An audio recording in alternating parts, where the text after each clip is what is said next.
backstop does get taken out. Hustler crew causing problems as Tiamba starts to flow on in. Loco got an opportunity to reset himself as well with the meds.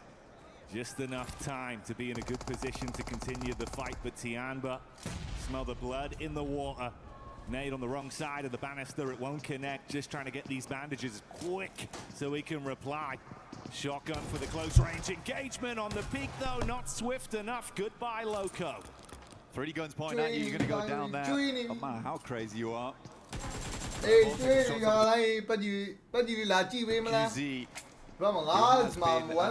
Demon in some of these lobbies earlier in the year.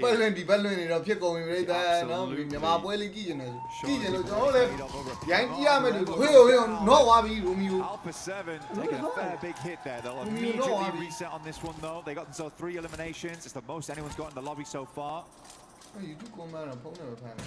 Decent nade though coming through from speed on ETSH. A bit of damage over towards A-King. Off the back of the angle. Sky on the back lines though. Nora. These guys usually dominate over towards Yulin, Jackie. Is this going to be a usual result for them? On the periphery right now, keeping a good understanding of the landscape to see how these other teams are going to fight amongst themselves before they overcommit to anything too heavy on the investment front. ETHS had that nice nade to get a bit of chip damage off, but they've roamed as a pack around, and Sleepy could be caught. That's going to be the connection from NASA. An instant tag followed through with a flush there straight away. Sleepy's generally like the off-anglist on the side of Aura, catches players off guard, but ETSH, they've got their eyes wide open at the moment. Circle's got some suspenders on it right now as it does lift heavy over towards the north side of the map. E-Arena is in position. Bit of a split right now. E-Arena, 10k. Finding Magnet from E-Arena, like I said before, playing on a 2-2 split, so they've got to play aggressive there. They've got to puff out the chest, ensure that teams don't get too comfortable in that region, because they're trying to confirm on both sides of the river here, Jackie. You're going to fight for that control. And the battle against Thor is still continuing right here, right now, with Tiamba also taking a piece out of it.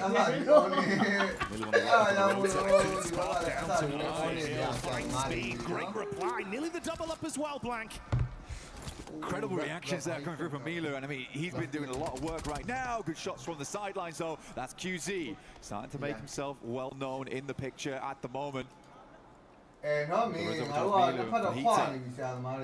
left, kind of scrambling inside the Yulin, but sure, I wants to play, so now needs to get clear towards QZ, isolate the singular player, knows roughly where he is. 12k on the stair line, now realizes he has to back this one up now. Misses the nade.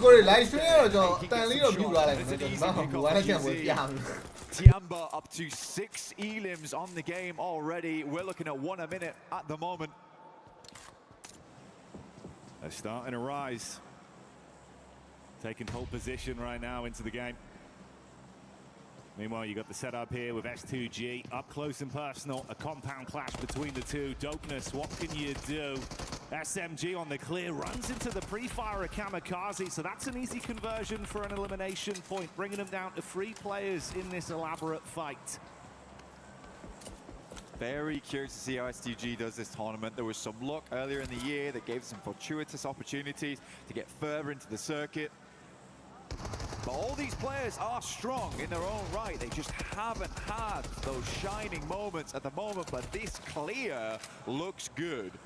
I feel like S2G's been putting a lot of work in the back end at the moment. It's starting to show right now, up against Dopeness at least.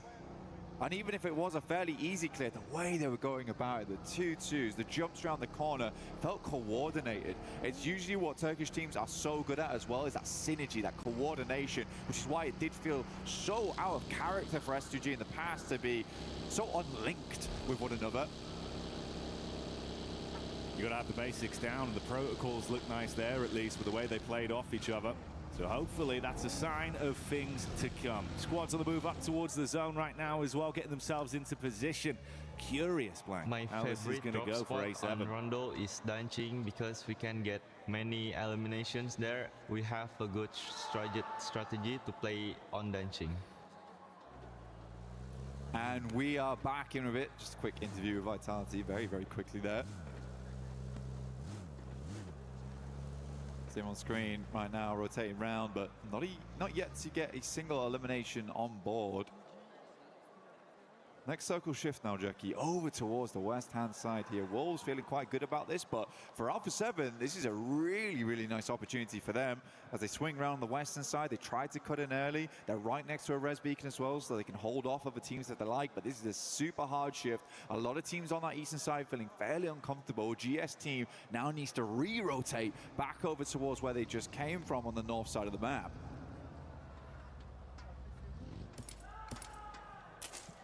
So far, so good for the excitement factor here. And I'm sure you can hear that as well. The fans getting amped up as this one starts to kick off. Guizao driving on through. Circle starts to close in. Yangon Galacticos starting down towards test track, now looking to move over towards the rest of the team. Hustler crew also roaming on that north side, looking towards that high ground, right, to get a little bit more of that scouting through, but it's feeling more and more likely it's going to drop back down towards the southwest side, sit around Stadium. But again, Stadium's such a big place, so isolated, that cuts out quite a bit of the area. You don't really want to be playing on the northeast side either, Jackie. So you are locked in this southwest region. We also have the lake down towards that southwest side that sits on the slope downwards. This is awkward terrain.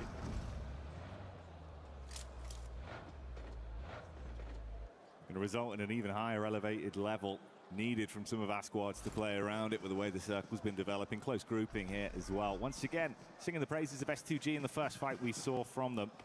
If they are collapsed upon on their advance, how do they display themselves? They're going to be able to hold themselves nicely. Could be a chance for an engagement forced upon them as well. It's TT and Nonshin that are not too far away. Checking the top side of Stadium there makes sense as well. A lot of times you leave a player up there. It's a cheeky maneuver, get some shots out, but S2G keeping their sides clear right now. I like playing up against this pillar as well. You can basically cut off one side of the map to you and only deal with players trying to aggress on either edge. So I think that's a good shout from S2G so far. They're a very central position to work with off the back of that. And even so, they can catch players moving through. Godlight's taken a slower approach on the north side. I like it though. I think what they're trying to go for right now is leave that two-man over to mobile again, John. The map pià via, no? Bisogna di map pià via. Padia le John Gio. Roma di lo yang, John ce ne mandano via. For that factor in no, future. Se mi vedo John ci manda di lo yang, da me John di map. Mobile again li pi ma be, di ba padi ba le di lo yang. Tan li lo khana mute လာမယ်ဗျပadi ကတော့ဒီဘက်ကဂိမ်းတန်လေးနဲ့ပဲတက်ကြည့်တယ်နော် These guys are committed actually, even dropping the emergency cover flares here too on S2G. Oh, UI manager. Oh, mate. Well, big shift on it. The investment there of the cover flares, like you say, not really going to pay too many dividends for them as it will be taken out of play quite quickly. So they're going to be thinking about the future rotations that are still yet to come for them. Meanwhile, on the move on our screens right now, you can see Alpha 7, the squad that's got a lot of excitement behind them. Right here, right now, taking on Wolves could be the potential pipeline for them to get into a good position. Started it off nicely with the opening three. Nate was great out. It's big chip damage, Black. It's a struggle at the moment. Nate over the top here. One more airburst might do the trick. Goes incredibly low. Real scare Elementrix a little bit, but it's only about 20% of the HP taken off. He looks to keep the aggression up. Leo gets another first aid kit through, but the vehicle is absolutely stomped out right now. He might be able to get it a little bit of a distance out of there, but Alpha 7 knows that they need to get a move on. Stadium being such a big feature of this next circle as well leaves E Arena in a really good spot, but how has Tiamba managed to squeak their way in? Tiamba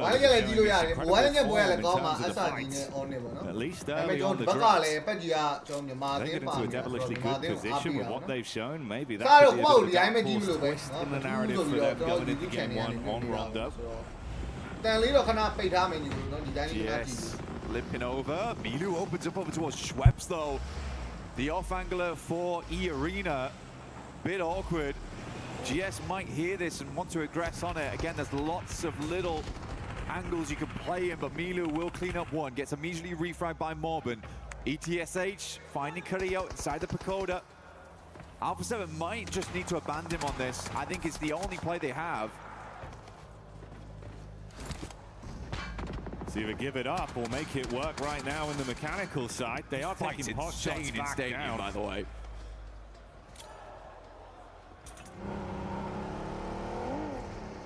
Alpha 7 now moving Doom. Squeeze out, gets knocked out of the vehicle. Revo not in a good position, leaving Obscure with it all to do now. But NASA, last left alive for ETSH. Revo went down to the blue, he did his job. Got a fair few knocks on through. Obscure now needs to move up, get a little bit closer. Has to hit the first aid kit soon.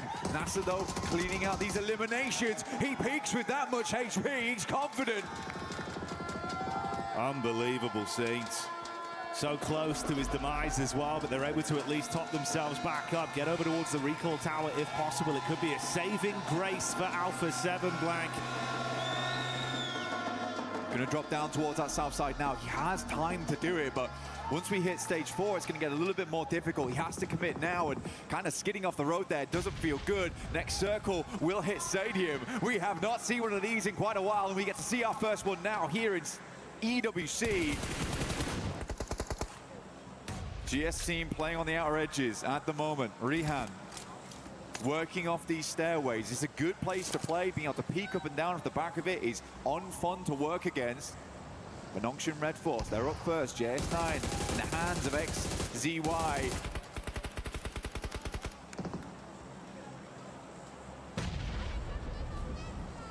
Nice first knock round the backside, nade in to attempt to convert something from this as well. So many teams breathing down each other's necks here towards the stadium. A fitting finish potentially, given where we are right now, Blank. It's on brand, it's on point. Where does it go from here? Tony K with a quick pop of the stims, get himself back up. Surf going to start coming in as well, ushering those teams forward. We saw that recall play from Alpha 7. They do reset the squad. At least 2 of them alive and kicking. A duo is better than just one. How far can they take it? The arena lobby leaders right now with the Elims 9 under the belt. Tiamba fell earlier. Wolves with a backstab coming up swiftly on the non-chin. That's an opener from Elementrix, but TT get line of sight, and the scrap continues. The first Wolf shut down as the response from E-Arena's good. E-Arena not been slow about this at all. They want to get thick into the action. It's a good nade, bounces off the wall, not quite finding connection though, on towards them. But Wolves, they are down on their feet, looking to get the reds off as quickly as possible. Slonic going very, very low. E-Arena looking for these flushes now. Emergency cover flares brought in because this is an emergency at the moment. One nade. Brother. Oh. Trade off there, Slonic low. Tonic getting him back up again. Elementrix goes down.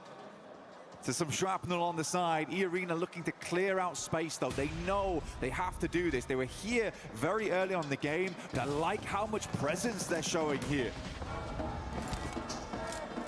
Carrillo again, getting stuck in for Alpha 7, but they take some hefty blows as Sleepy from Hora finally gets his revenge for the start of the game. This fight just doesn't stop either. Wolves up against E-Arena for so damn long as they finally buckle under the pressure. Wolves out of the running. Alpha 7 once again left with a solo. Ida taking the hit towards our reigning champions in Yangon. Yangon has been playing real slow into this one too, but for E-Arena, it's good to see. Feels almost like the torch has been passed down from Vampire now to E-Arena. This Thailand team doing incredible work so far. TT Project look to get themselves out of this awkward situation. Alpha 7 still up and kicking now. But down to 1 player. 70 limbs on the mat, it's not bad. But it could be better here. But at least they didn't go out with absolutely nothing. I think for Alpha 7 they'll take that right now. But goodness me, so many teams afraid to head over towards Stadium now just because it is fairly locked down on these outer edges. We do have a circle on our hands here. A lot of teams on that eastern side quite pleased with how this has worked out. Vitality, Razy and Razak the famous duo. Through from Indonesia, now looking to pump up a little bit more damage. Moment grabs up the Orc Master at the moment because he has been putting in work. A 13th elimination added now. A chicken dinner here would be fantastic for the point tallies. For Alpha 7, the end finally arrives. Try as they might to keep themselves alive in our opening game. They did well, like you say, Blank, to at least draw a few more points out from it. But it finally bites the bullet on the wrap back over to Stadium. But like you say, E-Arena right now, ruling the roost with some of the fights they've been able to pick off on. Softening up the competition that's been coming their way as well. If they can lock this down, could be in a very tasty position. Already 14 elims. How far do they take it? And what did Godlike do here? Effect with the clap back. Good for one. Nice nade from S-Power, but Ephes tries to hold on to it. An intense encounter between these two sides. Godlike down to 2, but S-Power making the difference for now. Godlike on our edge is a tough position to be in. S2G on their sideline. A quick rollback. S-Power makes it look easy, but Joker from a distance, stopping these teams in their tracks. The proactivity from E-Arena has been insane so far. There's not a fight that they have not been unwilling to be a part of.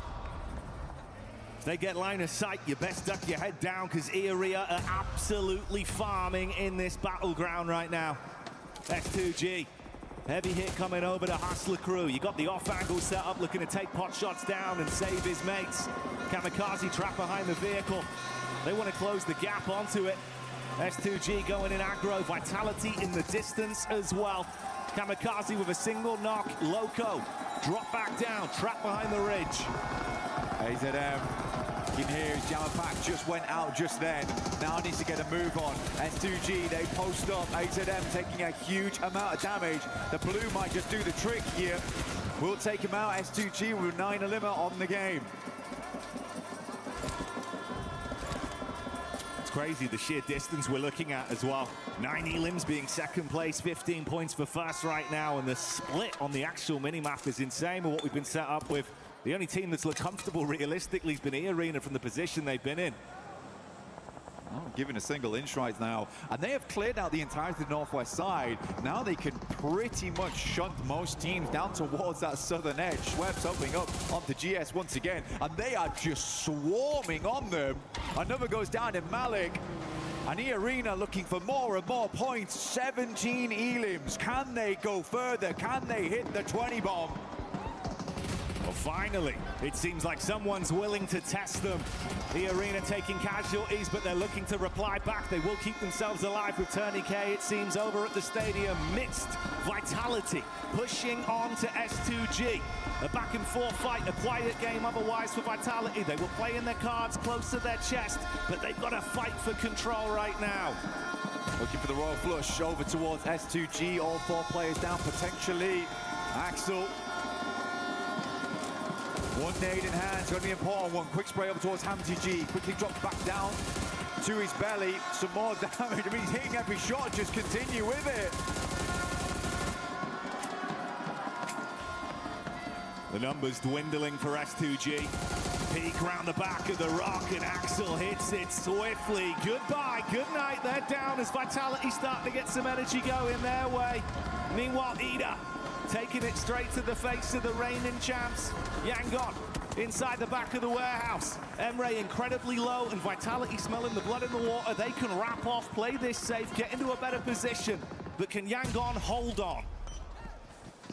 Emre flexing those big muscles here inside the warehouse. Nade start to go through. Romeo in a difficult spot now. Will swing out the side. Desperation play indeed, but doesn't find the swift shot through the smoke here. Rita moves up, Smile goes down.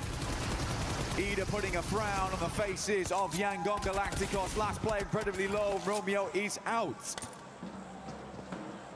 They fall down and out in Rondo. And one by one, we whittle through our squads. The only fight we've seen taken to E-Arena left them in a position with 2 players knocked. They reset from it and continue to live on. You ask the question, can they push to 20 elims? They only need 2 more, Blank.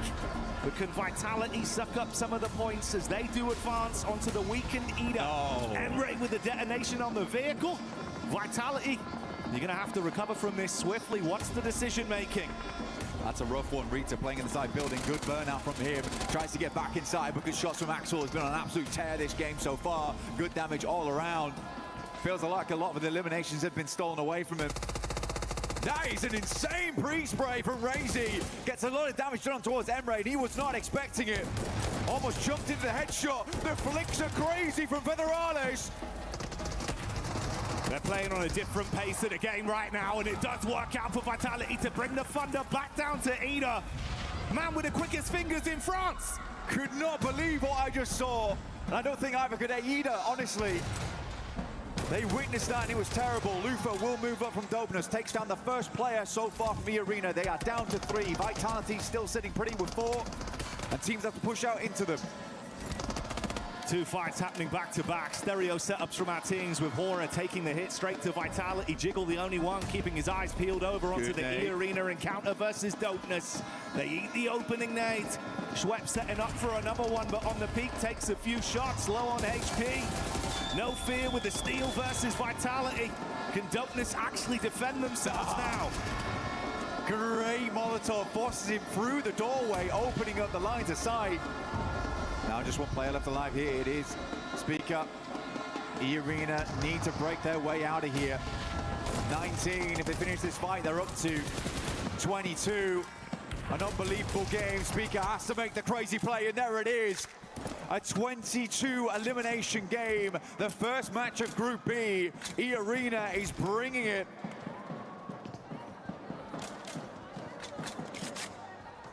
Not only are they looking for an opening game win, they're looking to do it by sending a message. And for Hora, they weakened Vitality amongst all this, but they were able to reset. Investing some of their utility, they're still alive with 4. Hora waiting on the steps on an off-angle setup whilst Razy scouts further back. No need to overcommit yet. Forced out of the vehicle, though. Tucks in behind the tree. If you fall to sleepy, it could get very awkward quickly. Razy, put on the backside of the tree here, has to drop something. The cover flares. All that's left to keep them alive. E-Arena pushes away over towards the northern edge. They're going to hold out here.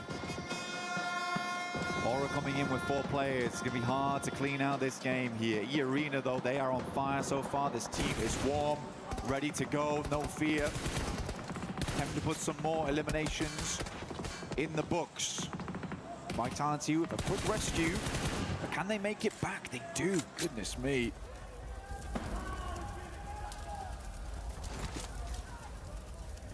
It's tense now. Fine margins between these teams. The rappel up to the top side. Schweppes. Playing it cheeky, Blank. I mean, just looking for more eliminations here. They have already done an incredible amount of work so far. Joker gonna head up next. No one's taking shots. Getting the high ground is insane. The cover flares come down underneath. Moment left behind. He's crazy. Jiggle moved down. Might have seen him though. Might have spotted him. Cover flares on the roof. You are wild for it. Jiggle, I don't think he's had any idea. He doesn't know. He doesn't know. No way. Now he knows, Blank. Joker with a headshot unloads from the top of the roof. It's good damage onto it. They have full control over this one. The emergency cover flares drop down. Now give them incredible peaking advantage up against Vitality. A little tank here and there, but goodness me, the Blues going to push them out to the open. This is more eliminations for E-Arena. They have the perfect setup.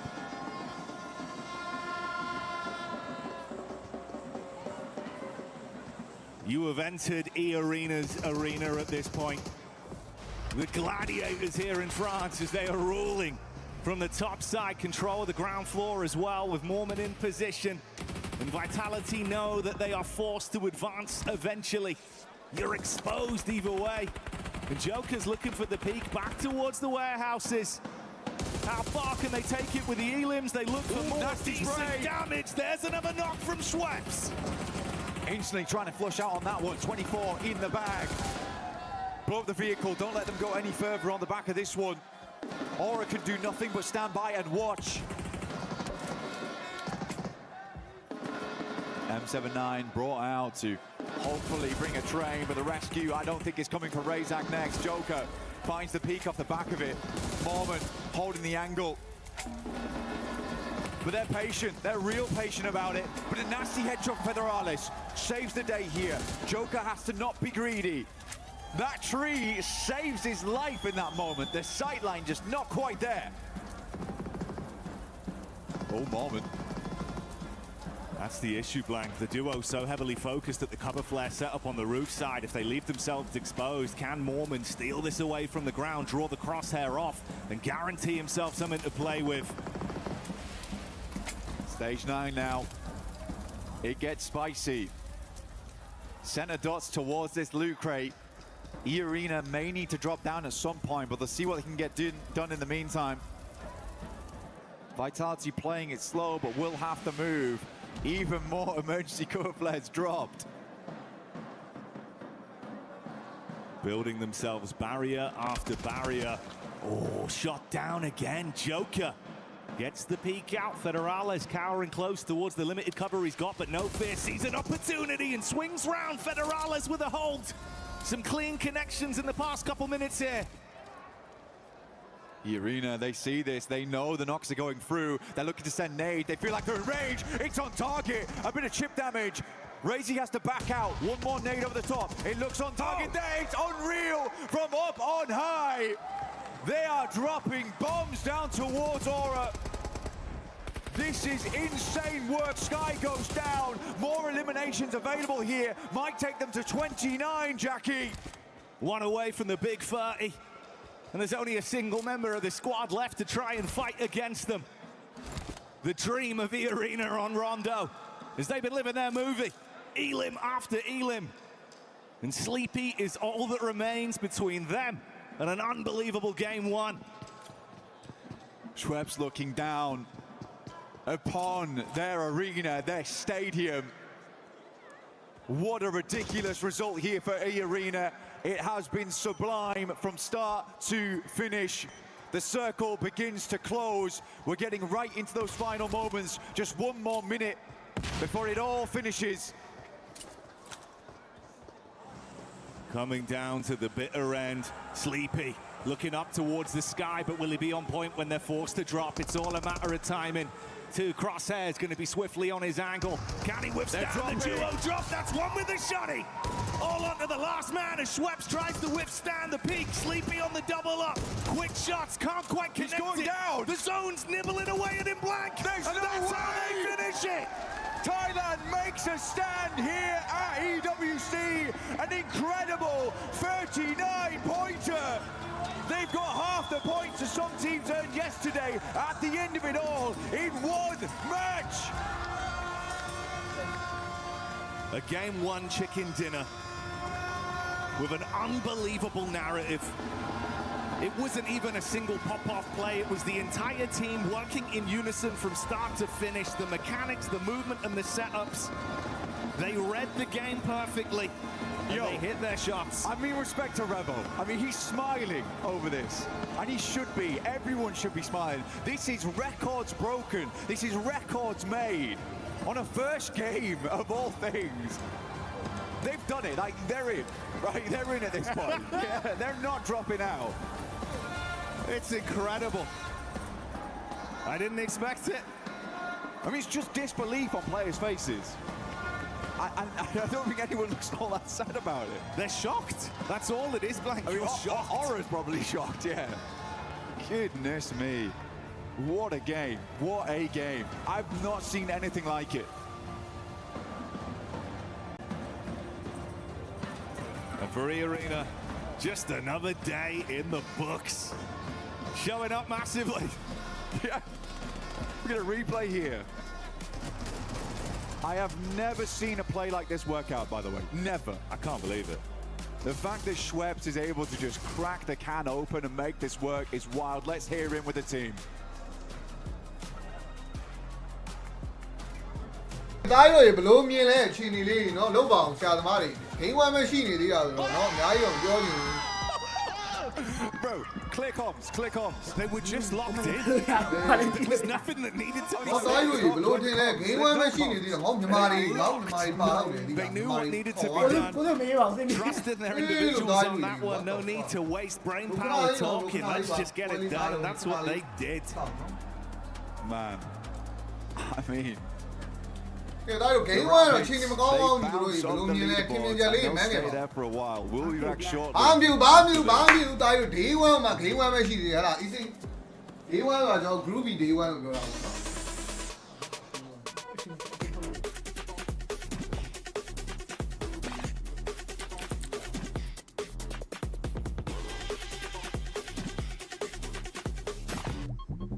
် 玩下哪坏了呀？ ဟေး 玩下省了， ဟေး 下一手都坏了，多少锅啊？宝，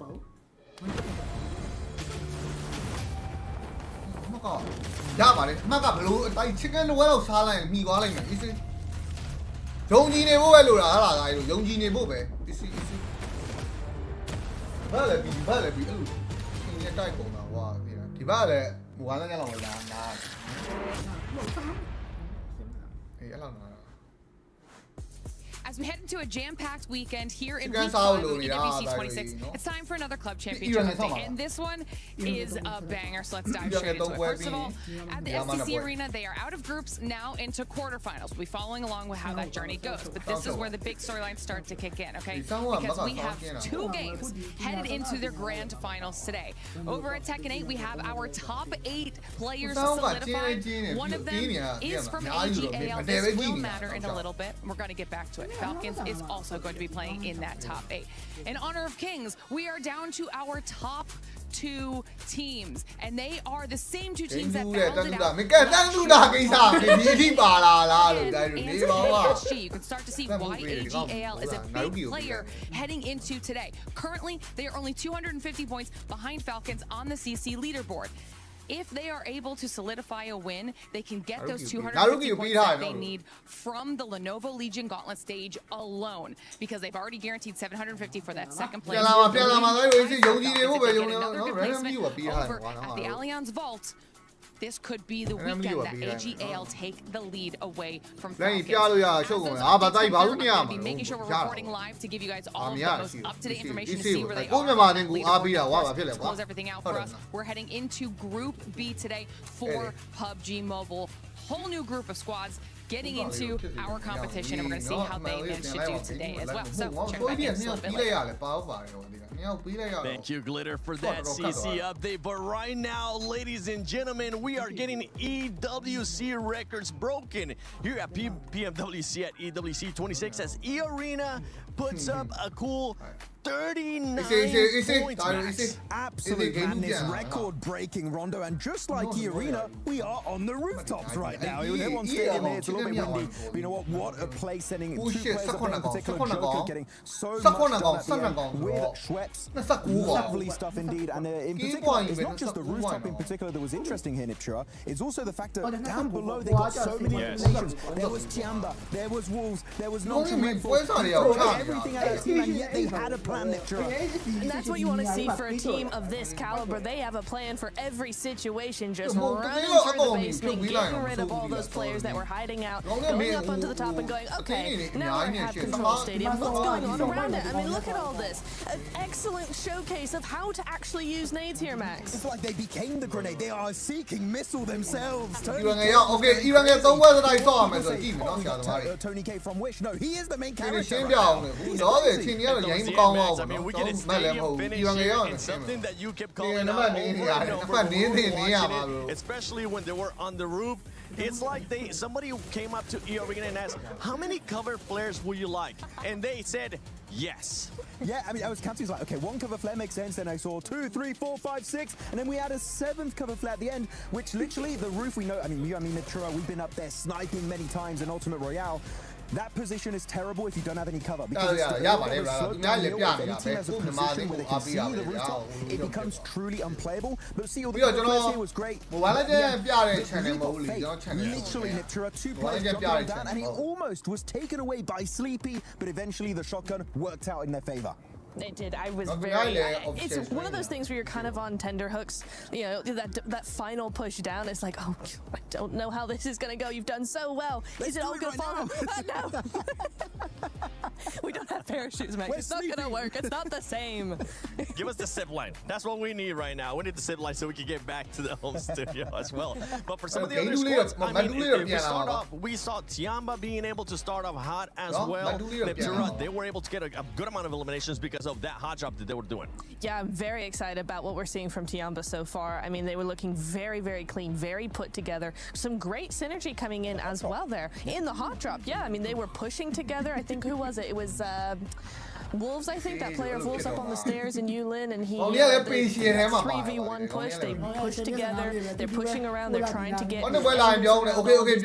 Vitality was another one I was impressed with on the outside towards the end of that game. They were doing some really good stuff as well, just maneuvering around, using their weakness to their advantage. Very excited with that. So yeah, let's go.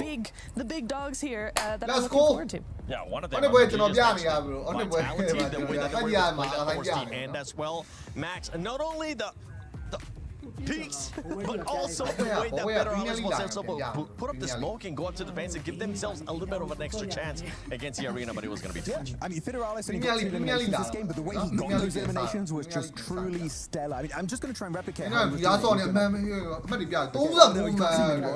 you know what, maybe later on if you're lucky, but E-Arena here, 29 eliminations, 39-point game, record-breaking rondo from these guys. You checked it earlier, right, Niptura?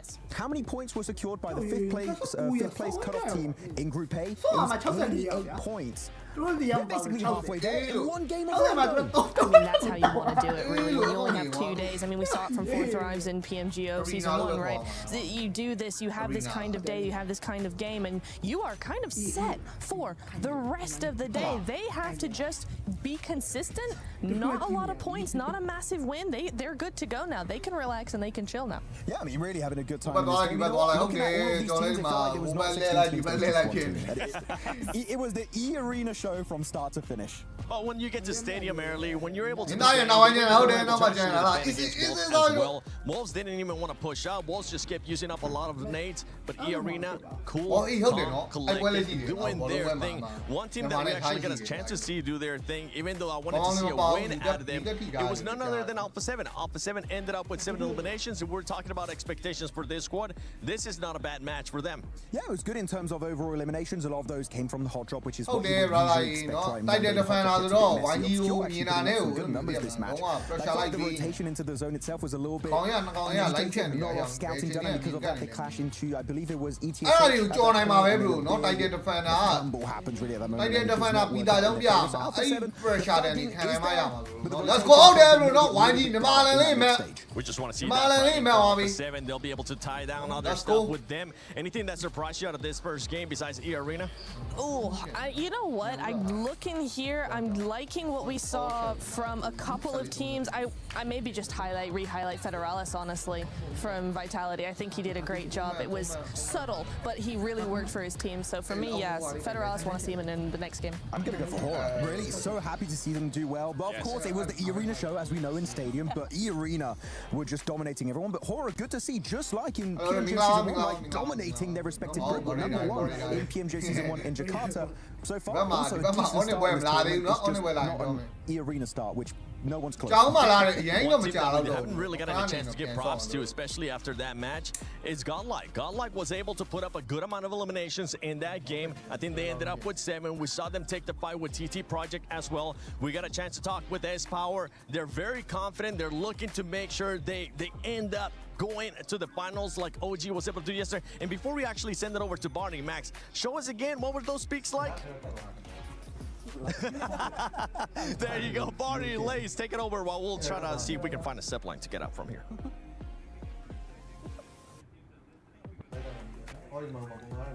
Barney and Lace are on the side of the stage with Alpha 7 Esports! Let's go! Okay, I'm joined by Camilla. I'm joined by Patala, of course, from Alpha 7. First, Camilla, I'd like to ask you, how many of you have come out here to support the team here at PMWC? We're 30 here, but there are many more coming.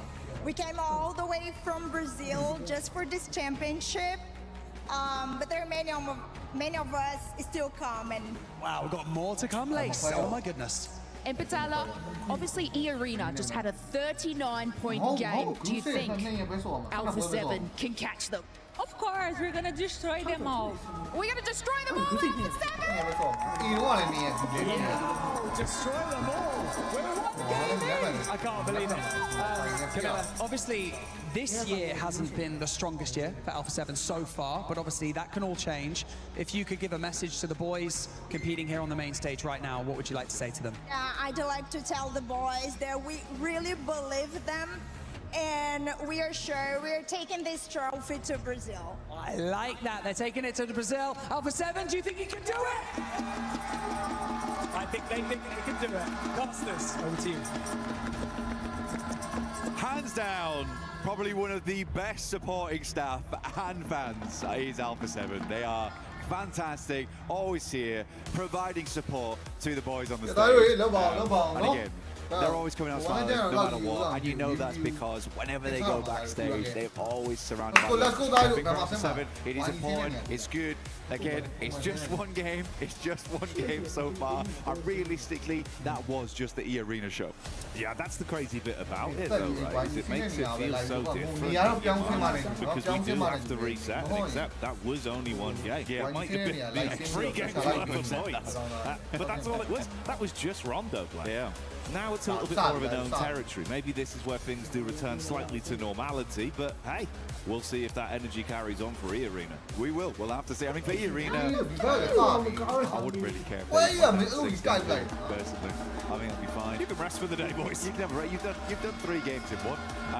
But we are heading down towards the south side. This is a hilarious score line that you can see on the left-hand side of your screen there. 29 elims. Next best is 8 because they stole all of them. But Aura, I think a lot of people expected Aura to do well. They got far into that game. Sadly, weren't able to deal with the 2 managers spraying their wings and flying down to it, sending them straight back to hell, which was crazy. But nasty playing path to start things off here for our first angle of the day. Everyone of our top players is E-Arena as well, also unsurprising.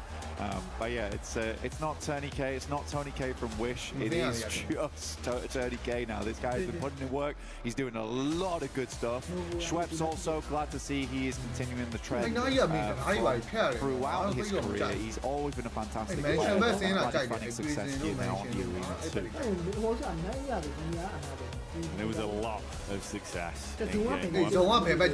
Suffering from success. Yeah, you think so, mate. If people didn't think about trying to target them, maybe that's going to make you go, you know what, a lot of fans though. What is this? What is this? Let's just qualify 2 games. We're good to go. Let's do it.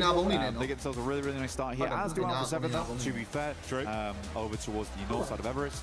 Wolves could probably swing in behind there if they wanted to. Might go past Ruins, something like that. But wait and see. A lot of water in this one. We are cutting out a lot of space early on. Remember, there's a huge amount of fields down towards that south side, so rotating through there. Some of the sidelines might get sketchy for some of our squads. Yeah, I might change things a little bit with how they play. Cutting out a fair let's go, Wanji, let's go! Shift on the circle. Teams further back as well, down to, of course, the Sosnovska military base. Gonna have a longer rotate on that one, so you won't be seeing them too much, I'd imagine.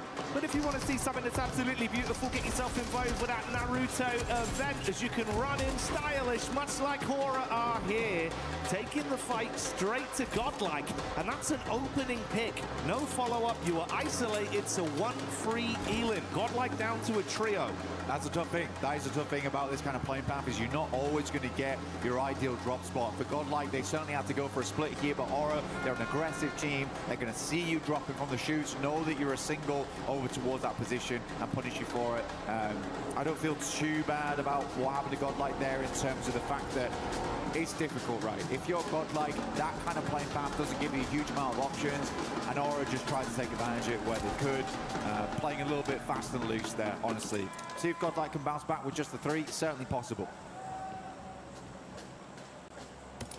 It's early doors. So no need to hit panic stations just yet. Obviously does make your life a little bit harder on this one to be able to come out swinging into the first more consistent battleground we're going to see today for these squads. But hey, a trio can still get work done. Move up from Hora off the back of it as well, clearing some distance swiftly as they wrap over towards the zone. A7 and E-Arena have taken some nice distance towards each other as well, splitting off to either side of the coastline so they can loot happily. No reason to stick into each other there. Tiamba, again, these guys started really well on the last match on Rondo. They looked good. Yeah. Happy to see them play the way they did. They are rotating to Mills of Power, though, which is somewhat concerning. I don't know if they got the memo that the circle's on the northwest side. But loot is a necessity. And again, with that kind of playing path, you are sort of strapped for options. So they'll pick this one up. Head on out later on. There's a lot of teams just not moving either. They know that moving into the circle is going to be tough as it is. I'm half expecting Aura, after situating themselves in Yasnaya, likely will make a northern rotate past shooting range, try and play up the back of that, potentially over towards box compound, take a stop off there.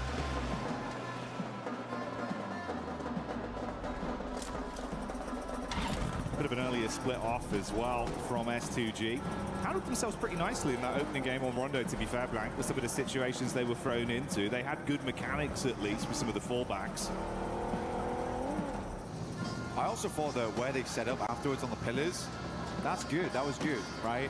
Their initial engagement was clean. Then they had a game plan, set themselves up center, and then we kept pulling over towards stadium, and it was only a matter of time before they got swarmed by tons of teams.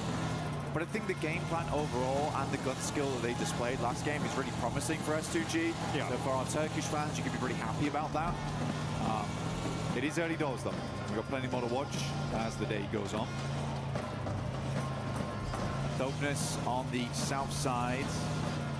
Just coming out from Swamp now, and TT Project similarly trying to rotate up on that west coast. E-Arena, though, they have laid the flag down. They're rallying around it at the moment. Just towards Hospital was South George Apartments.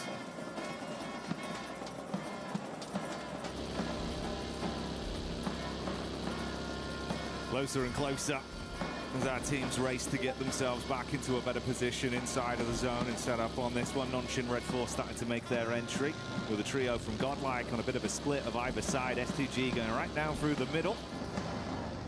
This is the bridge crossing from Vitality as well. No one there to attempt to deflect it, so it's a free pathway out from Sivnovka to get back to the mainland. They'll be happy with that. They're spotting it anyway, but again, I feel like this is nerves more than anything, because on this type of circle, you genuinely don't really need to worry about making this bridge crossing.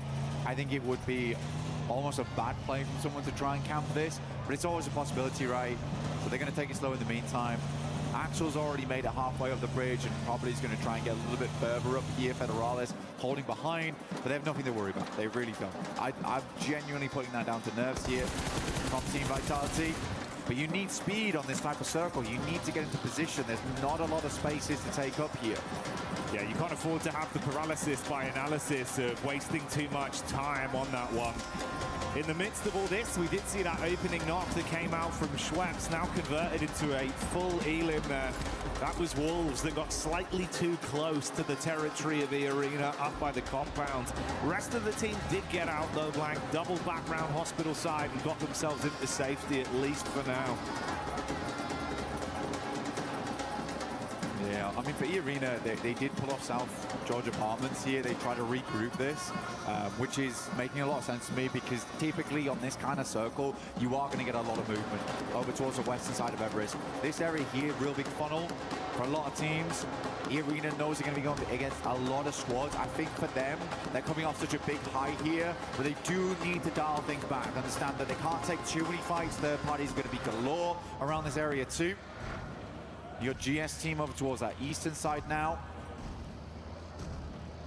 Alpha 7 back to basics in North George.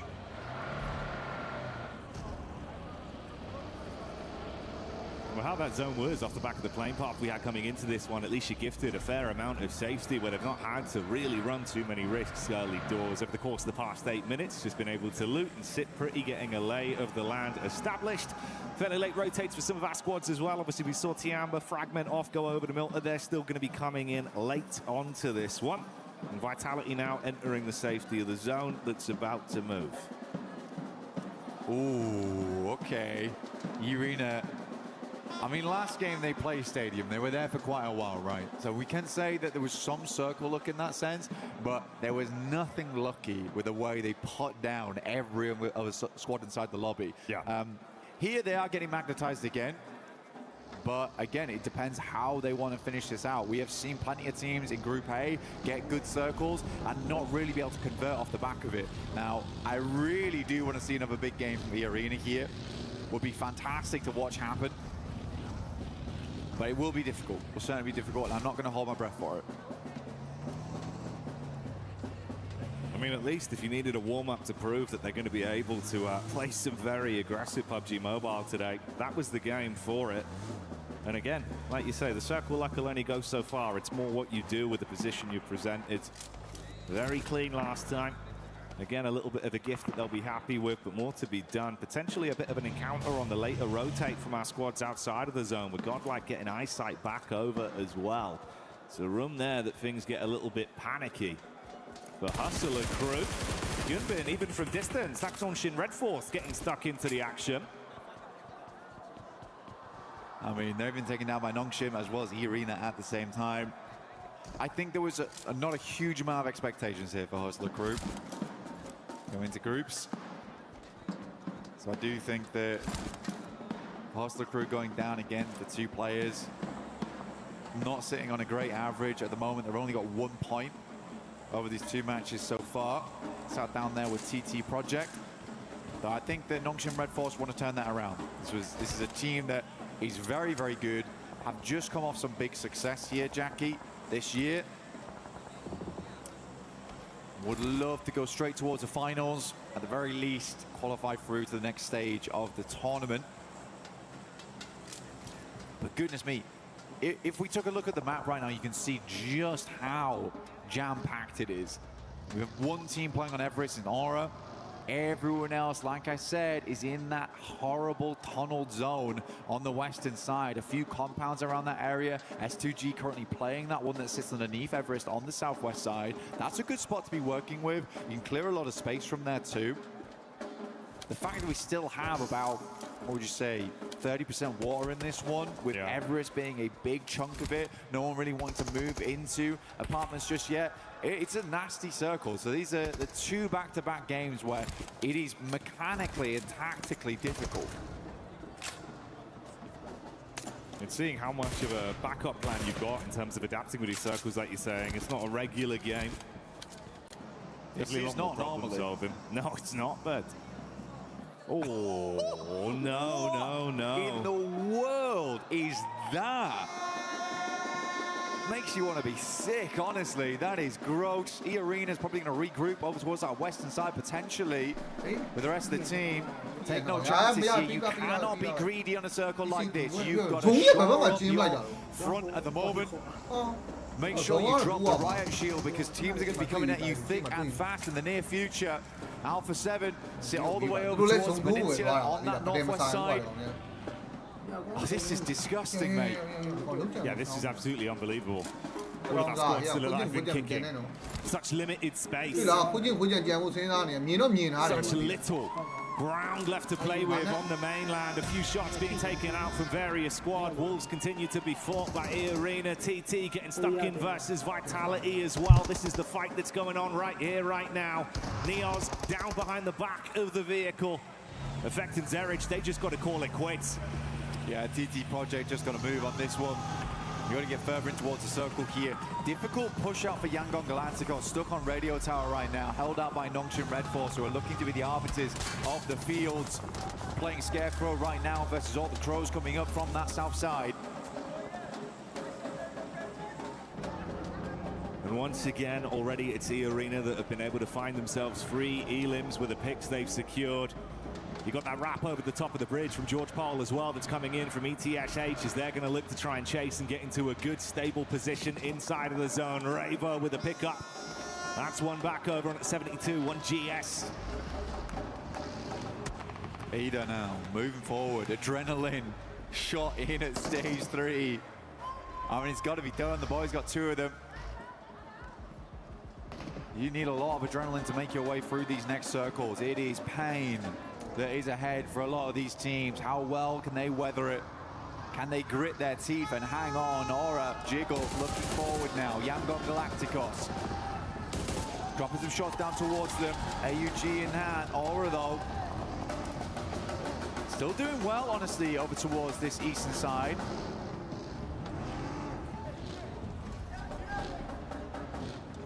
You see the sheepish nature of it. I'm going to replay here of the fight. Nah. Oh, cinematic on that one. That was the follow-up pick onto Aphis. Neons was already down in the back line.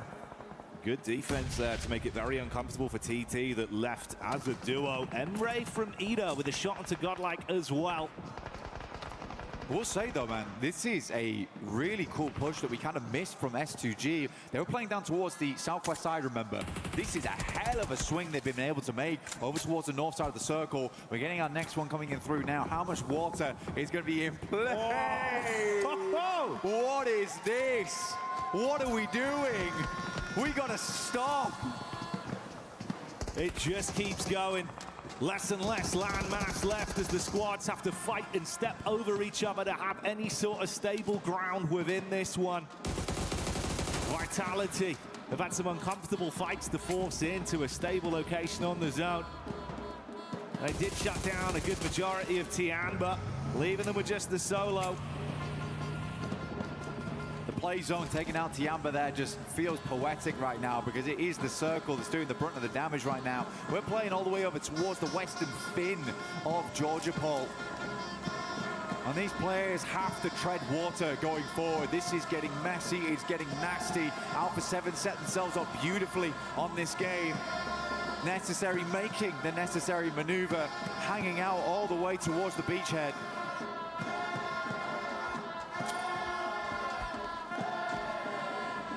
Nice nade lineup.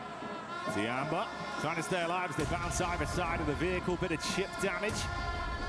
Hoping he can clutch on to his life at this point. ETSH, after completing their long rotate, do run into Yangon once again. And for the reigning champions, it's not been a great start to the tournament so far. Back-to-back blows taken their way. Vitality trying to win out versus Non-Shin Red Force. Yangon left with just Smile, but that might turn into a frown if they can get the angle onto him. Cleaning up with the elims, make it uncomfortable for ETSH at least, but this goes both ways. Good Molly, good Molly. Ensures he can try and get the res up upstairs, but he's got to be quick about this. Fajita with a nade, looks to post it up. It's looking decent, tries to get the airburst on the balcony, I like that. But Smile dropped off the top side. He's doing good work here. A grin appearing on his mouth. Now look for one more, steps up and gets it. A 1v4 essentially for Smile. Insane stuff. Now S2G holding up against GS. Kamikaze with a move. Does he expect the backstab? Running around with a visit, closes the gap. A good reposition from Lost, finds the angle through the window and gets that one on target. Vitality on the move up around the coast as well. Rita trying to keep Razy in the backline, pinned on the coast. S2G still fighting whilst Hora find that angle onto Smile. Yangon lived for a little bit longer, but it finally comes to an end. Aura now looking out. I mean, Aura had a decent game last time around with Pip to the post on the chicken dinner. We have a good setup on this northeast side. We've got to go further though. S2G's in the way. Again, S2G, blinder or rotate from them, look fantastic. Don't know how they managed to snake their way over towards that spot, but it has absolutely paid dividends now. Dopeness caught on the outside. Eagle is still alive, by the way. No clue how. He is just healing it out. Sleepy, though. AWM, nasty headshot, brings the pain. It's Joker that we've got here running from tree to tree, looking for a backstab onto the Dopeness crew. Was their setup. Smokes down, trying to give themselves some soft cover to play off the back of. The engine of the vehicle there. The Turney K giving the game away. Lufa with a push. Ooh, it gets a bit awkward on the run-up, though. I mean, Joker's low. If you can at least close the gap, maybe a single knock to give them an edge to work with. Panic stations coming in. Tourniquet Eagles. Eagle with the steal. Hello. That's from distance. I mean, they had to quickly turn around there. He was causing big problems for them. Speaker will find out with Beryl. E-Arena, though, they have to regroup on this. They were trying to play Garden Architect, pull out all the weeds on the south side, but not meant to be here. But now they have an angle on what's been causing them problems, where they've been feeling that ache.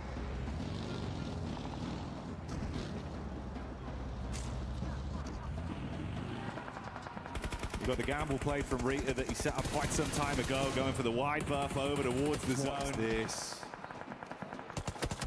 This is just disgusting. I mean, no one's having a good time right now. We are going out into open zone. The wall's been pretty much giving themselves a lovely little lifeline here as they get it towards the top 8, and Necessary might just make it through. Grab himself a loot crate off the back of it as well. See how far this lone wolf can go. It's a similar situation, man. This is what Ida wanted to go for, with Rita just swimming, going for his wrap on his own. Razy looked to try and close the distance, going for a similar sort of play. Had a bit of a vehicle there down towards the coast to at least get some distance on it. Alpha 7, meanwhile, they've been sitting and waiting for a fight to come to them just on the ridge of the zone. Vitality have been farming up the elims as well. A bit of a sleeper team with how they've just third-partied onto a lot of these fights. But E-Arena, finally, their eyes light up and they want to go for the wrap straight in. This is what E-Arena had to do. It's a miracle, by the way, that they get 3 players over towards this location, because Vitality, they were waiting for that moment, waiting for them to leave the building. Luckily, they rotate over towards the roadside, get a tiny bit of sightline cover.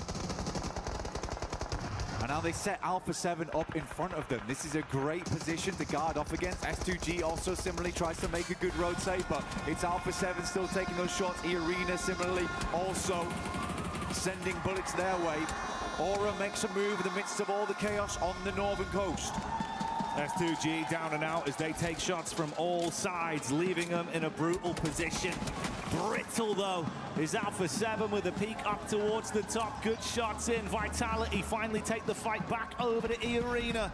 They wanted to catch them on the egress. Instead, they'll push. Nades over the top line. Good chip damage. Mormon low, but they failed, going over towards the coast. Necessary sat there with a Mini 14. It's a wild push-up from E-Arena. They're just looking for anything. Necessary will find Schweppes, though. That's big, and E-Arena now left as one. Joker, on the barest amount of life, finally goes down. E-Arena is out.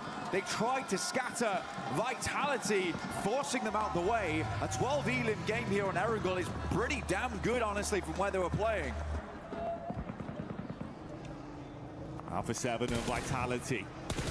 2 organizations that will look to take blow for blow right here and prove how much they can do. Paranoia about Necessary deep back on the tip of the map that's still in play. Rita still going for his lengthy rotate to give himself a chance to steal away points from the other remaining squads, and Hora keeping it calm on the coast. Rita's got the scuba gear on right now, looking to make landfall eventually. Razy, Vinade up front. Surprised Carrillo was able to sidestep that one. It is scary, though, having Razy and Razak together here. M79 pulled out to try and create a little bit of cover in front of them, but don't know if he's got any more shells left in that bad boy. Revo moves up, though. Nade in hand, pulls out his a little bit later than Vitality. We've got to keep on that fight, though. Axel opens up towards Revo. We want to see what's going on. Carrillo's down, Obscure might be next, leaving them just one player now. Guizao on top side gets absolutely obliterated, and Vitality full of life in this endgame. They line them up and knock them down. Vivi Vitality as they're coming alive in France. 15 elims on the game so far. And for Alpha 7, it all falls onto the solo. What can you do? Big. That's a big nade to open it. Goodbye, Razy. As Alpha 7 are looking to clap straight back and give as good as they get, but Hora see them. Backstab shots from No Fear. Guizao's got limited time, though. The Blues start to move in, rolling towards him. It's an inexorable approach, terrifying. Razy likely not to get back up, but Necessary still alive here. Like we said, the lone wolf living his dream as he gets up towards the top 4. Horror might have been pipped the post last game, but they're going for the chicken. Oh, another nade. Oh, what happened? Oh, it's brutal, but try as he might to hold on. He got the 2 clean knocks with the utility, but it's not enough in the full fight. But this has left a broken and bruised Vitality with only a solo, forced to get their players up. Horror cleared out Wolves. Potential a full regroup here, though, for Vitality. Where do they go? They can play this ridge line. Swings up slightly, but what do you do after that? The game might just slow down, and Aura 400, 556. They are ready for a spray down, but Vitality, I don't know how good the util's looking, how good the supplies are looking on side. And versus a full 4-man all spread out along the coast, this is an impossible push for them to make. Horror might have got second last time, but they are looking for the first. Horror, they've got Sleepy, the sniper with a hell of a scope, waiting for the opportunity to leave them broke on the peak over the top of the ridge. If Vitality come into this, it's going to be on the back foot, an uphill battle. Down a man, draining their resources, like you say, whilst Horror are just waiting to strike.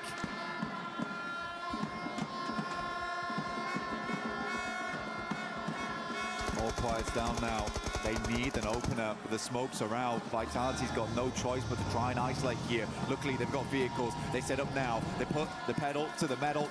Now looking to move over towards Horror's side. Swinging out into the open. Ray Z wraps round. Sky also similarly layering on the backside here. Can't quite find the shots here. Sleepy digging those bullets into the backside of the vehicle, creating those dents, but Circle moves away now. How do they approach this? It feels like an impossible game here for Vitality. Such an open field. No cover, no chance. The only play that they can make is to take the fight straight to their face as they drive back behind the steering wheel and go in swift. Sleepy with a warning shot. Whoa. The buggy comes by. Close quarters engagement as Vitality looks to hold on. No fear down. More damage done. Sky replies onto one. It's all on a solo of Axel as he looks to cook his way through them. Sleepy up front pulls out the AUG, the AWM doing nothing for him. Axel, last left alive here. An incredible player on 9 elims this game. It's a hard fight though. A 1 versus 2. Molotov goes long. He runs straight into it though. Keeps backing off into the nade. It might be lights out for Axel soon. Oh, that's the nade to do it as Horror. With a hefty bombardment on the beach, they lay claim to the second chicken dinner and light up Paris once again. Horror though, it was instantaneous response. The speed at which they came through. Oh my days. Getting pulled out in the second game. Good for him. Beautiful action there. Horror locked in, understanding their rotation, the best opportunity to try and force Wolves out of that solo position that was giving them so much control. To third party into the back, controlled everything blank, and left Vitality effectively in an open island. No cover, no chance. Axel gave it his best, but an upward battle. I mean, Axel, he was spinning like crazy that game. Smoke on the tires because 9 elims almost made it more than that. What a wild performance from him, not only on that game, but last game too, when they were trying to make their way up towards the stadium. It is funny that we had Aura, Vitality in that top 3 on Rondo, now in the top 3 again here over on Erangel. We seem to have a couple of favorites here, Jackie. Yeah, already establishing some of our lobby leaders potentially. And not even one of those statements where we'd say at the end of day 1, at the end of game 1, now going into game 2, like you say, mate, it's just becoming very crystal with a lot of the squads that are looking incredible out here. This is the final moment replay as well. You can see back how rough it was for Axel. It's so unfortunate, because the Molotov went far. I think he could have stayed playing against that vehicle. He makes the right call in the moment because that Molotov's placed correctly. He can't play up front, but it's a very, very hard decision to make in the moment.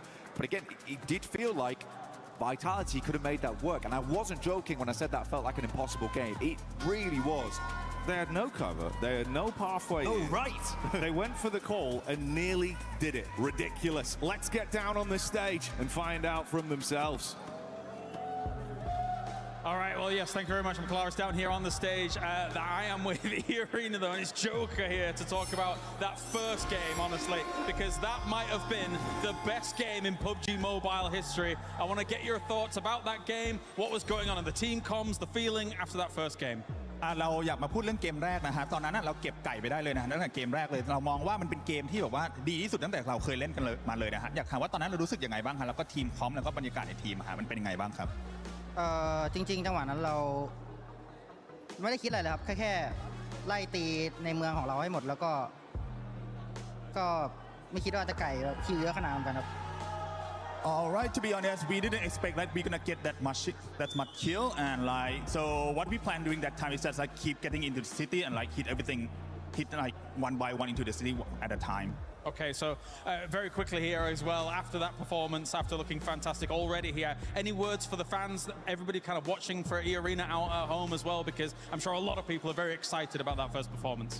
หลังจากที่ทุกคนได้ดูเกมแรกแล้วนะเชื่อว่าหลายๆคนตอนนี้กำลังจับตามองทีมของเราอยู่นะฮะอยากถามว่าเรามีอะไรฝากถึงพวกเขาบ้างครับก็ฝากเป็นกำลังใจให้E-Arenaเลยครับหนึ่งเดียวจากไทยครับก็จะทำให้เต็มที่ที่สุดครับAlright, to everyone, please supporting us. We are the E-Arena, the only one and the only hope of Thailand. All right, well, thank you very much. Making PMWC history here. E-Arena looking awesome.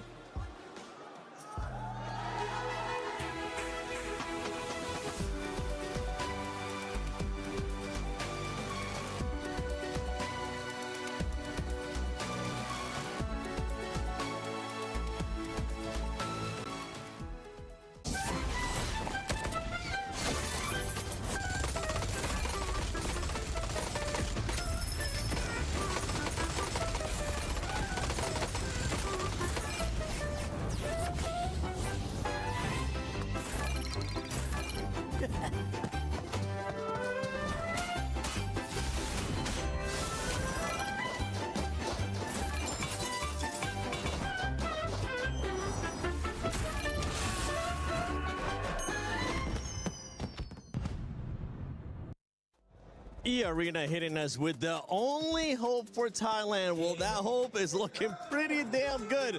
And you know who else is looking good? Hora! As they were... you too, Max. You too, honestly. No, I mean, Hora, what an absolute banging game for Nepal, right? You start off with a second place in one of the weirdest opening games ever in an international tournament. And then, how about we do get that win here on a beach finish that we rarely see at any tournament whatsoever. မတရီရဲ့ဒါယူလက်ကိုလက်ကိုအီရန်ငယ်လေးတော့ရိုင်းဆုံးသွားတော့ဒီပွဲလေးတော့နော်ဇုံလေးကောင်းကောင်းကြီးကြပြီကောင်းပါလား Nepal is here to play. Oh, it's so nice to see. So nice to see in a global tournament finally for years it feels like he's still one of the only players that uses the multi.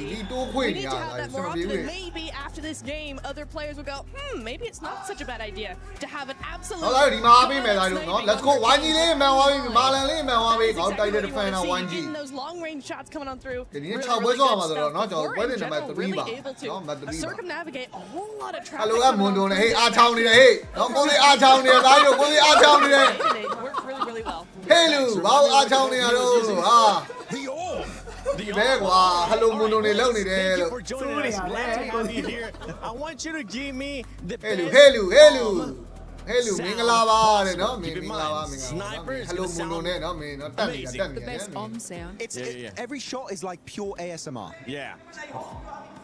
မာလန်လေးမှန်သွားပြီဝိုင်းကြီးလေးမှန်သွားပြီဟဲ့လား Let's go မတ်3 chicken စားမယ်ဒါတို့ All right, Max. chicken စားမယ်ဒါတို့ chicken Okay, on me. On him. Put it on him. On me. Get the camera on this, man. ဟုတ်လားကြောက်ပါ9မိနစ်တော့ Nep, you're next. All right, get ready. That's on sound. AWM, come on. ဒီဘန်နဲ့ What? Did you see? ဘာပွဲလဲဆိုသိချင်ကြည့်လိုက်ပြီနော်ပတ်ကြည့်ဝိုင်းကြီးပွဲပါ Everybody that has been making videos of PMWC at EWC 26, they're Go back to the last game, sleepy, and replace those sounds and see which one was the best. Make sure you guys share it on social media using the hashtag EWC and hashtag EWC26. But talking about teams that were able to perform so good, we have to talk about Vitality Lace. အော်နေအစားဒီဂိမ်းကြီးဘာကြိုက်လဲတန်တူတောင်မေးပြီဟုတ်နေ game 3 ကတော့နော်မင်းမှာ lower bracket တတိယလူပဲမှာကြည့်တော့ They were able to hold that position so early. They were the zone 3. Okay, let's go. Of that entire match. They had direct lines of sight on everybody that was rotating in such a difficult choke point where they had to rotate. They actually left Reezy behind to scout E-Arena's movements. They basically waited. They flanked on in there, right behind them while they were in contention. And I mean, they reserved so much utility to be able to take on E-Arena and get them out of their way. And then obviously they set their sights on Alpha 7. Alpha 7 had nowhere else to go but to exit building, so they'll be able to do that. And especially this way, I mean, such a large distance to be able to go.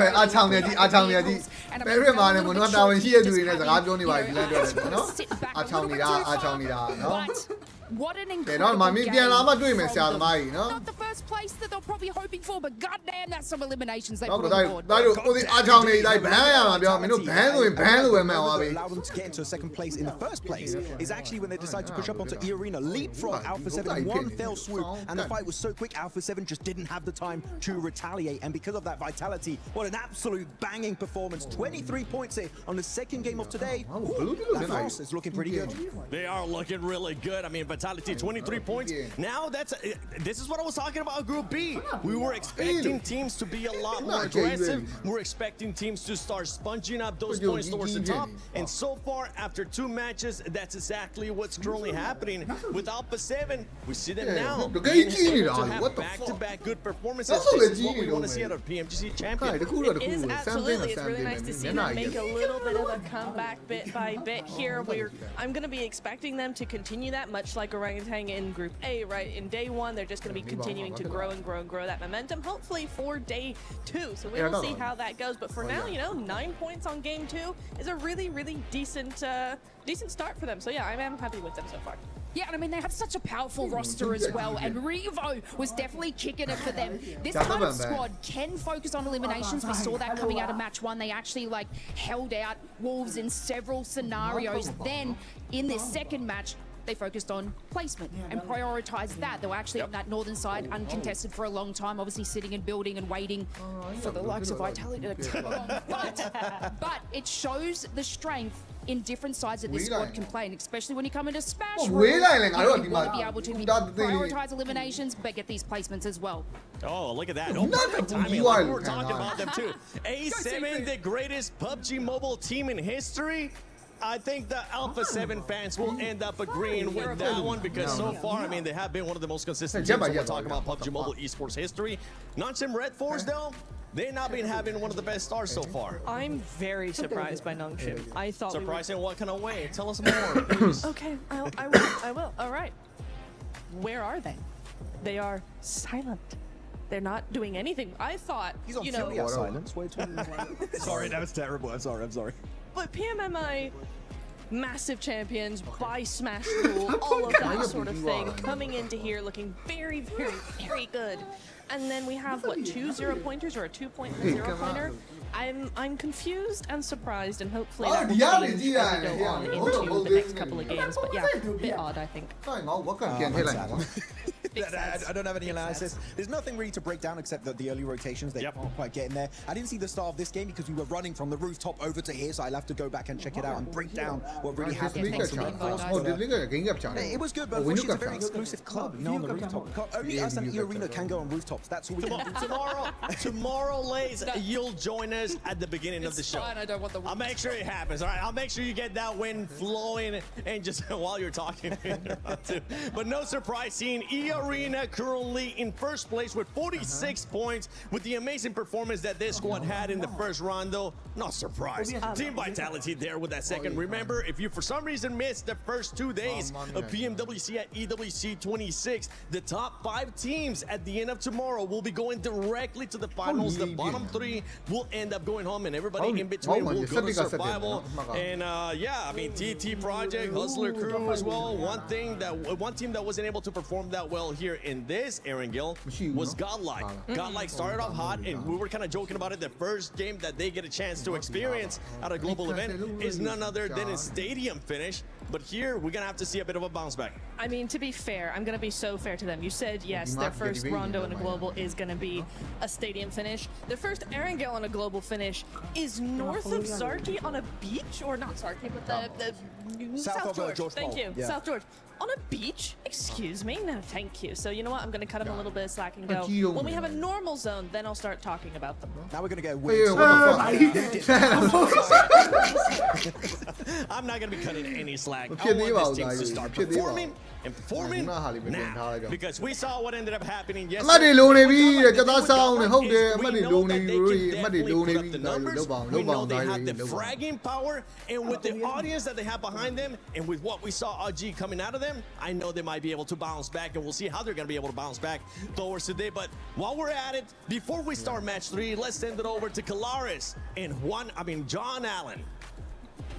That's right. Well, you know what? Here on the stage, we could talk about game 2. Lovely. What about game 1 though? That was some everybody.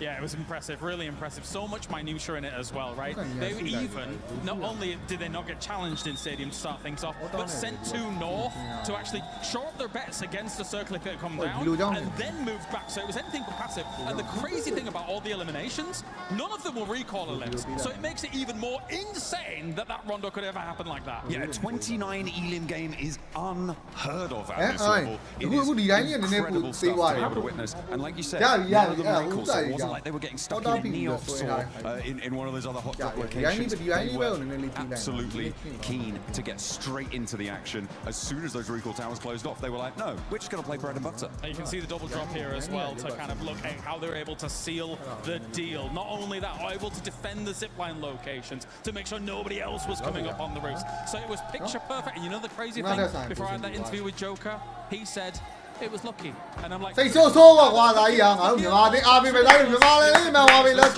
Now to head on over to the commentator team once again. Let's go.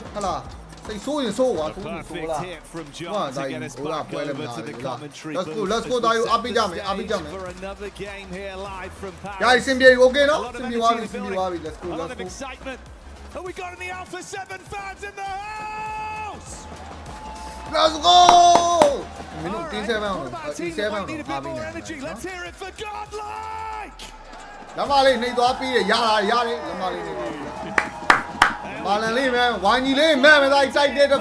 go! Let's get loud as we get into our 3rd game of the day. They need that energy, they need it now. But honestly, not doing too badly so far. E-Arena took to the stage on that first game of Vitality.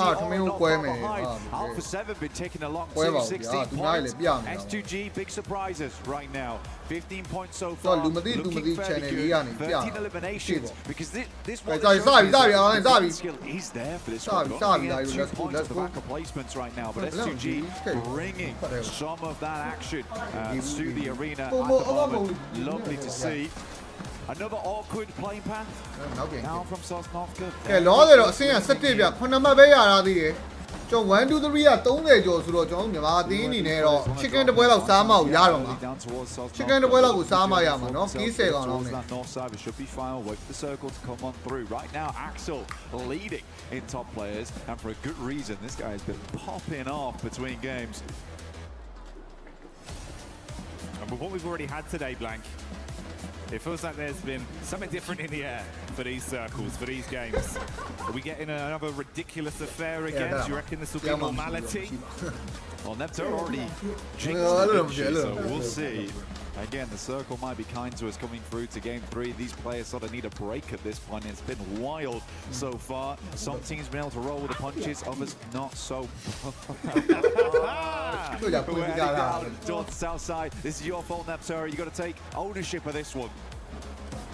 We'll see who comes through with it. Vitality, though, they get themselves a nice start on this. Hello, Abi da bo bro. Abi lo ကျွန်တော်ပွဲမတ်1နဲ့ထိုင်ပြနေတာဘရိုမကြည့်လို့ This could head back over towards the northwest side. เนาะရေဘူးမတ်1နဲ့ကျွန်တော်ပုံနေနေတော့ချကုန်ပြီးရောက်ရင် has to hold it down. Let's see if they can withstand the full frontal assault that's coming their way as S-Power opens it back up onto Loco. Close quarters engagement with the shotgun. Good pre-fire on the angle. Vinny gets it down. The start they wanted. Hustler crew has been dropping on teams. Do not care one bit.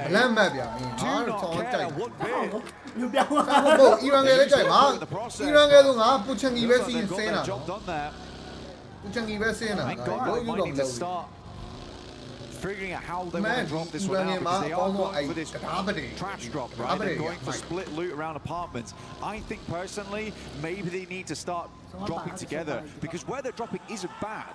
It's bad because it's bad now. Also,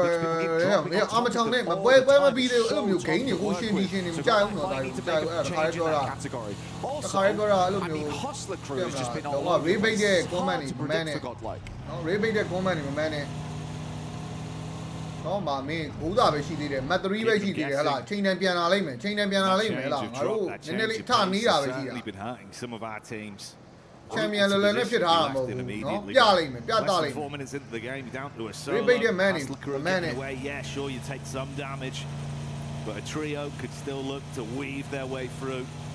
Squeeze a few more points out of this one, the longer it develops. The skin there as well, you can join Naruto Uzumaki himself with the new Ninetales Fury Org skin. Looks fantastic. Two versions of it too. Love to see it. Get angry. Feel that rage from the Ninetales in game.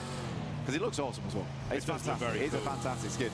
We'll see what Mania can get done here. For Godlike, it's just been an unfortunate start for them. I mean, starting off with Horror dropping on them into Hustler crew, I do feel bad for them. I really do. We'll see if they can pick things back up going in towards our fourth Arrow of the day into our Miramar. We've seen that anything can happen. They can still work their way.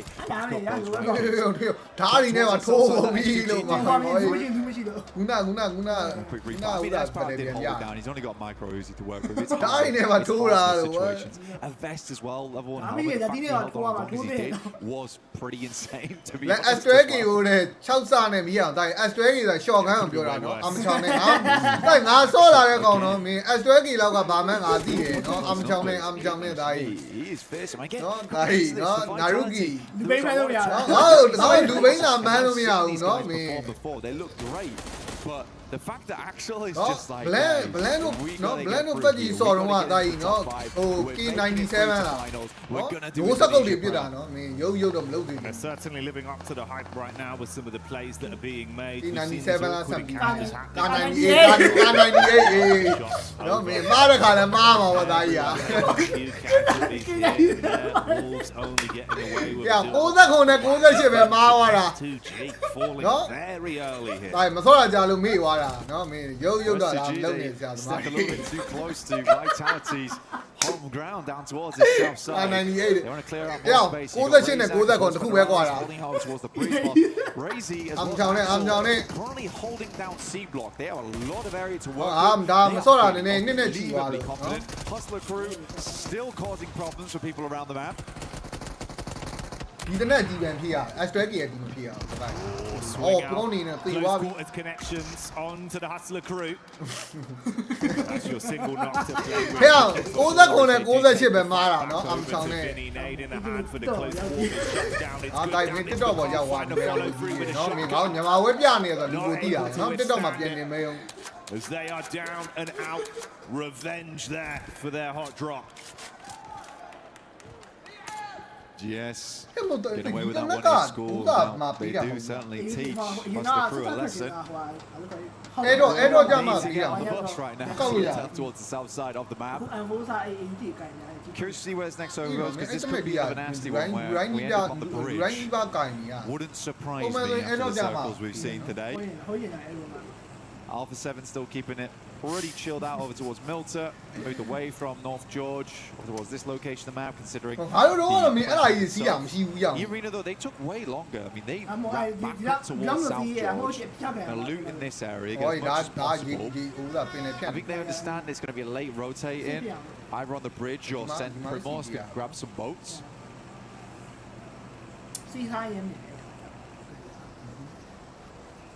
Was our Alpha 7 cameo as well. All together, getting their move on with a hovercraft crossing from the mainland back over. Tiamba had that similar rotation, of course, as they do glide their way around. A few more style points on that one, Blank. Oh, definitely. Alpha 7 though, this is going to be feeling weird for them. Like a lot of times when they make this approach, they're always expecting teams to be holding a Novo. Yangon Galacticos on the other hand, they're headed over towards observatory. They've got to split there, trying to hold out all teams. Cloud down towards the south side though is peeking over towards Alpha 7, but the hovercraft means they can immediately get out of the water and get on the move. You can just see him there, off in the west hand side. This was the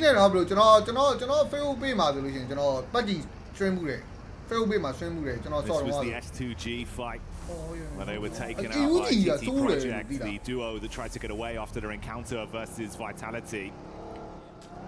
TT once again right here, right now, taking back shots into darkness bit by bit. TT Project, they know they've got to get some aggression. Under the belt right now, they are low down in the rankings. They can't afford to let this game keep going the way it is. And he is finishing out Kenji, and I think that might just be doping us out now. We've already lost 3 teams. Hustler Crew, Darkness, S2G, down to 13, 47 players this stage of the game. Quite a lot of carnage happening on the map at the moment. Oh, okay. A little bit more stamina. Yeah, this is probably better for us and for the team. Sit down towards the ridge side.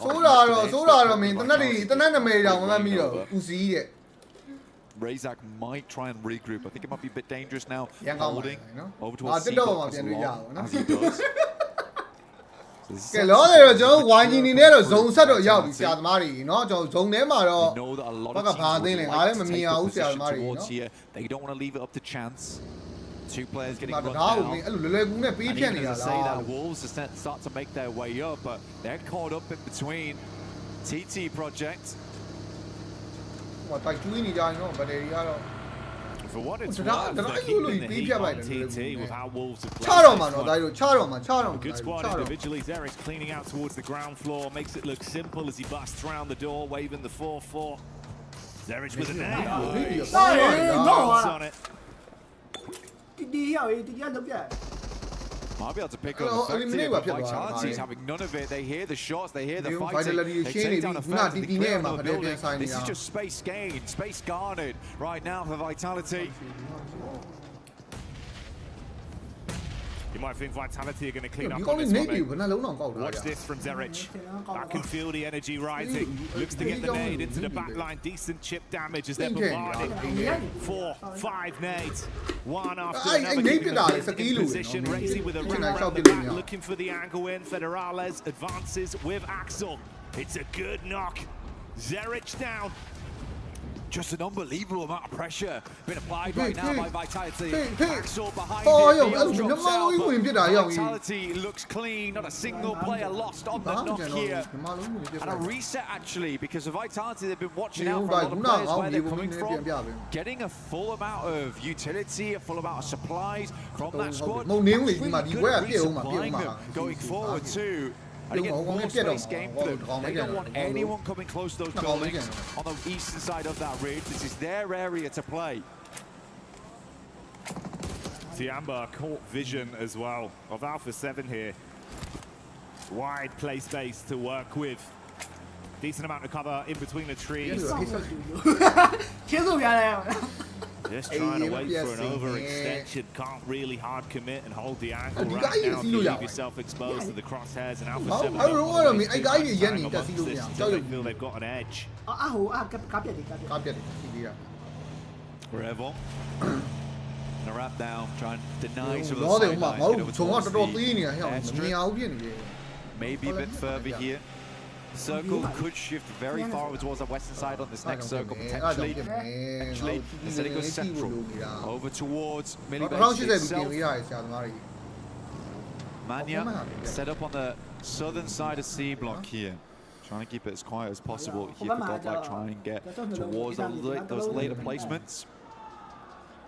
Nongshim, honestly, like I said before, a strong team, but we've not seen a massive amount of that. And again, we've had these pretty crazy, quirky circles so far. Maybe they haven't been able to excel on those. Potentially here, we can see something a bit different. Yeah, definitely no. Like you say, maybe not just the right time with the abstract nature of the first 2 games we've had today as we've kicked off the action. Group B, bringing the heat here. A lot of very explosive teams. Not in the worst position with the hilltop control and can't work with. They'll have the lay of the land up, and the vitality split if they advance towards them. It was a later rotate as well from Hora that's still been developing in the back. That's why we haven't seen them for some time.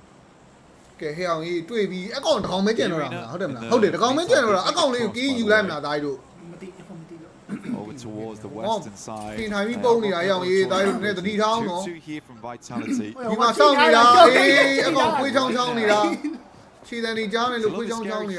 Usually Vitality's backing off the angle, but they have information. Now up against Yangon Galacticos as a solo.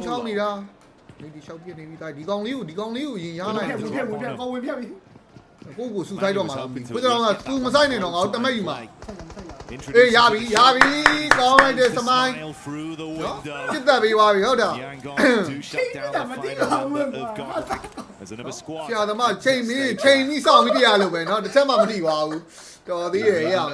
one's slow at the moment.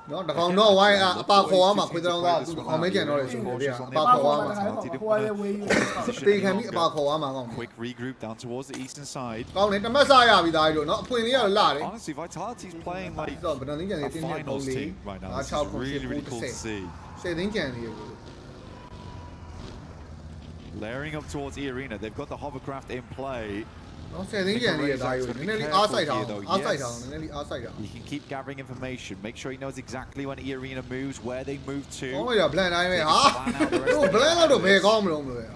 These slightly dangerous versus Turney Cage playing on the top of the building.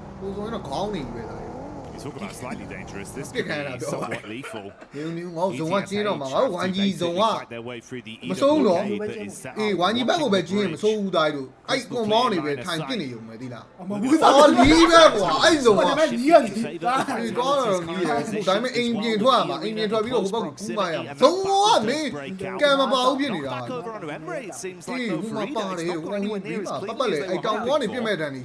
Pretty messy both sides. I mean, Ida has the opportunity to get all the players back up again. One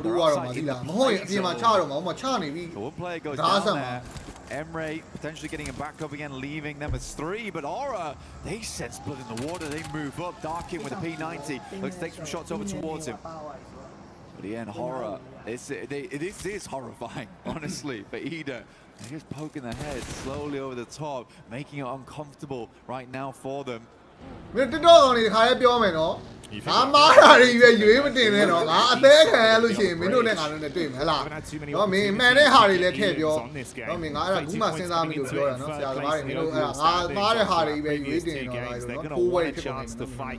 add a little bit more to that. But that wasn't the hard commit on and try and stay safe. The thing is that Aura, they have to be very careful here. They know there's a ridge line that sits down towards Notch and Red Force. They can play that, but they also understood they didn't want to get too involved with Ida, considering that the main rotational path here for most teams is over the northern side, over the rolling hills, and then swinging by E Arena and then trying to play off that bridge there. For Horror, I think they're going to isolate a lot this northeast side of the map, keeping their back cleared from Notch and Red Force.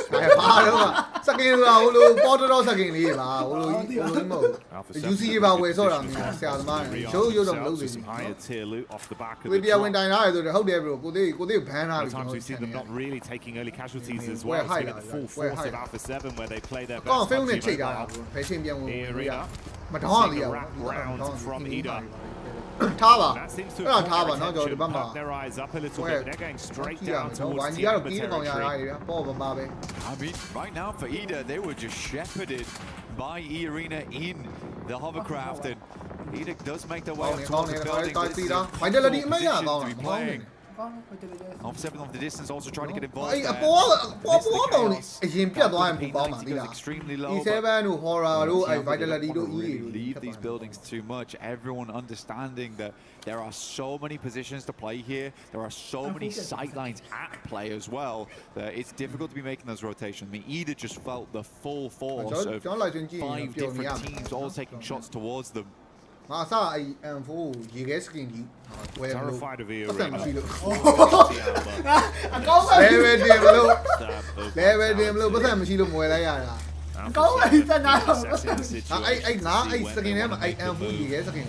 Zone still crunching in. Last few squads making their rotate in.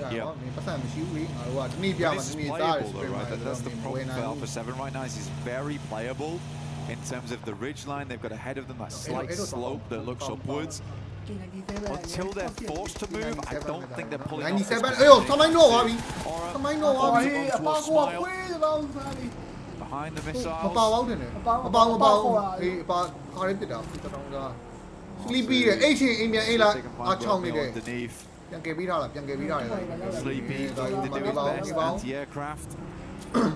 但係撇落嘛，而家你一撇嚟呢，我們騷擾啲啊。 Distance, but this time he's got the DBS in hand, no Balti in play.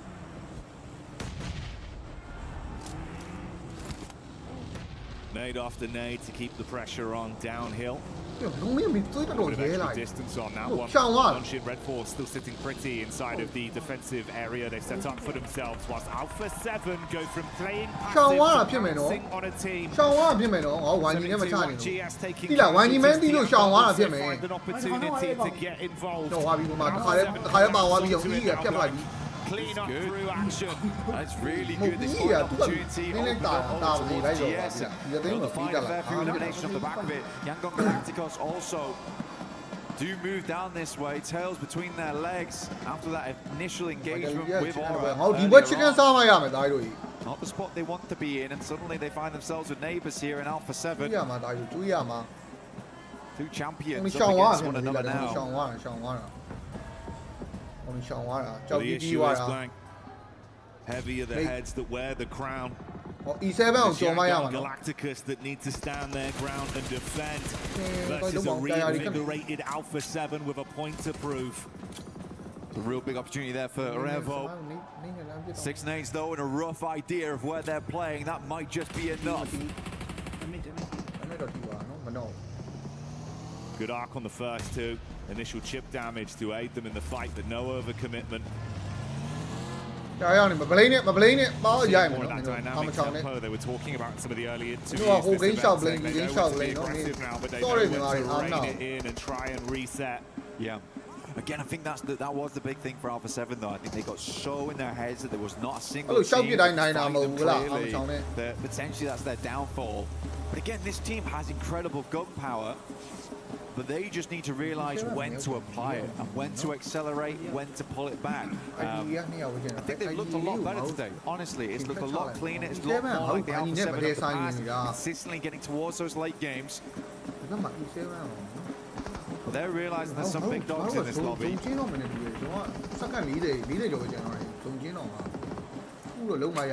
More respect, but it goes both ways. They do assess the situation as well, getting a bit of info up top side towards the arena with the split they've gone for. Can't force the issue too heartedly. If they leave themselves exposed, it could be punishing, but that might be an opportunity presented off the shot up from Hora. Filthy angle on that blank. That's a long distance shot as well. Certainly put Tony K down. Helmet's got to be suffering off the back of that. Rough for Tony K as well, as he's usually the front man for the squad here. Joker's wrapping back. They get done. Alpha 7 also taking bad times to be taking knocks. Circle goes central. Nongshim Red Force. Real chance right now for South Korea. Aura down towards the southeast. Campers got to move out from the buildings. Very clear where they've been playing for such a long time. I don't know how far in this is, but you could play off the back of it. You've still got vehicles to work with. Like you touch on there, could this be a game where Non-Shin Red Force finally come alive? alive? E7 ပတ်နေကိုကောင်နေတွေ့ဘူး throughout the zones we've seen so far. E7 နဲ့ horror နဲ့အရင်မတည်ဆိုင်သွားတော့ငါတို့ချောင်းဝင်နိုင် We've been amping them up. We just need to see it, but let's see if Alpha 7 ပြေးဝင်လာပြီ close quarters engagement. Goodbye Milu as Tiamba. ဟုတ်ဒီကောင်ကြီး horror ကိုရှောင်ပြီးဒီဘက်ကောင်ကြီးပြေးတူးလိုက်တာ E7 စာတက်တယ် from A7. A single knockback. E7 စာတက်တယ်ဒါကြီးဒီလား horror ဘက်မတူဘူးဒီဘက်ဘေးရကောင်ကြီးပြင်ဖြတ်ရှင်းတာလုံးစားကောင်လေးဝိုင်းကြီးနှစ်ကောင်အေးကိုတက်ဖြုတ်လိုက်ပြီဒါကြီးကိုတက်ဖြုတ်လိုက်ပြီ let's go ပြောက်သွားပြီလားတကောင်မင်းညံတော့တကောင်မင်းညံတော့နော်တကောင်တော့လားနော်ဒါကြီးအပြက်ပြက်တကောင်လေးတက်လိုက်ပါလားအေးကိုတက်လိုက်လို့ရှိရင်ငါတို့ဒုံလန်းကြောင်းတော်တော်ပွင့်သွားပါ every squad knows when to pick up တကောင်မ the arena also suffering ရှင်းမိလိုက်ဟဲ့ E7 ကီးကောက်သွားတယ် လာကောက်စားသွားတယ်ကွာခွေးသလုံးသားတွေ vitality ရကောင်နေတာ vitality ရကောင်တွေကီးလာကောက်စားသွားတယ်ငါလို့ကြတယ် Yangon still living on with a 4-man squad. ပြီးကွာကားကြီးဝင်နေတာလို့အဲ့နော်နေနဲ့ကောင် ကောင်ရဲ့လည်းရှိတူးရ Eventually ပြောင်းကြီး what တော့ငါတို့တိုးသွားလာ on the ramp further down. ရောင်ကြီး1 you ကင်းမပေးဘူးရောင်ကြီး He's ငါ rattled လို့ကြ down တယ် to only darken off the back of this central angle that was taken from Alpha 7. Arcing nades in towards the Tianba compound. ရကွာကီးရမှာငါတို့ကီးတကောင်တော့ရလိုက်တယ်တကောင်ပါခေါ်ဝင်ရတယ်အဲ့နှစ်ကောင်မရလိုက်တာ much earlier on versus Alpha 7 အဲ့ still နှစ်ကောင် live ခွေး here တောင်းသား vitality a building that everyone ညတော်ပြီးသားကောင် knows လေး is ကောက်စားနေ occupied ဆောက်ချက်လည်းမရှိဘူး Darkin and Tiamba live in the same ငါတို့ nightmare တော့လာတဲ့ကောင်လေးဒါစားတာ Seven ပြစ်ပဲ need to make a move. Watchtower is open. Potential of moving over towards that. အောက်နေတာရိုမီကောင်းနေတာရောမသိတော့မသိဘူးကွာသိလို့ဖြစ်သွားပြီလားအဲ့ကောင်းနေရင်တက်ပြီးလိုက် vitality ကိုဖြုတ်ပြီးလိုက်Can Young Galactica suffering to the same thing that E-Arena did? They were looking for any kind of entry point, but every single way in just feels like a tight, narrow alley. They've got to squeeze themselves through. E7 လည်းဒီဘက် TN တိုင်ရလားအကောင်ကြီးချနေတာ Biding their time, know that they can strike now with a peek out. Ravo single-handedly has been the explosive force on Alpha 7. 5 elims tied to just this one beastly player. He's on his last legs for now. They need to play medic to get him back up, but Non-Shin Red Force have had sightlines to make them feel uncomfortable. They've had the roughest game. This is a really, really hard approach for them. I think they've played phenomenally this match so far. It's never been easy, but they are running out of supplies, right? They're running out of meds overall. I think the gas is low in the tank. Let's see how much more Alpha 7 can get done in this game. I think this is where they really will need to take the tanks to the next level. I think it's going to be hard. The game's going to come down to vitality unless စမိုင်းတော့သွားပြီဒါတို့စမိုင်းတော့သွားပြီတွေ့လားကိုမောင်းနေကနေထိုင်ပြစ်နေတာငါတို့က open ပြေးတက်နေရတာအဲ့လိုလုံးပေါင်းပြန်ပြစ်လည်းပြစ် Like you say, it's made it so easy. Meanwhile, we get the POV of Axel. Again, the ammunition economy could be a problem. They turn their attention straight onto Aura, though, Blank, and want to see if they can charge. The nades just aren't pitched right, though. နင်းတိုင်းကဝိုင်းကြီးပဲစိတ်ဝင်စားတယ်ဝိုင်းကြီးပြန်ကယ်ထားပြီနော်ပြန်ကယ်ထားပြီ couple more nades still left. M79's in play as well. You need those smokes to make your way across. vitality ကိုတယောက်လုံပေးကြအောင်ညောင်းရေးတွေ့လားလို့ငါတို့က open တက်နေရတာဂျုံကစောက်တလွဲဆုံးကွာပါသွားပြီ It's crazy. တိုင်းနေပေါင်းမဖြစ်ပါနဲ့ကွာတောင်းပါပါ Just as Non-Shin turn their attention. လို့ငါတို့ open တက်နေရတာ We're given a chance to take. They go in. Aura is still holding. And Alpha 7 cut short on the crossing. They can't arrive. ကောင်းတယ်ဒီမှာမကောင်းတာကျွန်တော်ဒီမှာကောင်းလိုက်ကြတော့ဒီဟိုကိုလေအဲ့ဒါကြီးကောင်းတယ်တွေ့ Giving them a chance to move on that one.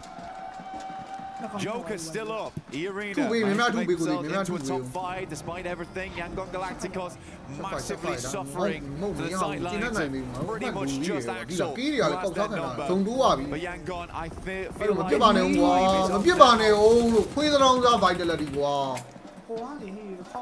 And that could be a statement that you could attribute to every other squad in the lobby with how Vitality are starting to play.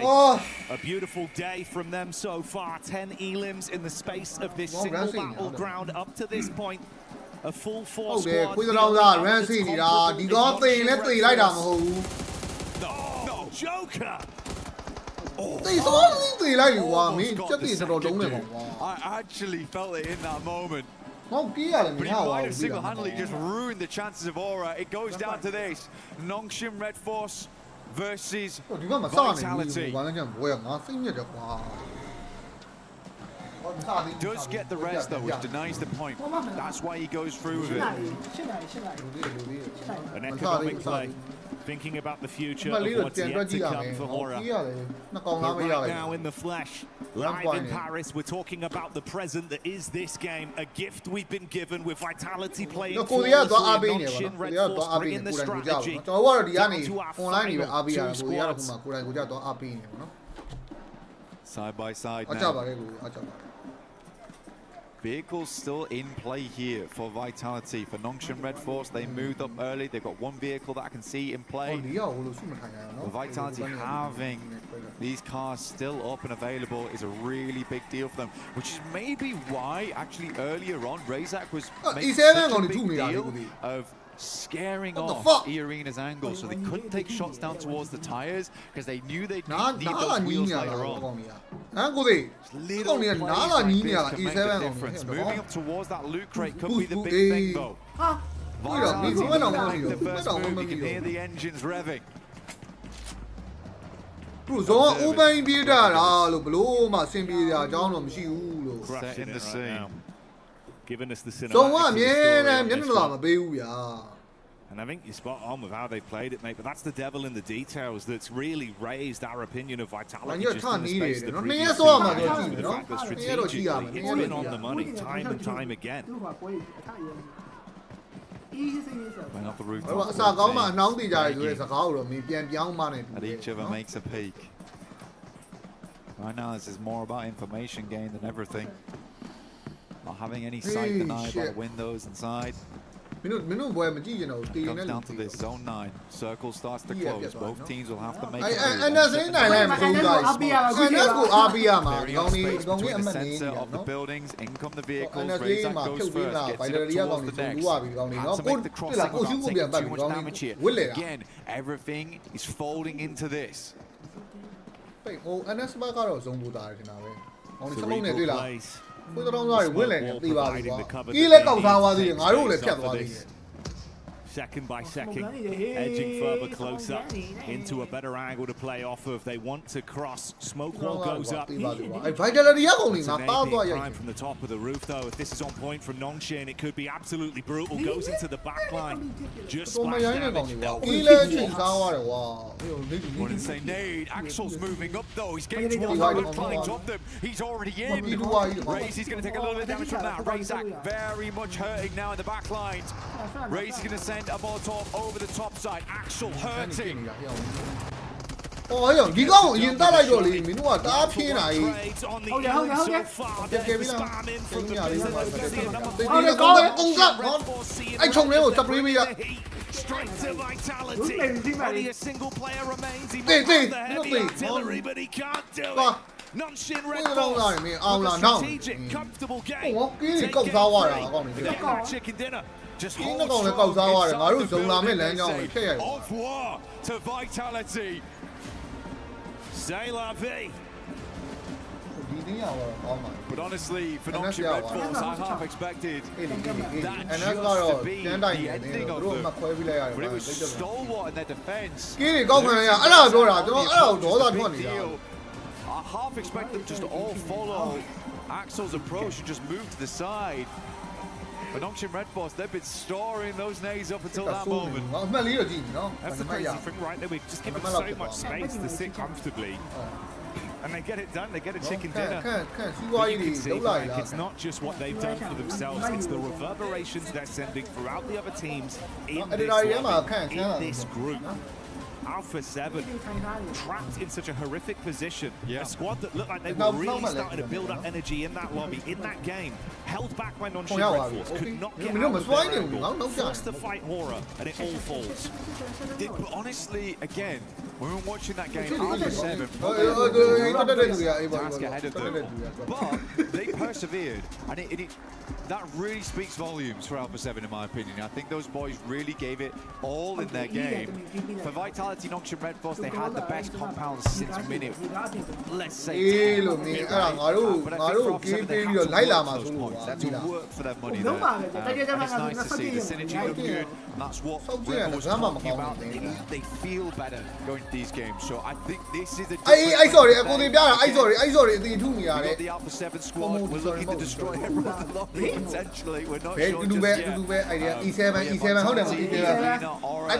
yet.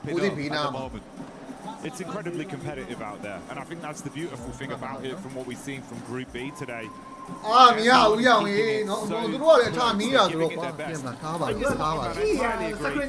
said in the interviews as well, that sometimes it's just words, but no, they prove that it's reality. Exactly. It's not just false confidence. I mean, it's nice to hear from Rambo when he just said, the synergy's better, we're prepared this time, and you can see it in game. But are you prepared to go up against an arena? Are you prepared to go up against a Vitality, a revitalized Nox and Red Force? I don't know, but we'll find out later today.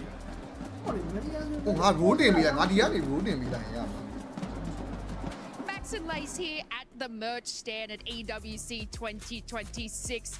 Now, I've heard, Max, you're a little bit of a card fan. Look, I've been playing and collecting card games for over a decade now, and I've never been on a card myself, but that changes today, right here at this booth. Well, yes, here at EWC, you can actually choose what you want to go on your card. Fantasy, fighting, shooter, cyberpunk, horror. Max, I'm going to have to go shooter. What about yourself? Look, I love shooters, but fantasy is just so sick, so I'm going to go fantasy. But now the next one is you're picking your class. Usually in every game I play, I'm a healer, so I'm going to go with the healer class. And guess what? I'm a DPS gal. I'm right up in that action, so I'm going to hit DPS. Fire, ice, lightning, shadow, glitch. So now we can put a bit of an aura light around our card. I think you're a glitch. Glitch?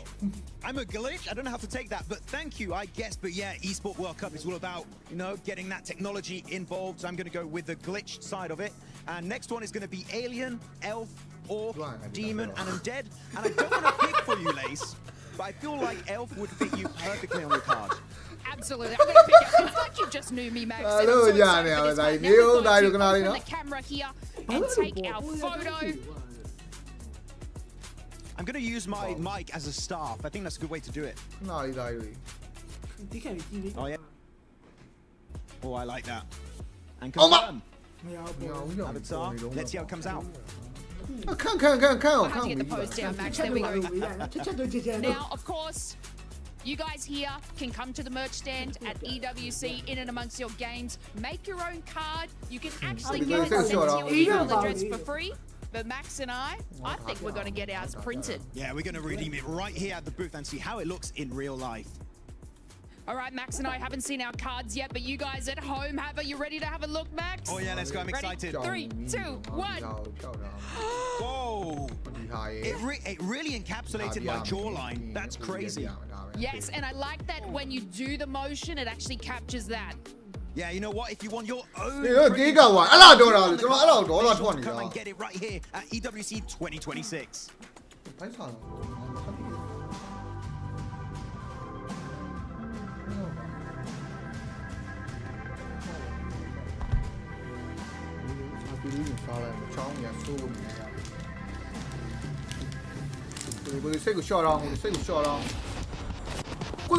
UI manager ဆိုတဲ့ဟာကြီးဘယ်လိုဖြစ်ရတော့လဲလို့ပေါ့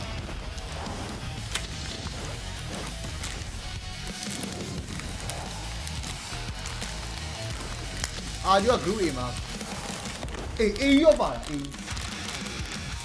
A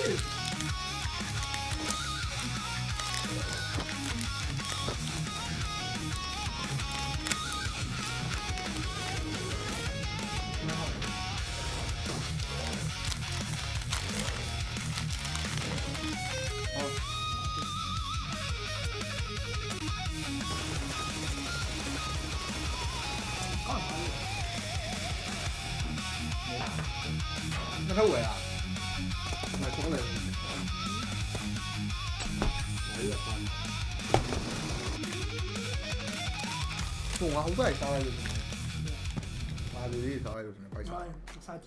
Boy, oh boy, if we had any questions about Nongshim Red's force, they were just answers that were able to stop Vitality in that last game. Finally. Nongshim return. Let's go. I was watching and I was going, okay, they're playing for survival. They are trying to just get into that top 5, just try and do something here. However, I knew, we've been talking about this actually before the game, right, where it's like, this team does not have any pressure on them whatsoever. They are not a team that falters under that pressure. So for me, seeing that, I was like, okay, let's see what they got. Let's see what they got. And actually, you know, coming in, they had a fantastic defense. Vitality, yes, they did push a little bit, but I think for Nongshim, they were able to come in having sat all game in one compound and actually go, we're under pressure, let's still play very well, still go as a group, push as a duo, make sure we're safe, and that's what won them the game. And I mean, I got to talk about Vitality again. I'm sorry that I'm harping on about them, but they were able to have a 11.3 average elimination rate to catch E-Arena. This is insanity. Right at the start, but they created themselves such powerful positions. They had such an incredibly close gap in points that they were like, you know what? We need to make this rotation. We need to play it here. Obviously, right at the end here, I liked the way that Axel sort of made that push with the vehicle. Unfortunately, that communication wasn't really passed on to the rest of the team. They should have followed through after popping the smokes, but obviously 3 of them held back. It would have been a different game for them. But from the start, I mean, the recon that they had on every single building push that they were able to do, especially against, I think it was TT, they are playing absolutely insane, not only for, Hey guys. Hello. I decided to join you guys for a little bit of a CC update because I've got some interesting stuff to talk about, okay? We've got a lot going on at the Lenovo Legion Gauntlet. We already had a 3rd, 4th place decider match happen, and Geek Esports was able to claim 3rd place. Have any pressure on them whatsoever. They are not a team. See what they did push, having very well same. For Nongshim, they were able to, yes, they did that. They're trying to just get balance. Okay, where it's like a team that falters under that pressure. So for me, seeing that, I was like, okay, let's see what they got. Let's see what they got. And actually, you know, coming in, they had a fantastic defense. Vitality, yes, they did push a little bit, but Where's that between 8? After these 3 matches, what has surprised you so far? That was it's a normal-ish game, actually. It was kind of weird still. The circle was very far to the western side. There was a lot of water on phase 1 zone. But it was very gifted. We know that this game. Vitality, Nongshim Red Force, not contested. They're 2 buildings in the circle until the very bitter end, literally until circle 8/9, and they went to make it work out. But pretty an easy win, right? And we're going to have a replay very soon to check out how Vitality decided to commit to the push. But here we go, quick look at the overall rankings, and oh my goodness, the point gap that we have created between 3rd and 4th position, Liptroy, is mental. 41 points against 25. I saw that in the beginning, at the end of game 3, right, or game 2 rather. I mean, I was looking at 35 to 16 points, and it keeps going. 41 to 25 is insane. 25, 20, 16, 15, 12. That's sort of more normal for a game 3. 51 is not, and I don't know how we've got here. E-Arena, Vitality, even Hora doing fantastic in what have been back-to-back insanely difficult zones. We do have to say though, for E-Arena, they have slowed down Lays. They ended up getting 39 points in that first game, but after that, yeah, you've been able to get some points here and there. Obviously, just for everybody, I'm not expecting for you to get 30 points again, but if it does happen, that'll be amazing. But the squad just hasn't been able to pull off the gap that I thought was going to happen. See, this is what I see across several games, is that your game number 1 can be the entire thing. You can clearly take everyone's weakness, go in strong, but of course, 2nd, 3rd game, people are going to start reading your plays, understand where that you are. how you're going to make this through. And that's what's happening to E Arena now. They had such a strong start, but everyone's reading them like a book. Everybody is reading them like a book. When we saw the overall there at the bottom 3, we did end up seeing we saw this past match that they ended up getting into a hot drop. Let's talk about this because I know you want to talk about this match. I really wanted to have a bird's eye view of this push on Vitality. They really can see the center of the circle, forcing Vitality out of their compound before Nocturne Red Force. So Vitality don't have the advantage anymore. They have to be on the offensive. Massive smoke road. I'm not going to lie, looking at some of these smokes, not great synergy and communication. It kind of all spread all over the place, not denying lines of sight properly onto Nocturne Red Force, but you can see the moment the two teams do get in grenade range, it's just a mini red zone here in this final zone, sending it forward. But this, I would say, is the biggest mistake from Vitality, and the main reason why they didn't end up getting this chicken dinner. They're sending it one by one. One player sends it, then an extra player sends it. Yeah, you are managing that fight. This is the moment to send everything onto Nocturne Red Force to hopefully make it work out. But here, one player on the left side of the wall, he gets overwhelmed. That's the end for Axel. Another player inside the building gets 1v3 at that moment pretty much. No way, Jose, is that working out. The two other players still on the roadside. Unfortunately for them, that was a massive misplay, sending it all together. Maybe that could have been a Vitality win, but Nocturne Red Force, they see that mistake and instantly shut it down. And it was going to be a hard push for Vitality. The fact that they weren't even able to try to make that push was perfect to see. Now, going back to Godlike, one thing that I was talking about with OG is that I wanted to see aggressiveness. Here with Godlike, I don't want to see unnecessary aggressiveness out of this squad, and I'm talking about those hot drops. You don't need to do those hot drops. Right now, you started off hot in Rondo, but they have slowed down in a way that they're just having to do silly things. You don't want to be hot dropping. You want to be securing those points. Look, before this game, I said, I'm going to cut them some slack. We need a more normal game from them before I really judge them too harshly, right? Because bad zones are they're just horrific. And we had a normal zone-ish. Wait, no, we didn't have a normal zone, but we didn't even get to the non-normal zone because they were normal-ish because they were too busy hot dropping. Why are we doing this? I'm going to jump in again on your solo camera shot. Yes. Miramar's coming up. La Cobreria. So if it's happening on a wrangle, they're hot dropping the entire day, basically. That's so true. You're so right, actually, and I'm not here for it. Stop hot dropping. Play normally. We believe in you. Just stop it. I believe in them too. You know what? Let's all get into it cozy here. Let's get over, ladies. Yeah. How do we feel about hot drops? I freaking love it. I think it's fantastic. I think this is the 6 games you've got to make and do these plays. But you've got another 6 tomorrow to sort of calculate and figure it out. Hot drop. Go crazy. What if it's a hot drop with Vitality? Vitality don't get you. I don't know. Maybe don't do that. Read the game, what review, guys. Don't drop it. Just please, honestly, Godlike, stop hot dropping. You're a team that has the potential to make it to the finals, just like OG.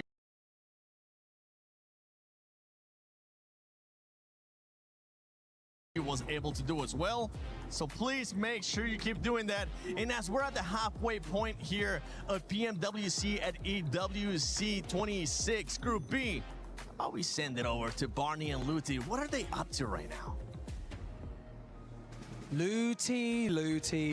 Yeah, Barney, tell me. I've asked you to come down to the stage because I was talking to a few people and they told me that you have found out the formula, the secrets to win at PMWC. Is that right? Yeah, I spoke with so many specialists, so you have to listen to me carefully, okay? Because the secret, Barney, is like you have to...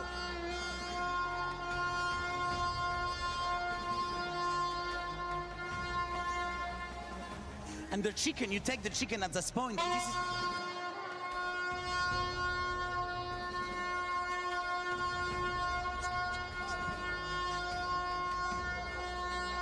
And this is how you can be the champion. Wow. I never knew that. That's some crazy insight into this game. And I tell you what, for those of you at home, if you're watching and you want to find out what it takes to win at PMWC, that right there, that's the secret. And so, casters, over to you. Hope they listen well.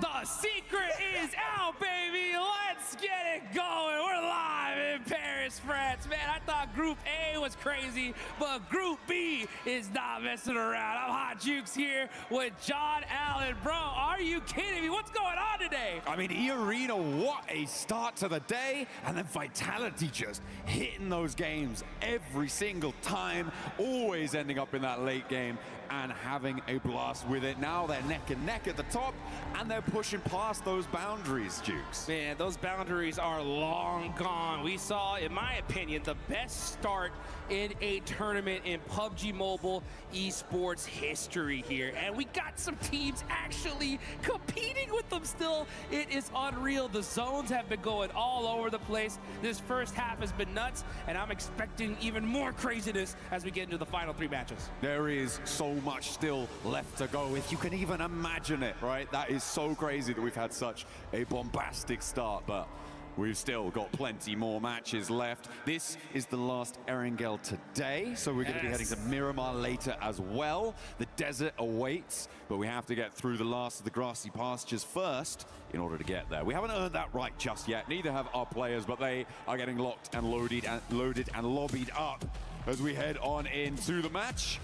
It is time once more to see if Vitality can reach that late game.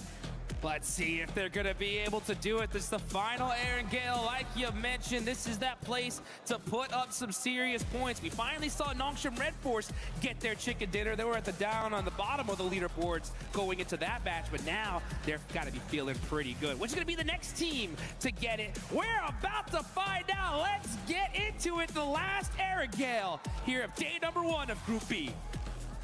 Let's get stuck right in from the military island up towards Saverni on this plane path. Going to see a fairly fair distribution of drop spots available for everybody. No real big dramas here. Taking a look at those tables as well. Nongshim Red Force jumping up with that chicken dinner all the way to 5th place on 20 points right now. Just goes to show you these early doors don't mean a jot if you can keep it going. So for Hustler Crew, let's pick up the pace, you know? A UK team in the finals? Absolutely, I'd love that. Let's get it going. I mean, hey, we saw Nongshim before that last game. They had, what, 6 points? And then now we see them, like you mentioned, in 5th place in just one single game. So, when it comes to Hustler Crew, they could definitely get it going here. You can see the top players there on that bottom left side with Axel with 14 eliminations. Yeah, doing bits for the rosters right now. Vitality E-Arena are going to be slathered all over these top player cards. I'm guaranteeing it for you now with what they were able to do. They are looking very, very good. E-Arena, a little bit less legs into those later games, I think it's safe to say, but they still have done so much. And Horror keeping pace. I mean,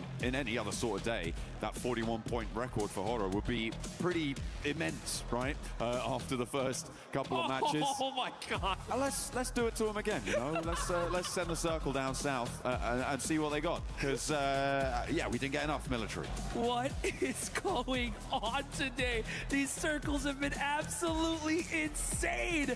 And you're right, we're back down south once again. You got Vitality down there. I mean, it's wild to think that we saw a 39-point game in one match, and we actually have a team tied with them. Like, this is ridiculous. Yeah, I mean, since then, what is that? 12 points they've earned in the next 2 games, which is still pretty good, right? That's pretty good. That's like a middle table performance right now. 8th and 9th, both on 12 points apiece. So yeah, they've still done pretty well. But Vitality's consistency for me is really interesting. And given this circle, Vitality are in such a good spot. If it does go south, because they do need to keep themselves nice and cool, calm, collected, and look good. Yeah, well, you guys got to make sure you pick up that Naruto skin. That Uzumaki event is going on, guys. Make sure you pick up all that good stuff in-game immediately. I'll tell you what, I make sure that I got mine, and I know that Maxman has got his. But which team's going to get this chicken dinner? We can see the Wolves. They ain't messing around. They said, let's get down south quick. Absolutely. First over the bridge. Well, second maybe over the bridge, I think it's safe to say. You do have some players. Oh, you're kidding me. No. They're just going to abandon it. Not even going to try and flip it. I mean, I guess if you don't have any nades or anything like that, that's actually really nasty for the Wolves. That's going to slow them down. The good news is that they are across. The bad news is we saw them do that. Yeah. So, you know. Out of all the things. That's the most negative aura that I think I've ever seen of any team is from the NA team, of course. Out of all the things that could have got put on stream, has to be that one. Who was driving? I didn't catch. You know what? It was nobody that was driving. Oh, right? they get caught by Vitality. No! Oh, if only you had a vehicle. Oh. This just goes to show here, folks, at this level, one single... Oh, Baton with a pan! He got a pan knock. I think that was a thrown pan knock coming on through. Okay, they're not out of the fight just yet, but they are starting to bleed. The Wolves will struggle here, and I imagine that Razy's going to get back up. Yeah, now you got Necessary all by his lonesome. Razak trying to pull off some plays there. Oh my gosh, switching in that buggy. Necessary is done, and the Wolves are getting destroyed. This is what I'm talking about. One tiny mistake, a domino effect into a straight disaster. Imagine being an NA team right now, man. Oh, that would suck so much. Wow. Look at his face. Hey, he's got, look at his vehicle. face. They found another. Oh, okay. I think. Wait, no. I'm wondering if Vitality found the flip turn vehicle, the beetled vehicle, dude, and if they've pitched it back, that would be brilliant. This is what I mean, and the good thing is that Vitality is that this is their drop spot. They're already so high on the leaderboards, they can do whatever they want. They can chase this all the way if they feel like it. Let's take a look at the replay. Okay. Oh, what's this? No way! Oh my, on a moving buggy. And with a headshot, baby! Bad shot to the face! Are you kidding me? That was insane! If his team would have survived, I mean, still, that's going on the highlight reel, for sure. Oh, yeah. I mean, yeah, that's that. Okay, they get some aura points back for that. Yeah, so we can forgive the flip vehicle. You know, if you're getting a ranged pan headshot. That was cool. You're breaking brains and scrambling like eggs, you know, that's fair enough. You're going to bring the pan to play like that, you can have that one back. Yep. Yeah, that officially is even. Aura balanced. Let's take a look here at Vitality, though. They're looking to put in some more work. Oh, look at that, though. We're going to see Lupa get a nice knock onto Razak. Can he hit this next one? He doesn't. The rest of his team not so lucky either. Will be taking 2 knocks their way. Looks like Razak will be resable here. They have got the backup. Axel's holding face, and they do need to send in for that recall as well. Ooh, as having the hovercraft rolling up to the fight juice. Yeah, and you can see Axel getting those thirsts really quickly here. Kenji, that hovercraft is getting beat up. Still surviving for the time being, but now it's on fire. Kenji has to back up. He's got the UMP in hand. It has to make a crazy play, but that nade hurt way too much. It's all up to Matika. 3 players for Vitality. They should be able to hold this one down. The question is, how much time is this going to take, right? Because all the while, teams are starting to migrate south. They're moving in towards those bridge locations. Vitality losing time in terms of their ability to set up across these hills and may lose the ability to stop players getting across. Nox and Red Force have taken advantage of this. They are now on the north side of that military base. And in comes Ida as well across the bridge. You're correct. One thing about Vitality, though, is they do have the ability to get straight to the finals in like 4 matches. That is one thing that is definitely happening, though, with how crazy they're playing here. I don't even know if this is PMWC or if this is a classic at this point, because Vitality are just running over everybody. Matika's trying to make something happen, though. Oh, it's actually from across with the AK. Ida chiming in with a 3rd party. This is the bridge crossing team. They move forward to Vitality, starting to drop now. There's a flush sent their way, a second, and they are cut down to 1. All of a sudden, this bridge crossing is going to come back. It's going to punish them, and Axel still down. Only Razy remains. He's going to go for the res here, and it looks like he might be able to get it. But yeah, they took a long time on this fight, and the longer they waited, those 3rd parties are coming, and now you got Ida in the mix. So this is bad news for both of these teams. Dopeness is in big trouble. Vitality, I mean, they got 6 eliminations, and the fact that they're so high on the leaderboards, I mean, that's still not a bad game, but you're right. If they would have just made a few different plays, we could have seen a crazy, crazy match from them again. They had a big opportunity here to take control of the hills. They decided to go for the fight with Dopeness. I think that it lasted a lot longer than they expected, which is why we're seeing this sort of thing unfold. They got stuck in, and they couldn't figure out a way out. It is unfortunate for Vitality, but going for the fight in the first place, maybe not a terrible idea. As you said there, though, Jukes, it's the sticking around that has really come back to bite them, because the bridge is just so open. Yeah, I mean, teams are going to be hauling into Millie now. You're going to see Aura having one heck of a tournament. No fear. Gonna have to make a play here. Gets Edmino. Oh, tries to hit that shot, but Godlike shuts down Aura, and they are out of this one. Up on the northeast side, there is time to res here. It's stage 1 on the blue zone, about to hit stage 2, and this res will come through. They'll be able to get on the road. They can out-heal it. That's a really annoying circle for a lot of teams. It pushes you up to the north coast. And I mean, it technically still has the ability to go back to the mainland. This is so yeah, I mean, you guys can see it there in the top right. This circle, just so much water in between them, and that zone could still go north. But Axel trying to put some more eliminations for his team. Can he win this 1v1? He's got the DBS. Speaker's gonna have to reload. He's got the pump shotgun. Let's see what he can do. It's Og. He's gonna do the jump out. Let's see. Trying to make some moves, find those angles. Reload on the AUG now. Got 10 rounds behind. It should be enough. He goes for it. He's got the HP advantage. Doesn't even need to sweat it. Razy will get back to his feet, but down on 2. The circle pushing out to the east. They do need to start to get a move on now. Severely diminished as they are, but they are on 58 points already. 7 points earned this match. As you said, it's already a good result. All the way up by Rozhok Bridge as we hop on over to Etch as they try and hold it underneath. Looks like they're doing pretty well against 7-2-1 game GS. Yeah, you can see Fajita's got that nade.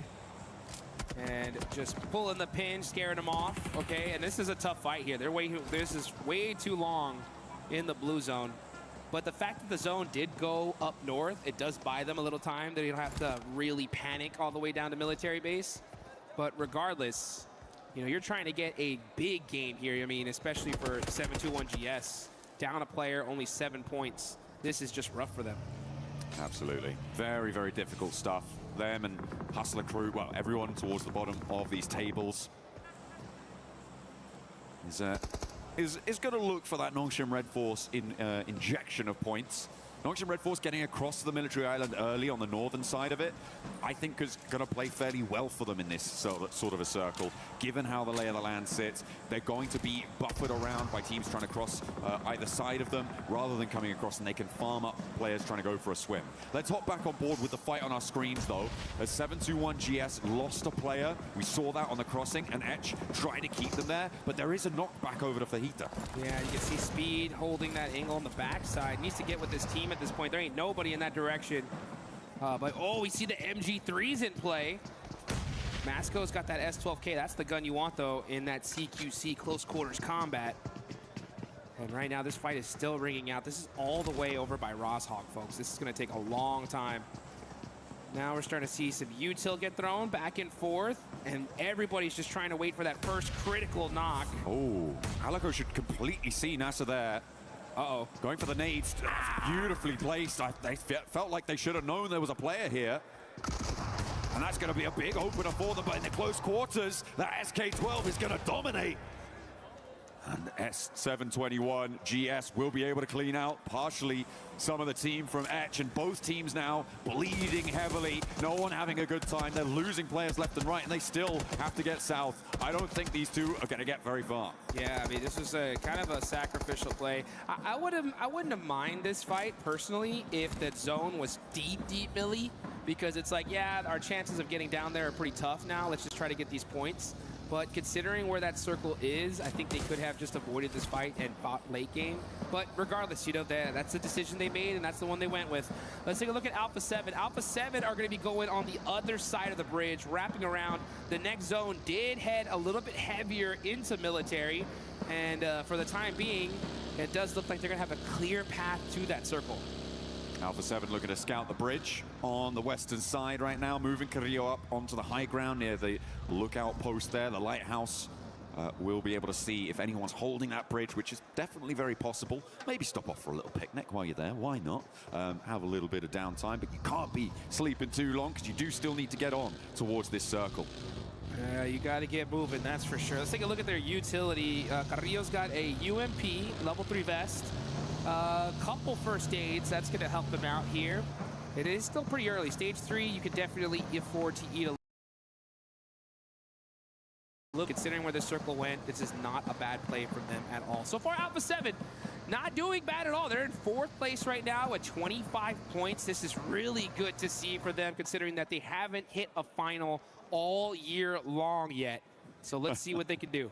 Yeah, the one final there's been. They haven't hit it, but they hit it. They didn't hit it in a very dramatic fashion. I think that's kind of more the point, right? They went down in group stages in bottom 2 of their lobby, which was on nobody's bingo card, right? Yeah. So to be able to regain a little bit of confidence moving here would be brilliant. Obviously, a top 5 is what they're shooting for. What's what they should be aiming for, right? But even getting through to survival stage, I think for them would be a little bit of reassurance.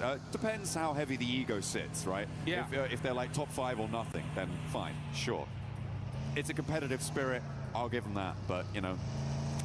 Even survival is better than what they did before, and improvement is the name of the game. That's what it's all about. And when it comes to Alpha 7, you know, there's an old saying in the boxing world, you know, as you get older, the speed slowly goes away, but that power always stays there. And I think that's Alpha 7, you know, like, no matter what, they are so experienced. They're such a dominating team that these guys can get off the couch and I think can eliminate still some of the best players in the world, right? But getting to those end games, getting those placement points on top of those eliminations, that can be difficult because in the 2 recent global tournaments they played in, at the 18 games, they had 46 eliminations, only 12 placement points. They're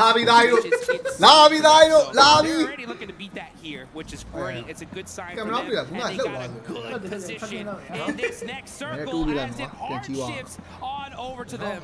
Very, very lucky. Let's see if they can capitalize on it. I'll tell you who else has a pretty good position here is the Vitality duo, right? Up towards the north side, they've got Tianba as well as Nongshim Red Force. The difficulty, of course, for Vitality is they're playing as 2, so they do need to figure out. Lobby, bro, lobby. Body pick of them. Maybe we're going to push on through. That is 7-2-1. GS going down. They did actually manage to get as did Edge, but neither is going to be happy about it. S2G still camping the East Bridge. On the Western Bridge, it looks like we're going to have Godlike coming in a little bit late. There is still quite a few spots in this circle, so it is going to work for them. And yeah, let's take a look here at this bridge camp. You got S2G there, gatekeeping for the time being. And they're going to hold that bridge, I think, all the way to the end here. Solke, oh, he spots him. They have no idea he's there. When is he going to take that shot, though? He's going to wait till the last second. Yeah, I mean, you're waiting to have multiple angles on the shot, right? Especially when you're so close to hard cover. You know that you can attack 1 or 2, you lose that one, surprise, but Lost will not lose on that face. Looks for more as well. He's going to find some bullets sent back his way. But now S2G are down to 1. All of a sudden, the Hustler crew seem to have found an opening. Has to get gone here. Yeah, his whole team's going to be taken out. I mean, this is stage 4. The blue zone's hurting. Loco is looking crazy as he's on the move here. They should definitely get these confirmations before they push because it's going to be difficult to get across that zone. Instead, they just said, hey, you know what? Let it ride. We are sending it down this bridge. But for how long are they going to make it across? MCG is up there up top. When is he going to take these shots? Let's see. I don't think he's going to have the angle to do it if they break right here.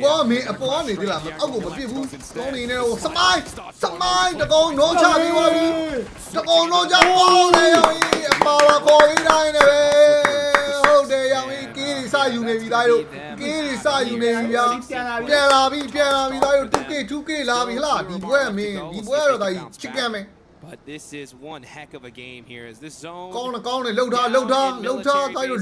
northeast side near the bridge. It's going to be a hill finish.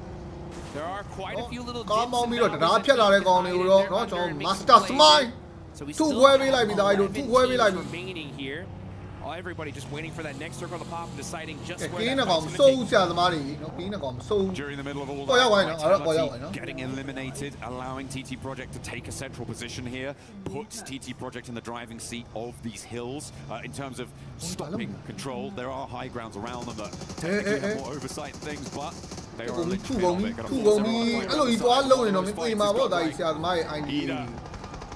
Will be next on the chopping block and Alpha 7 maybe after that. TT Project, though, steal a point away. Darkin does get flushed out, and now it's Alpha 7 still. Will they connect? No, they're not quite finding it, and that's damage being done. Dishing out death, a good like. Alpha 7 standing with no force against Godlike.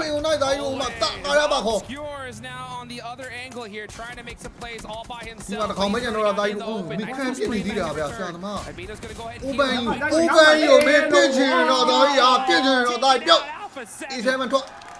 What a roll-up from Godlike. Alpha 7 didn't know what hit him.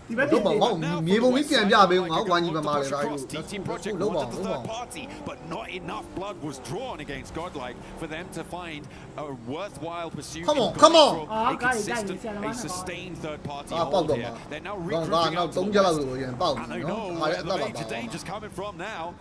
It's on the west side, it's Godlike.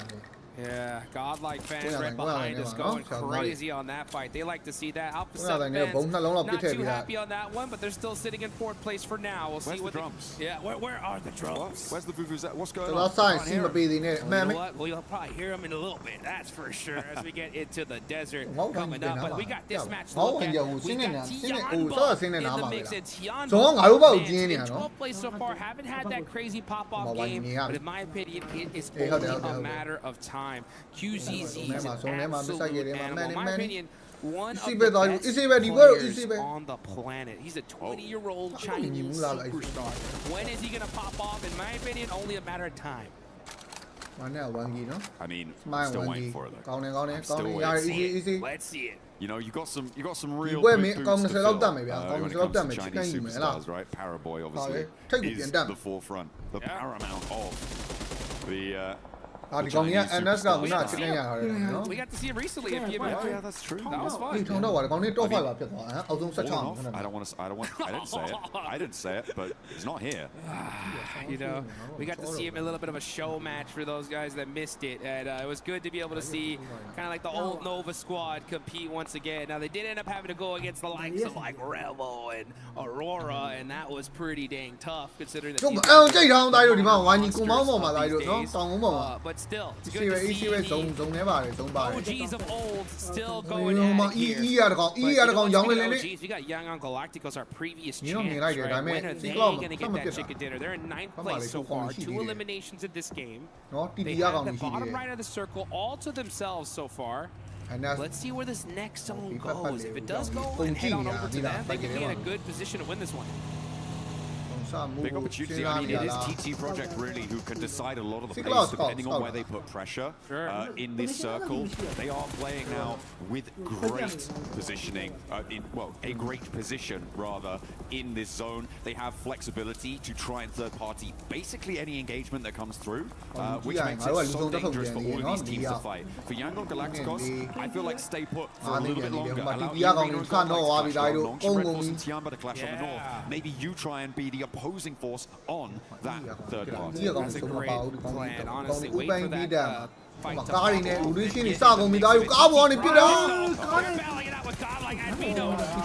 right into the mix of this. Here from side to side as Effect shimmying back and forth. Esports running over TT Project. Yo, it's Godlike. Unfortunately, Irina. And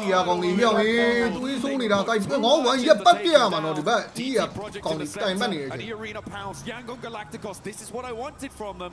Move in to try and third party. But now, diverge. Godlike not going down fully there, I think is a big achievement. Playing on with 2, they could still extract value. This is crazy push like that. You got to do it full send, full attack, and do not waste time. They were able to take out TT Project. And they got a good amount of eliminations in this game. Godlike is on a run right now. 2v2 now between Irina and Godlike. Yangon Galacticos now moving Smile in to try and have the numbers advantage. Nongshan Red Force are taking shots from across the way, from across that road on the northeast side. Tiamba just hunkered down. They're happy to be out of it at the moment because it looks pretty chaotic on that south edge. This is getting wild right now. And you can see, Yangon Galacticos are starting to push into this circle. The fight has calmed down, so they don't have that easy opportunity to go for a third party. But hey, little by little, just try to get some more information. And you can see St. Cloud, he's got his eyes on Mormon right there. Got that name in hand. That's going to be a long toss here, but he's going to, yeah. Once you saw him in that... I mean, Mormon with the timing on the reverse there, looking pretty good. Knew that a nade was probably being pulled. Opening a lot of angles over towards the northeast potential. To crack a couple shots. Safe for now. Godlike could be going do-si-do with Mormon. Spinning around. Amanya has a little bit of trouble. Joker spots him. And it's a now for Godlike, but they got deep into this game, Duke. 6 teams eliminations. This is a big match. They're up in 7th already. Huge match for the side of Godlike. That's going to put them in a getting taken out as young. Now, like, hey, you know what? It's time for us to get some They're still outside the circle, though. They need to find their spot on the way in. And now Nongshan Red Force are starting to move around. Have fully committed to this angle, and if they can get rid of the stragglers, maybe it's going to work out for them here. But Nongshan Red Force, in the meantime, have established a chokehold on the rest of the circle. Yeah, Smile forced to jump out of his vehicle. That's Mormon gone. That is now the top point sponges in this lobby. This is a huge opportunity for teams in that mid pack to try and catch up to them. There, right? We've been waiting for them to pop up. All the way in 13th place. They have their whole squad up. Let's see what they could do. But like you mentioned, look at that. Our previous game winners, Nongshan Red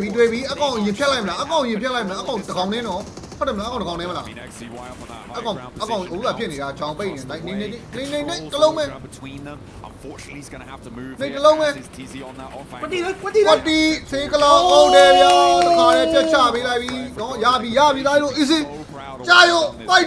are being brutally efficient. 19 eliminations.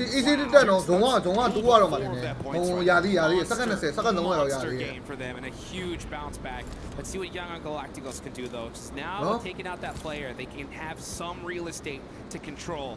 We still got a few big teams here. We got 3 full format squads and a solo. Let's just see where this is going to go. One last circle shift to go. And then we're going to find out where this end game is going to happen. IDA เนาะဒါတူရကီသင်းเนาะ idea တူရကီ အေးအကောင့်တွေကိုရင်ဖြတ်လိုက်ရင်တော့အောက်တော့3ရပြီဘောင်းတစ်ကောင်ပဲကြံတော့တာအကောင်ဘယ်နာတော့ပုံနေတာလဲ to that southwest edge, but they do still have quite a bit of ground to play with. The Tiamba are going to start to look to flex out. You can see Hyunbin, he's got that log and the P90. Right? What an absolute monster. This guy's only 18 years old, and he is one of the best PUBG mobile players in the world. That's for sure. And let's see what he can do here with that P90 in hand. That's the squad wiper. He's going to need it, though, because there are some monsters in this lobby still here. You got our previous champs, Young Galacticos. You got တီရန်လားတီရန်လားတော့မသိဘူးဒါတို့ငါတို့ 1G ကတော့စပြီး rotation စလုပ်နေတဲ့အနေထားဗျစစ်ကလာတော့တောင်ပေါ်မှာပဲဟိုကနေဒီဒါတို့ဘုံနေကြီးပဲ900လိုင်းထဲမှာ900လိုင်းထဲမှာပုံနေတာ900လိုင်းထဲမှာပုံနေတာအကောင်ရင်တေသွားဖို့လိုတယ်ဒါတို့အကောင်တေသွားရင်စီရ900လိုင်းပဲရှိတော့မှာအကောင်တွေတီးတယ် ကျွန်တော်လည်းထည့်ရအပေါက်လေးထည့်ရမဝင်လား Don't want to be Rita. It's pretty nasty. You're right. I mean, you're right. Hyunbin, one of the most successful breakout performers, one of the most brilliant rookie performances we saw from him. He's looking to try and build that resume. To become that veteran. And he's well on his way. Towards Rita. He's got good, but only takes half the HP in the meantime. Tiamba getting descended upon by Yango Galacticos. အကောင်ရင်တပ်ပေးအကောင်ရင်တပ်ပေးသားတို့ will look to try and challenge. Doesn't quite get the full gut shot there. ဝင်ပြလိုက်တော့အေးကောင်းတယ်ပြောက်သွားပြီ3သင်းပဲကြံမယ်3သင်းပဲကြံမယ် P90 to do it, of course. 3သင်းပဲကြံမယ်နေကိုရှောင်းတော့သားတို့ How about some nades though? Is နေဒီသတိဒါစမိုင်းကိုရင်မကယ်နဲ့စမိုင်းကိုရင်မကယ်နဲ့ bell to ring to get နေဒီကိုရင်ရှောင်း Smile getting knocked there is going to be brutal. Yeah, နည်းနည်းဘက်ကလေးပြန်ပြီးတော့မှရမယ်စမိုင်းကိုကယ်ဘူးတော့ try and take him out. ကယ်ပြီးပါအောင်စမိုင်းကယ်ပြီးပါအောင် by Nongshim Red Force throughout all စမိုင်း of ကယ် this. ပြီးပါအောင် They've အဲ့ကား taken ပေါက်တော့ so မှာ much ဖောက်ရင်လည်း ground. ဖောက်လိုက်တော့ They've သားယူ stopped movements. Tianba being ကြာခက်နေ reserved ကြာ in ခက် their နေ compound. Now looking to try and break out. ပြီးတူလာပြီငါတို့တော်တော်သွင်းနေနေတာစမိုင်းတို့ကယ်ပြီးသွားပြီနော် Nongshim Red Force out. ကယ်ပြီးသွားပြီသွေးပြန်ဖြစ်နေတာ Going to get နေငါတို့ကတောင်ကုန်းပေါ်နဲ့တောင်အောက်ဆိုပေမဲ့ဒီကောင်လေးနေအသေးပြစ်နေတာလို့လူမီကိုတော့သွားပြီ Nongshim Red Force, they have so much တို့ control, ပေါင်းလေး and these two teams are fighting each other. တို့ Like ပေါ you င်း mentioned, တို့ပေါင်းစမိုင်းတော့သွားပြန်ပြီအပါပါခေါ်တာ so easy. ဟဲ့ဘယ်နဲ့သေးတော့ငါတို့ဝိုင်းပြစ်နေတာတော့လို့ The blue zone's on their side. It's how many eliminations can ဟဲ့ Nongshim ဘယ်နဲ့သေးတော့ငါတို့ဝိုင်းပြစ်နေတာတော့ခွေးစတောင်သားလေးတွေ trying their best to stay alive, but တော် they're တော် two ကြီး players တရား now. ဝဲကြံတော့နှစ်ယောက်ကြံသေးတယ် Still ငါ have a လည်း chance မ here, နဲ့ but မနဲ့ Eagle မနေနဲ့ဦး is တော့ going သား to ကြီး step straight to the fire. ပုံအန်နဲ့အသိရဘယ်ငါတို့ဘက်ကဘာလို့လာပြစ်နေတာတော့ Say Cloud trying to stay alive, but TZ's just making it so hard, and they are get out of this. မကဲနေဦးမကဲနေဦးမာနကတီဝါ Fade ပြီးသား away with the name. မာနကတော့ဝါတာတရားဝဲကြံတော့ Now Yangon Galacticos only playing as one. Say Cloud. တို့ပေါင်းပြစ်ပေးပါအောင်မင်းတို့တို့ရစောက်ပြစ်မကောင်းတာရောက်ရင်ငါတို့ဝိုင်းပြစ်နေတာလို့ HP and is draining quite quickly, but now he's got a huge amount of ridgeline cover. Romeo gets flushed away. Man, that just it's like such a crucial. Oh, those nades are disgusting. Dizzy putting that cover right where it needs to be, right towards the end is even better for the side of Nongshim. Is the final circle here, folks. This zone's going to go down to nothing. Nongshim Red Force have the dead center spot, and Hyunbin gets a Molotov onto the side. These guys are completely trapped. Yeah, Yangon Galacticos finally going down. They are having a real tough time. TZ has been so operative, so off angles over the course of these last circles, and he's looking to open another can of war pass. Ooh, and that's exactly what's happening, because you got another can. အဲ့ဒါ chicken ရဝိုင်းအမှတ်ကများသွားမှာသွားပြီးရောက်ရင်ကောင်း chicken နှစ်ပွဲအောင်စားသွားတာ on the side of Nongshim Red Force. That is how you do it. Masterfully orchestrated in those final circles for Nongshim Red Force. As soon as Yangon Galacticos stepped out of that middle position, they were like, Yo, they are telling me around. Oh man, I remember I was talking backstage with one of the fans out there that was just looking at PUBG Mobile for the first time, and I was like, hey, you see that team right there on the bottom with 6 points, Nongshim Red Force? That's one of the best teams in this lobby. Why do they only have 6 points? I was like, you just wait and see, right? And I think if you're listening to this, you have seen now, because Nongshim Red Force, 2 chicken dinners back to back. These guys rocket launch themselves all the way up. Military Island, man, what can you say? It's going rotating to get there nice and early on the north coast. That saw them so nice. Only there, they felt in the early game as well. Getting stuck into a fight.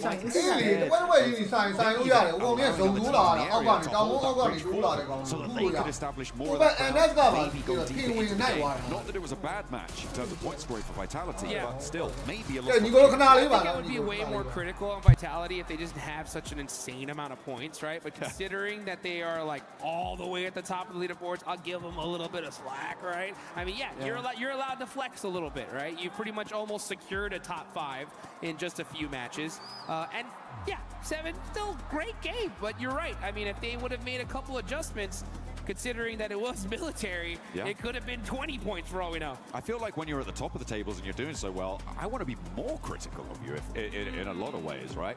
I want to hold you to a higher standard, because that's the bar you set for yourself. And if you're not up to it, what are you doing earning all those points in the first place, you know? Come on, give them back. You know what? That's a great point, though, because if this was the finals, it would be a different story. That's true. Right? Because that one little mistake could be the difference between becoming our champions and 2nd place or even 3rd place, right? Especially the fact that we've seen the smash rule come into effect so critically, you know? So, yeah, you know what? You're right. I mean, I think that you definitely got to take every opportunity you can. No matter how high you're up on the leaderboards, just be relentless no matter what. Yeah, you got to keep that train going. You got to keep that momentum. It is the most important thing, especially when you're talking about shorter game sets, right? Where you're playing 12 matches in your group. The single match is so much more important. When you start to expand, as we will over in the finals to, well, technically at least 14 matches with a smash rule. It is going to get a little bit harder to stay towards the top. But Vitality will hold that accolade. Let's send it down to the stage with Kalaris. Yes, thank you very much. Down on the stage here to get a word from Axel after looking fantastic throughout the day so far. No chicken dinner just yet, but a third, second already here. Very much on the way to being able to qualify. So first question, based on this, PMGO and PMMI, it didn't look as great for you guys, but here so far today, it looks amazing. What has the preparation been like coming to PMWC? Jadi tentunya buat turnamen PMGO atau PMMI itu bukan turnamen yang kurang baik untuk tim Vitality. Tetapi apa sih persiapan kalian dan perbedaannya dari turnamen yang terakhir dengan turnamen kalian di saat ini? Yang pertama yang pasti dari PMGO dan PMMI kita kayak belajar banyak banget. Kayak banyak hal-hal yang baru kita dapetin bareng. Jadi kita datang ke PMWC dengan hal yang udah kita bawa dari turnamen sebelumnya. Dan kita pasti belajar banyak lah dari hal-hal itu. Dan semoga kita bisa terapin sampai ini ke final. So yeah, I mean we learn a lot.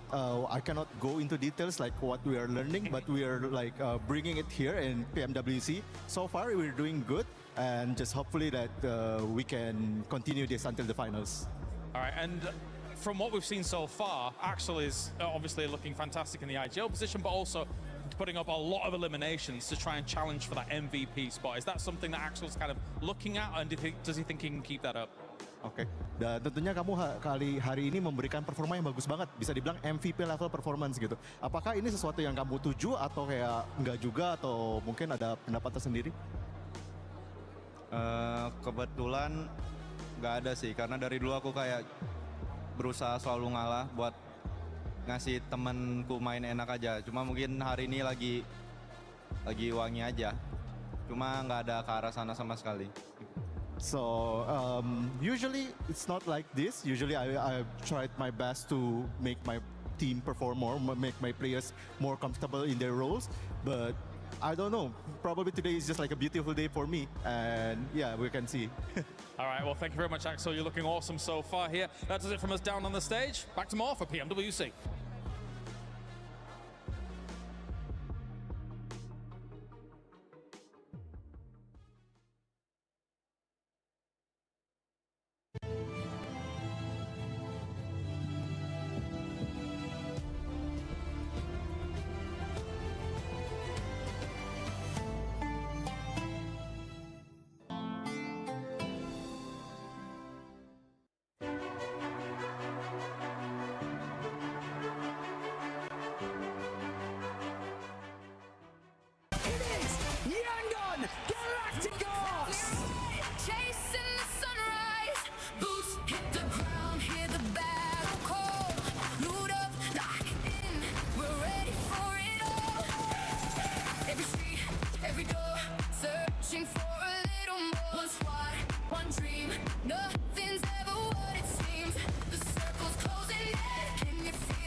나무 중간 나무 나무라스 해당대 나이스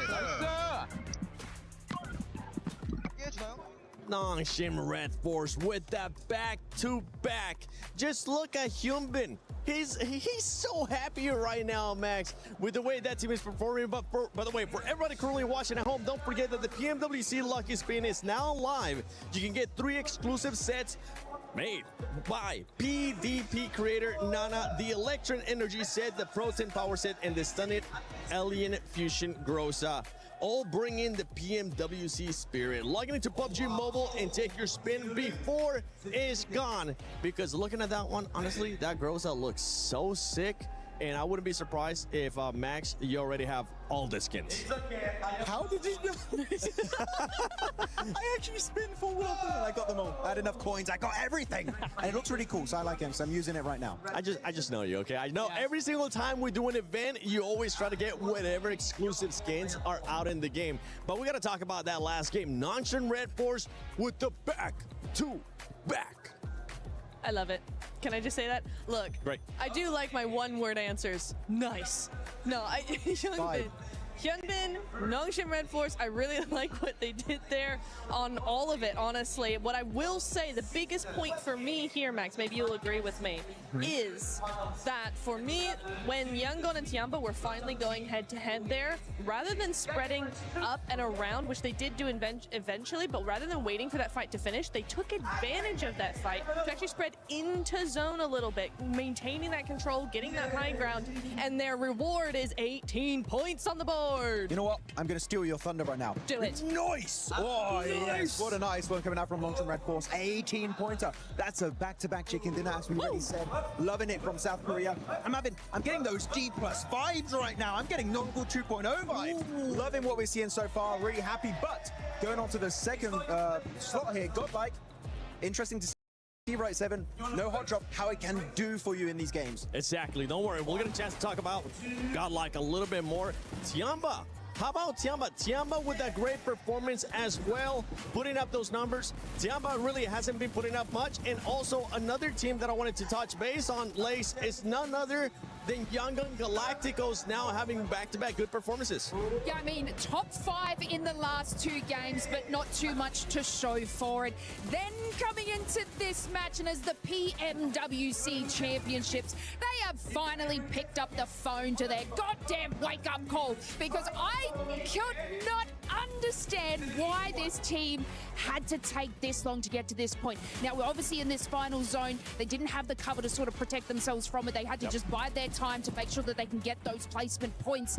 But I mean, it moves them from 15 to 6. Yeah, it does end up moving them from 15 to 6 because of the sponge points. Something that we ended up seeing there is in the top 5, there was none of the top 3 teams, so allow other teams. And you were talking about Godlike. Guess what, Godlike? This is what happens when you don't hot drop. This is exactly what I've been talking about. And we can look at the stats here as S-Power was able to get those 4 eliminations. Oh, finally, just give it up. It's just not worth the hot drop. They're really happy behind us, though. They're not hot dropping. They're really hype about it. But no, going to see when you don't hot drop, look at that. 4 eliminations, 3, 2, 2. Especially Some. What a save earlier. He got the entire team reset. This team is looking great so far. Man, I just want to talk about Manya's decision to make the largest rotate over to the eastern, well, not from the eastern side, the western side's bridge. They were able to scout. There were 3 teams on that east bridge. They made their way around to the western side. They obviously moved their rotation into there. They were able to obviously protect their 4 eliminations early on, but my God,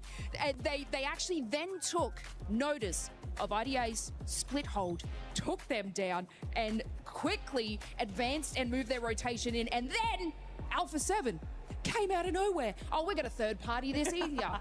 No, Godlike read that like a book, were able to defend them off. And look, usually, you know, we're going to say, you know, there's a couple of like clutch mentalities, but we're handing that over. We're handing that over to Manu because that was an absolutely insane performance to be able to defend through certain teams after that entire long rotate.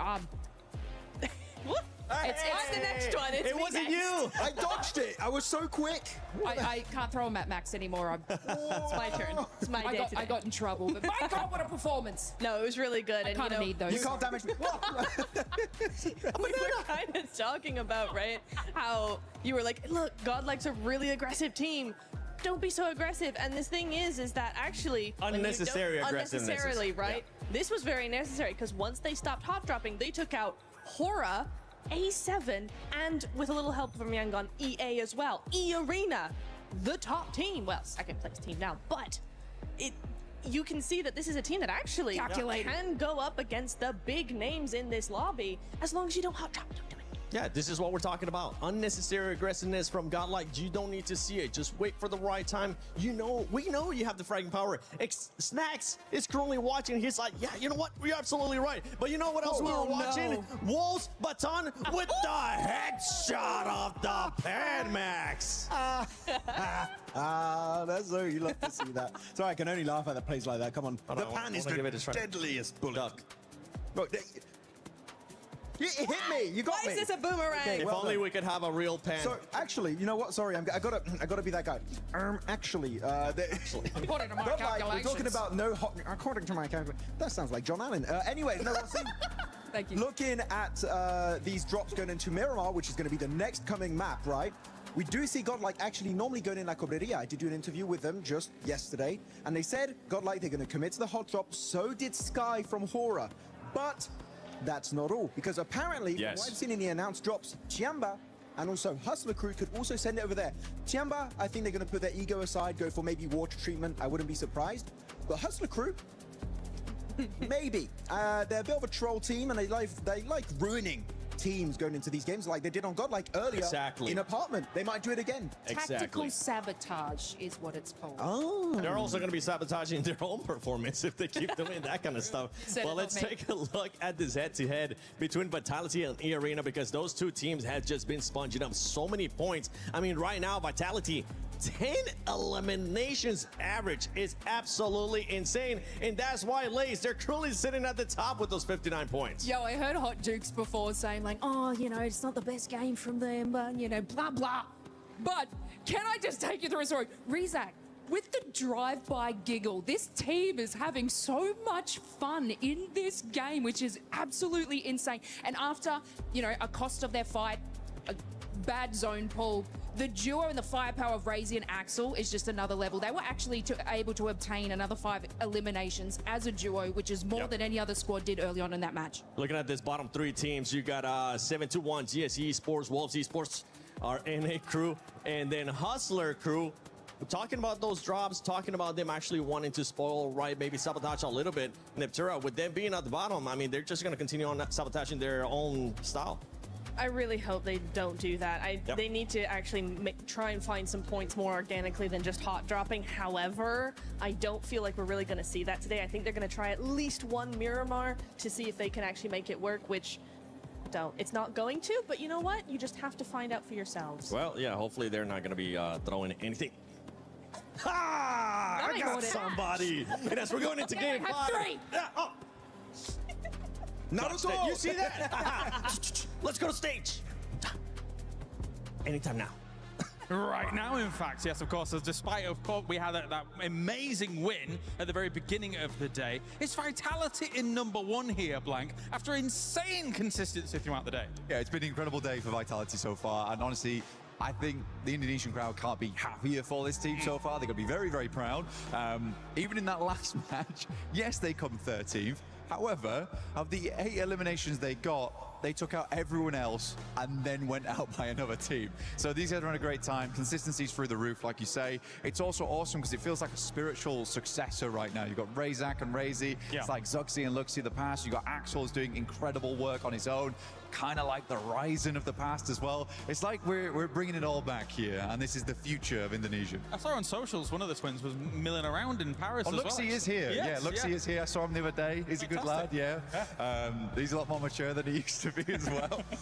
But yeah, it's always good talking to Luxi. He's a really, really cool guy. No, definitely. I think that also Vitality not only is able to bring the gun power, but also the positional awareness as well, right? Yeah. When it comes to that beach situation in Ehrenkel and having to sort of weave your way behind the strong Alpha 7 position in a lot of that, they understand where they need to go and when they need to go, because sometimes you could be in positions too early, but Vitality was there when they needed to be, even though the circle eventually goes against them. Well, I don't know if you agree with me, but I think maturity is a great way to describe them at the moment. The way that they are just regrouping on one another during these games is fantastic. It's really, really good stuff. I've been very much enjoying it. All right, well, thank you very much, Blanket. It's time to head on over to the commentators once again here for another game at PMWC.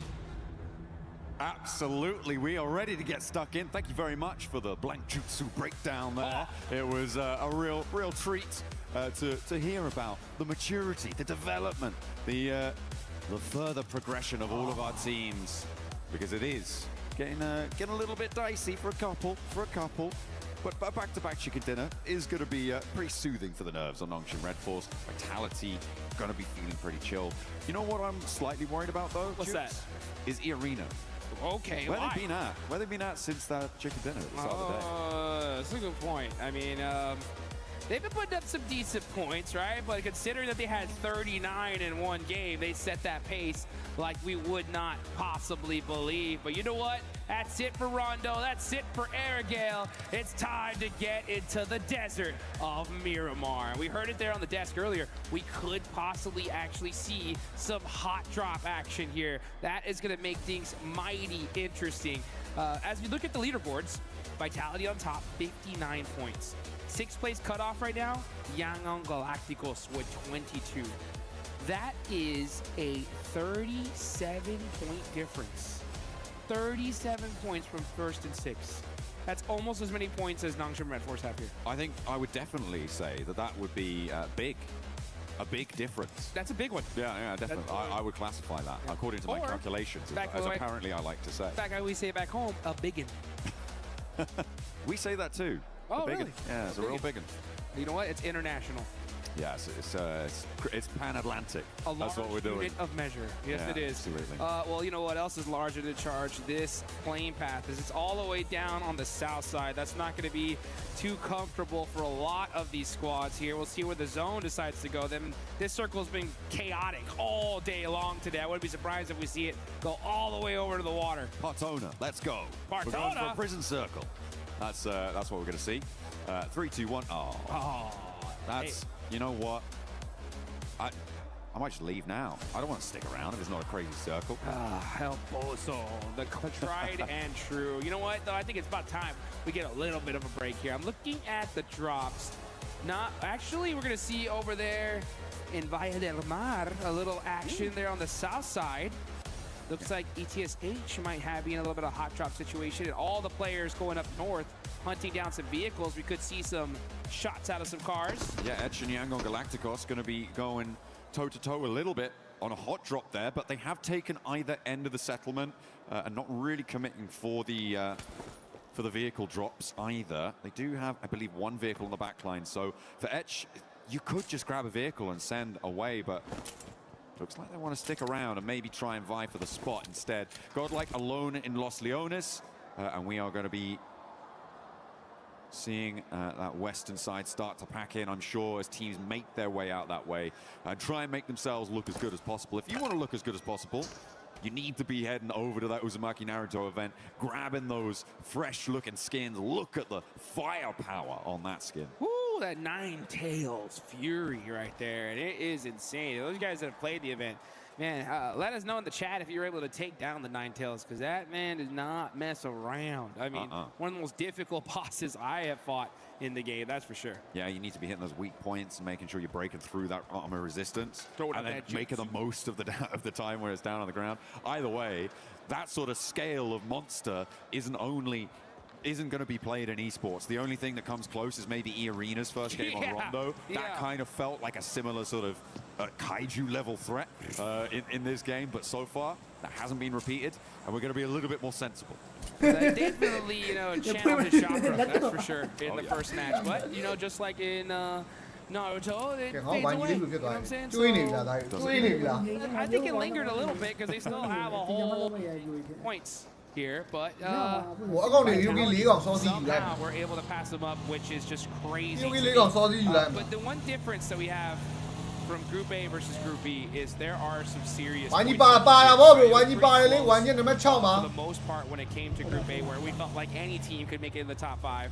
The thing is, though, with these next 2 matches to go, if we continue to see, Nongshim, Aura, EA, Vitality, even if Alpha 7 get a win here, it's going to be pretty difficult for these teams to try to make it straight to the finals. Yeah, absolutely. But I mean, to be fair, 5th place being 25 points, like that's one kind of good game, right? From a team all the way down towards the, well, I say kind of very good game. A 15 elim chicken dinner that's doable, right? That is a very reasonable thing for a team to be able to achieve. So literally anyone at this point could just jump straight into the top 5 if they've got that firepower behind them. They get a position. And by top 5, you mean just 5th place. Oh, wait, yeah.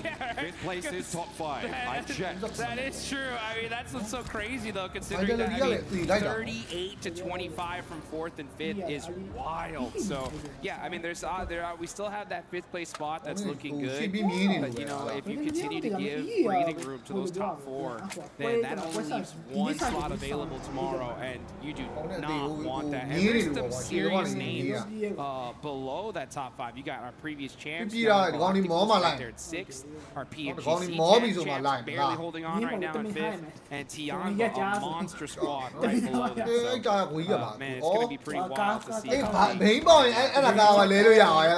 What the fish? Take a look at these guys. Every single time I see the coaches, I want to see them smiling. It's just serious business from these coaches. They're going to be digesting all of the information as fast as possible because you don't have a long time to convey it to the team, right? So you need to be looking at those early stages. I think they'll be focused in now much more than maybe in about 5 minutes. Then they'll come back into it a little bit later in the game. But these early game negotiations with the lobby are going to be pretty important. So I think, you know, fair enough that they're locked in. It's almost like they're trying to take this seriously. You know, now that I think about kind of cringe, actually. Kind of wild. I mean, now that I think about it, pretty much in every sport, anytime you look at a coach, you don't look too happy, right? No matter what's going on here. Hey, if you're pleased with your team, you're not thinking about it right. Yeah, that's right. That's right. Wait, whoa. I'm going to want by more points. And look at this. EWC. He's not a horse. Idiot. And some real high jumps on that guy, you know? Yeah. That's powerful, that back legs there. We'll need to consult Neptune to see if that's a reasonable amount of height for a horse to jump, you know? She is our equestrian expert on the panel. Very much so. Look at Alpha 7 though. Alpha 7 love El Pozo. This is their drop spot. They know this whole city like the back of their hand. So for them to be able to make it up here nice and safe and sound is going to be a great sign for our PMGC champions here. As far as teams that are not in this zone just yet, we got Nongshim Red Force, who just won 2 chicken dinners. They're all the way down south in Minas. You have Vitality in Los Leones, S2G, and Hustler Crew still trying to get in this circle. Yep, on the north side. Hustler Crew and S2G going to have to try and negotiate around water treatment. La Cobraria as well, potentially. Going through the Creative Fields area is going to be very, very difficult with where Horror sits, so I wouldn't be too surprised to see Hustler Crew try and swing wide out over the north, past La Cobraria, past the west side of Creative Fields and try and find a way in that way. Either that or get much closer to San Martin, but I just don't think that you can move freely on the north side of this circle by going straight past Creative Fields. I just don't think it's going to work out well, and I think that they may have read that. Yeah, they're going to be trying to find themselves their best spot possible. But oh, looks like we do have a fight.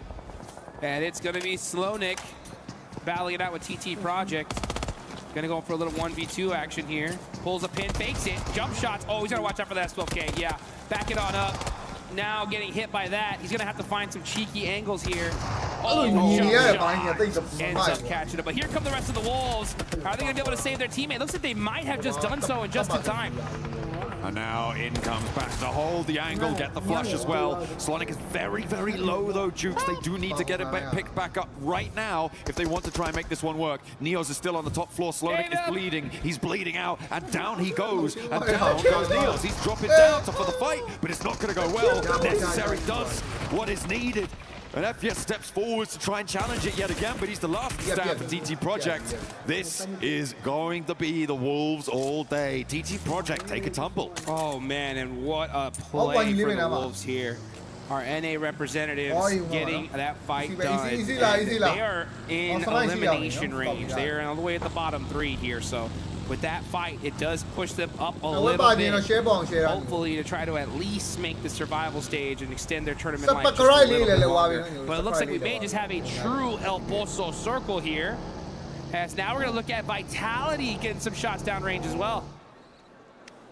getting stuck in as and needed. Two of them are down though, and it's up to Federales and Axel to try and hold off against ETSH.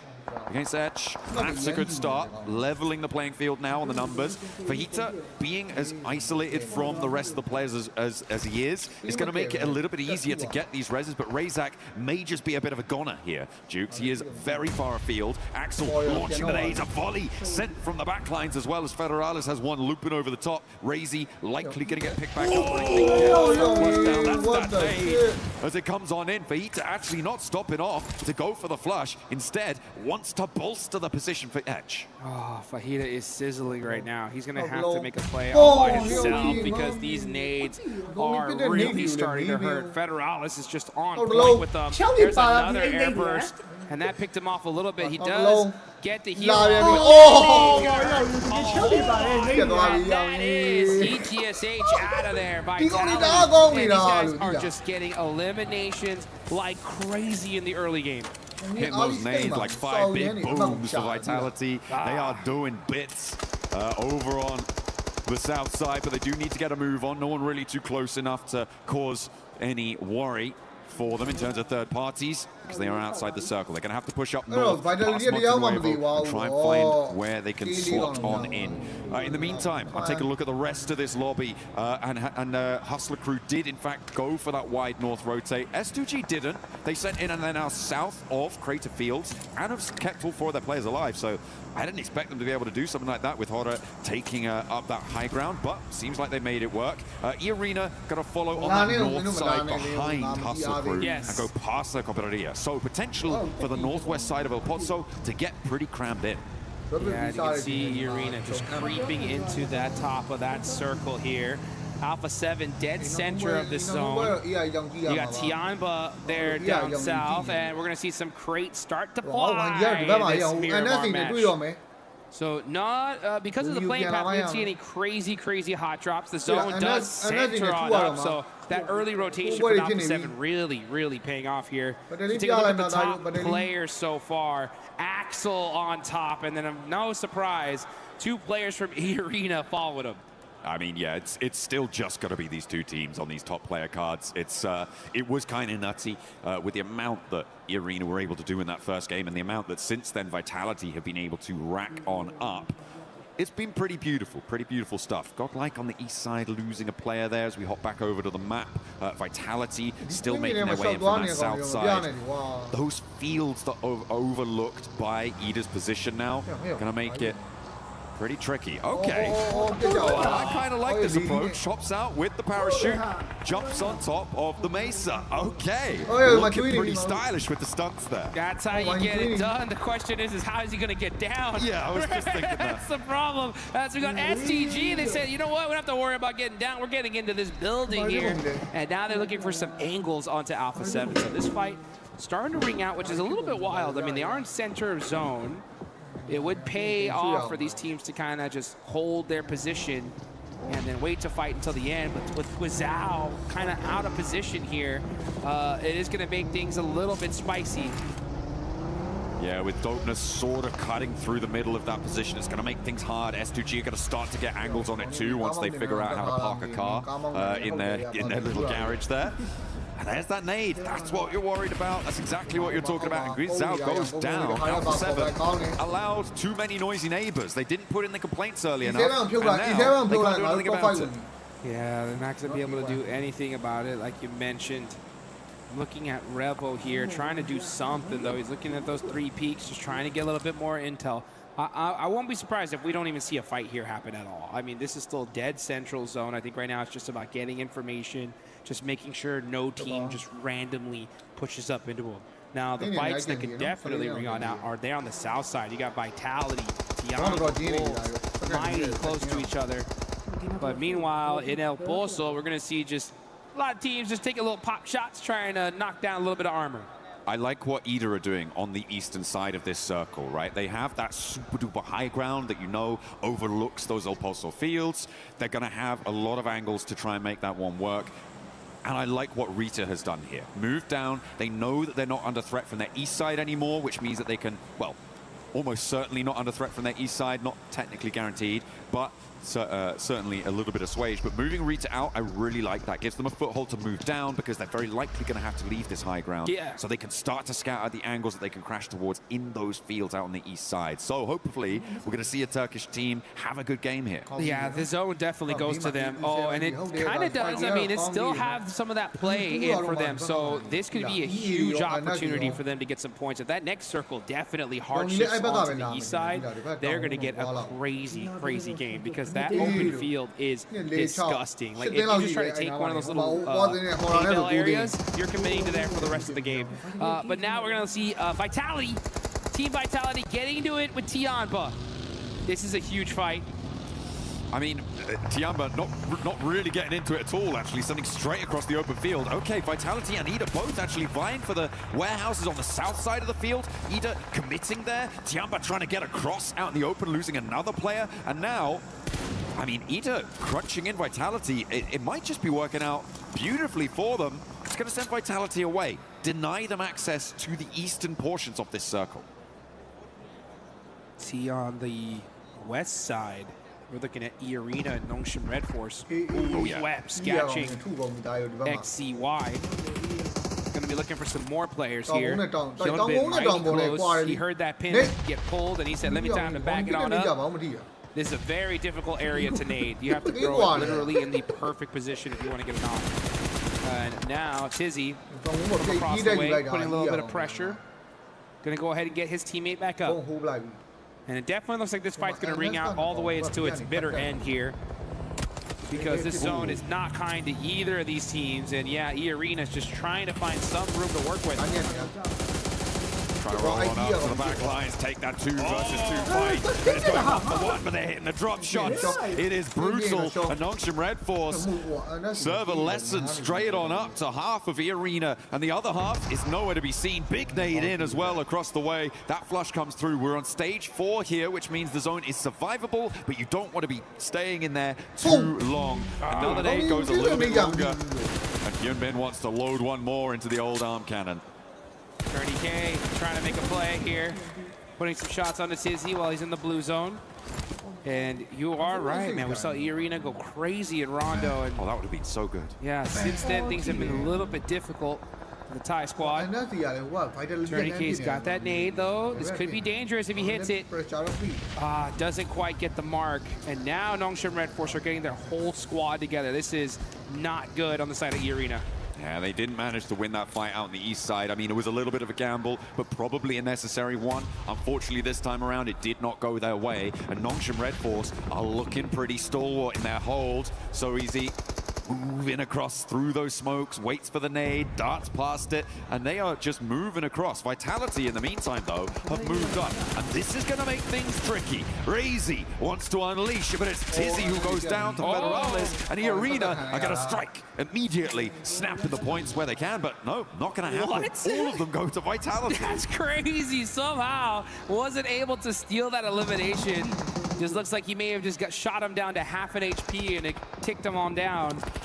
Unfortunate. Schweppes getting that knock, though. He's looking to get that confirmation. Oh, he's forced to run on the open. He's got no coverage. He's shimmying. He's moving back and forth. Jumping down. Hyunbin is right there to catch him. But Young on Galacticos were ready for both these teams. 3 points earned for Nongshim. That's going to put them up in 4th, keep them nice and happy, to be fair. They're still quite far ahead of Alpha 7 in that 5th place position, but it's not quite another chicken dinner, which they're probably hoping for. Not going to happen this time around. All of that fight was exacerbated by the earlier engagement, the earlier descent we saw from Ida from that high ground, pushing Vitality further west. If that hadn't happened, I feel like Nongshim had a fair crack at that. Yeah, you're right, and it's so crazy how just the tiniest little movement in the lobby can just destroy your squad, and honestly destroy this whole lobby, because it is Team Vitality that gets 8 more points. 67 total,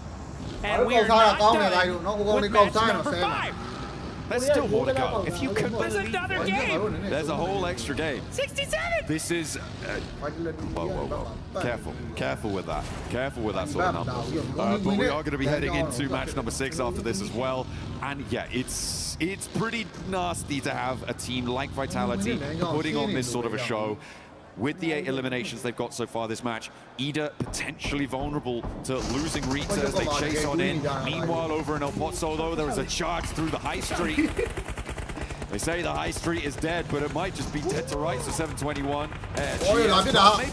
In the meantime, Tiamba, they were cut down to 2 earlier on. There's already a lot of damage done to Moscow. Once more, will not be able to chew, though. That's 721, I believe, just run straight through as they try and make a mad dash out into the open. QZZ putting up a little bit of a car wall here, and this is where they're going to stay for the rest of the match. It is a great spot. This little dip is dangerous, considering that it's kind of hard to get even near there. It is super weak from the hill right above it, but no team can really take that spot because there's vision in every single direction.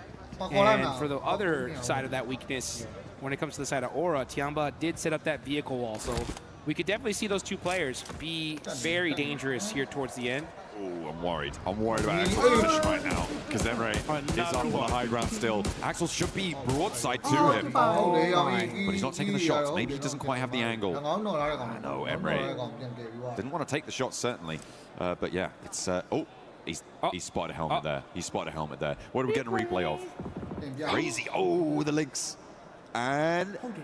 Boom! That's what I'm talking about. Love to see some sniper action anytime in this game. And when it comes to Miramar, that's a chance we get to really, really see it. So we see the big guns getting whipped out here in the World Cup. Hustler crew really struggling on the back lines here to try and push through a Pozo, that wide sweep over the north side, now coming back to bite them. They do manage to get the reses, but another knock sent straight their way very, very quickly. They have to cross the road, but where do you go? You've got Alpha 7, Yango Galacticos, Dopeness, all in your way.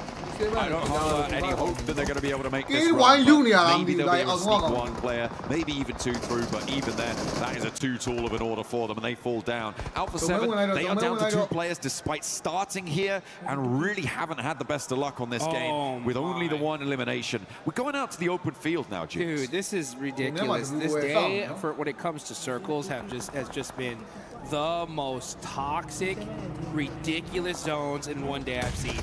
Now we're going to see a Rebel get taken out by Smile. This is Yango Galacticos. These are 2 champions.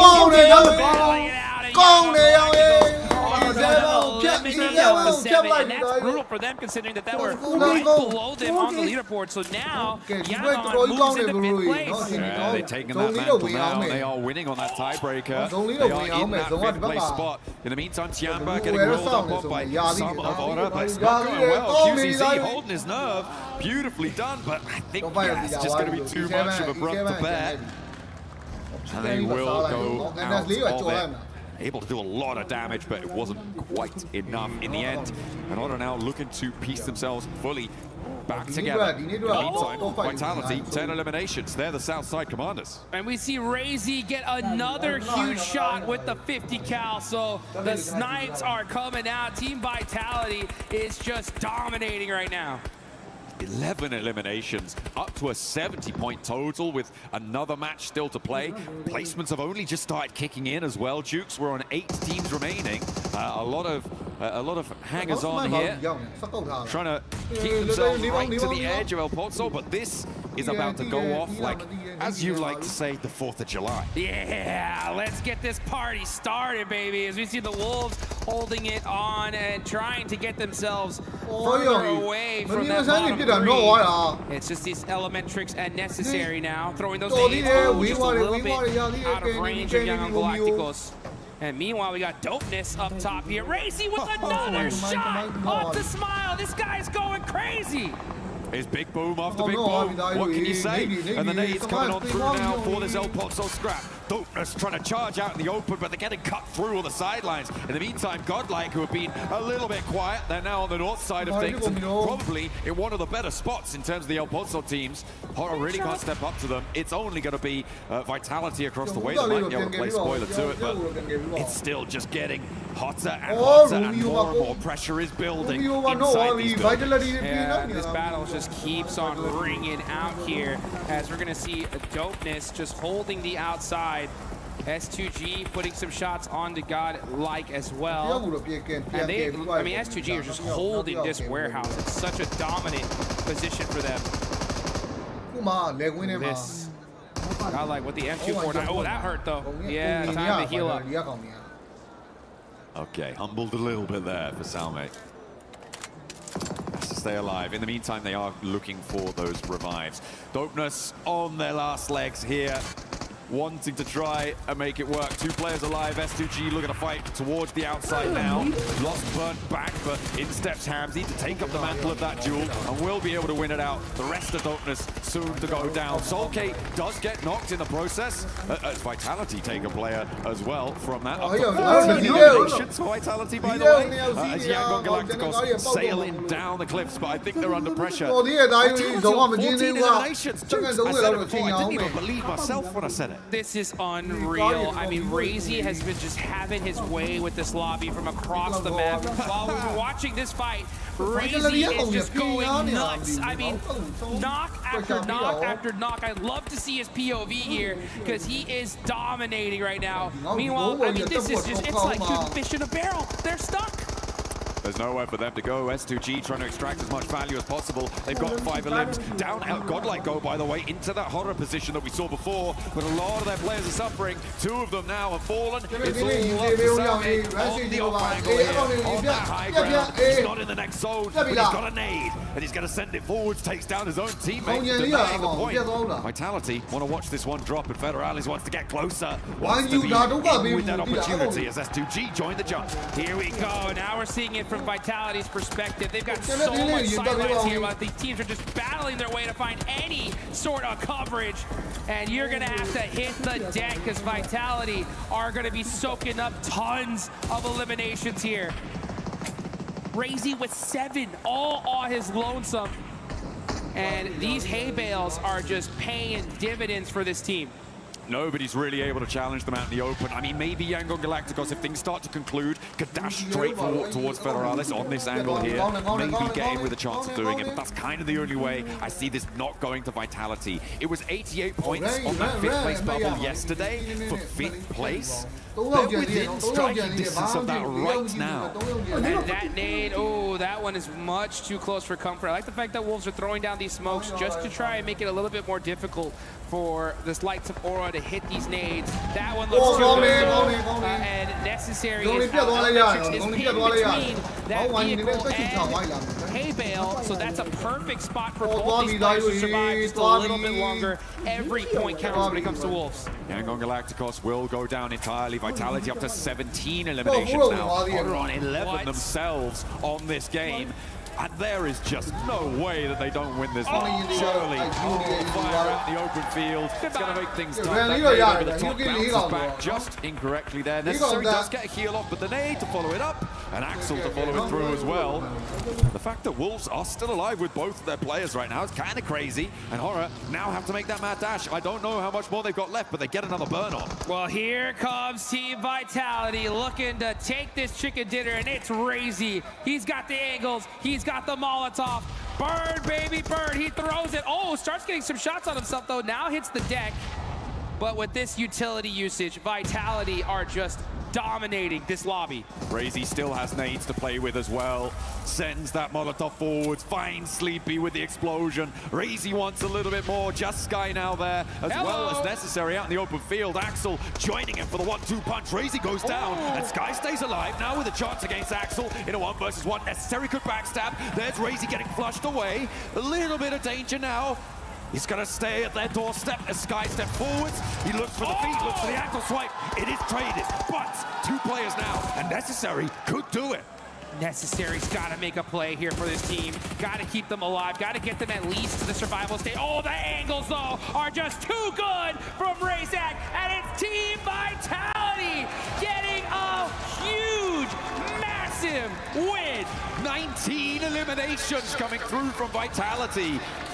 It's absolutely insane, right? Okay, sure, we saw something pretty crazy earlier on, fine. But this on Miramar, on that map from Vitality's position, to be able to get that done is miraculous. This is a team that I think has already, on match 5, qualified in the top 5. Oh, I mean, that's a fact. These guys could not show up tomorrow, and we'll still see them in the finals. At this point, it's just a victory lap lap when it comes to team vitality. And look at that react. I mean, no reaction. These guys are just too cool for school at this point. It's just like, hey, you know what? Another day at the office. You know, when you're a giant striding amongst the pigeons, do you look at the birds? That's no, right. you got That's your right. eyes on the horizon. And you're stepping towards those finals. like that. Is what Team Vitality are looking to do. That is so impressive. We talked about consistency from this roster from the start of the day all the way through and all the way to the end. They've got so much punch. Oh, man, what a game. You can see all these other players right now. I'm looking down at the stage, and you can see them just kind of talking to each other, being like, what do we do for this next Miramar? Last game of the day, how do we do this? And I'm looking at Team Vitality, and they're just like, hey, what kind of croissants are we going to get here at this point, right? Because, I mean, we're good. Hey, you can't be saying it like that. We're in Paris, you know. You got to go full French. You got to throw out sorry, croissant. Well, we are going to head over and see if we get some better pronunciations on croissant. What do you got?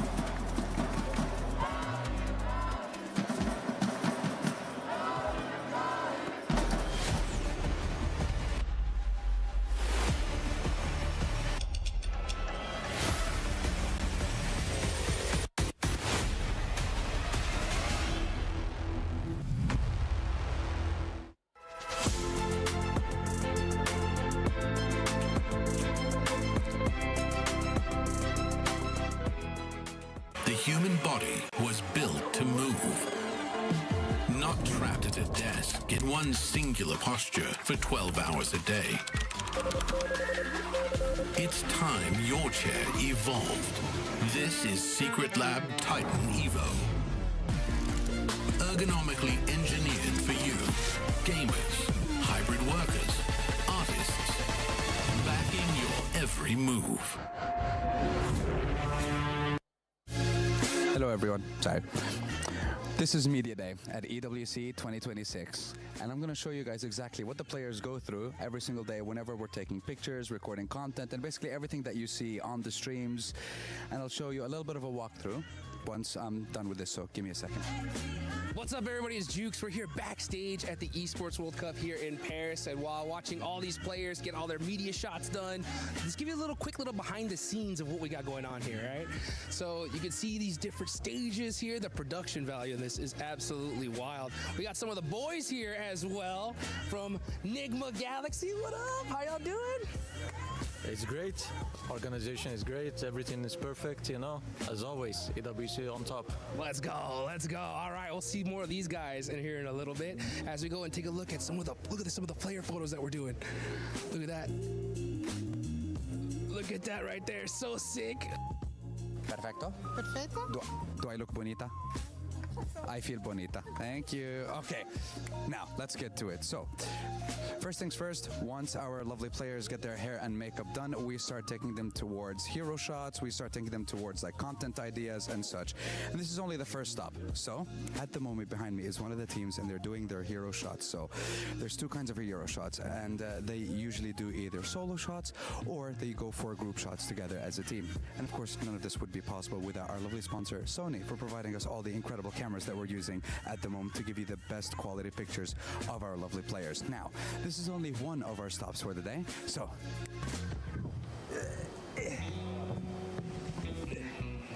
okay, that was a little bit more difficult. I don't know how they're getting the players up here to shoot these pieces of content, but hey, this is another one of the segments that we have here for Media Day, and now I don't want to get down. I have a slight fear of heights, so just hold on, give me a second. Okay, we're good, we're perfectly fine. But yes, one of our many areas here that we use for Media Day, and we want to get the players to be a little bit more creative, give them more places where they can use different kinds of poses and stuff like that. And whew, listen, I'm already out of air. This is crazy. Oh, that's what they use. They have a ladder. I wish I have known this was a thing before. It was only one climb as well. You see, that was the problem. I thought I was a little bit more athletic than this. Turns out, no. So, next time, use ladder. Anyways, to the next one. Now we're going to go on over to the next set. And look at this. Let's get a little sneak peek behind the scenes of what's going on over here. Look at this. Look at these guys. They're getting ready. They're locking in. We're going to go ahead and see how this interview works, and we'll get back right to you.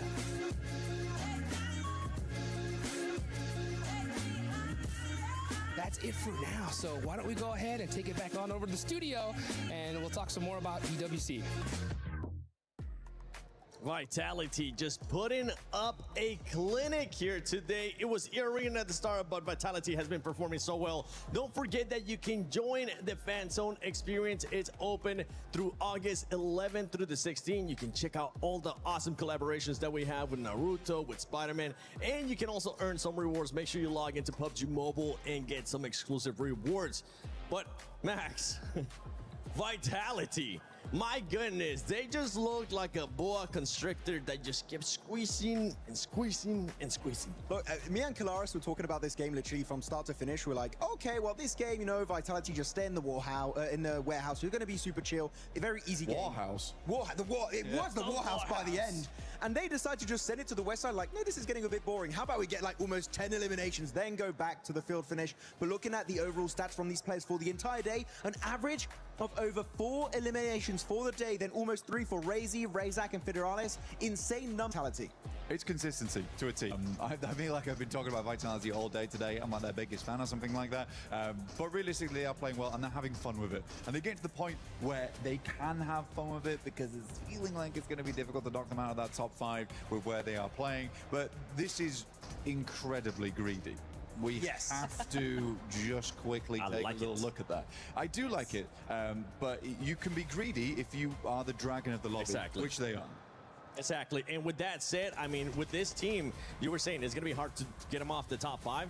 The cutoff for Group A was 88 points in Neptura. Right now, it looks like, depending on what happens next match, actually, we need to see the overall, too, at some point, because they might have even already hit that, or they're about to hit that as well. No, I think they might have already hit that, which would be absolutely insane. And, you know, what a great team to actually have that happen, too, right? Because we have seen them be so consistent throughout today. We have seen them just take control of everything, all the way from the western side down to the southwestern side, clearing teams left and right, pushing Ida out of their compound, which I think should have never happened. What? Look at Ryzen. He's just giving them the lucky high five. Oh, yeah. wow.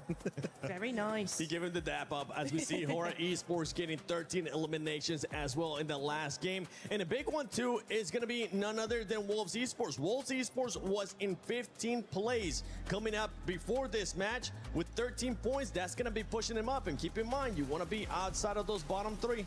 No, it's very true. Wolves were able to just, you know, get as much points as they needed to, just keep that momentum going or move up onto the last match. But I want to talk about Hora here because this dip is actually incredible for them because you've got the back end of you right there is completely covered. Nobody can see you in there. In fact, when we saw, I think it was 721 GS move in, it was a complete surprise that they were even there. Out in front of you, it's too open. The only place a team can go is within nade range. So actually that was a fantastic dip for Hora to be in, and they were able to get 3rd place because of it with quite a few elims. That's right. That's very correct. I mean, it's a great position to play as well. I think a lot of teams tried to pick this place up. Tiamba, though, they're kind of disappointing me right now. I think Tiamba has a lot left in them. They originally had this spot quite early on, but were evicted fairly quickly now. They played fairly decently over at PMI, and I think they had some really pop-off moments. I mean, QZZ was looking fantastic, but where is that now? Tiamba has been down on the tables for a long, long time at this point. That's got to change. We've got one more chance to see it through. I hope it happens, Max. Yeah, I mean, it would be really nice. Come on, to see some Chinese domination here. I mean, QZZ had a really good moment, that right from PMI going into this one too. But that's what I said. Yeah, sorry, I'm just stealing your point. I'm leaving the desk now. That's why I don't want you on the desk. Otherwise, he's too good on the desk, guys. It's a big issue. There you go. Your game MVP is going to be Razy. From Razy and Razak, also known as Ray Ray. That's why I call them. Yeah, we should get that changed. We actually need to get a new MVP card for Ray Ray. Just Ray Ray. My boy Ray Ray.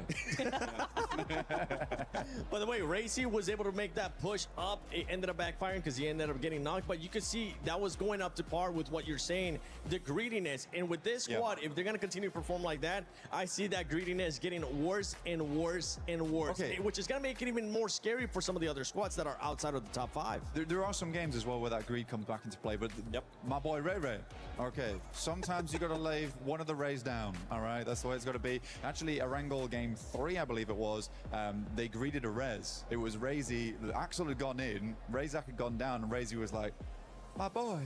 And he went back for him. So it's greed in other areas as well. And I think Vitality, what I've loved about them today is that maturity, that ability to be like, we can't take this 2-2 split. I don't want to let it go to their heads. I love that they're down there, they're smiling, right? You know, they're dapping each other up. That's great. But let's bring back what we saw from game 1 and 2. Yeah, I mean, actually looking back real quick at this game in particular, and I want to know if you would agree or not with this, Blank. Okay. Looking back at how they played in PMGO Season 1, right, which was a tough tournament for Bigatron, this looks like a completely different team, so confident, the synergies up there, of course a bit greedy as time, which is what you just said, but this does not feel like BTR we had earlier this year. Well, it's not a horrible overcorrection. Group of death. Group of death. No, sorry, I'm just looking at the contradictions here between people on the Twitch chat, because one of them said, this group is not strong. The next one was like, this is the group of death. Make up your mind, chat. Which one is it gonna be? But look, the thing is, it's not the, isn't the group of death, right? Oh my God! They got it exactly. Yeah, they've got 88 exact. They're not. This is not the group of death. It has a selection of ridiculously strong teams at the top. When we say group of death, we mean it's very even across the board, which Group A was. It was very hard. We had different teams stepping up all the time there. Here, it's quite obviously not the group of death because now the same teams time and time again perform well. I would say it's the more unfortunate group that you have Team Vitality, Aura, as well as E-Arena all in it at the same time. Yeah, the sponging of points is something that we're just going to continue to keep in mind here, especially from the top 3 teams. You can see there between top 3 in 6th place, already 27 points difference, which is going to allow for some of those teams to have even more freedom later on, especially tomorrow. I mean, for Yangon Galacticos Neptura, they're currently in 5th place right now, tied up at 30. For the defending champions, do you think they can stay in that top 5? I think actually they can. I really like how they've been playing today. I didn't have that many expectations for them going into today, to be honest. Okay. Because, you know, we just haven't. They won last year, and we haven't seen much from them since. But this is a really nice team that's able to actually compete very well against everybody else, and I'm very excited for what they got both today and tomorrow.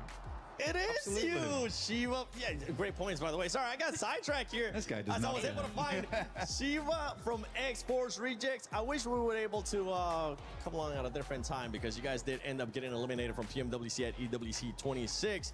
But anything, first of all, how are you enjoying Paris outside of, you know, getting eliminated? I am enjoying Paris. Like, Paris is probably one of the best places I've ever visited. I really love it here, and the venue here is crazy. I've never thought of something like this in my life.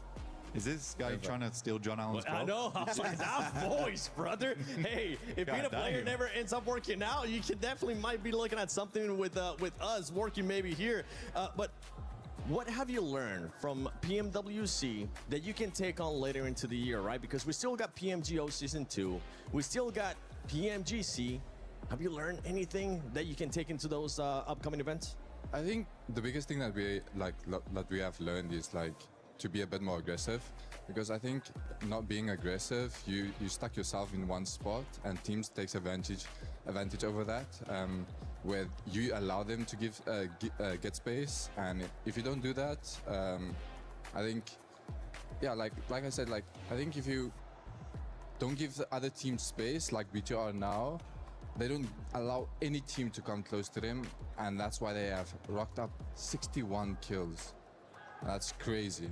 It is crazy. Honestly, with the way that some of these teams have been performing, it has been scary. Natura, do you have any questions for Chiva from X-Force Rejects? I mean, I want to know, because I was thinking that there was going to be, you know, some big plays coming in from you guys, but we didn't really see that much coming into the end of, you know, the end of the circles, the end of the games that much. Was there like a rotational pattern that was being cut off by other teams, or what went wrong in the mid phase of your games?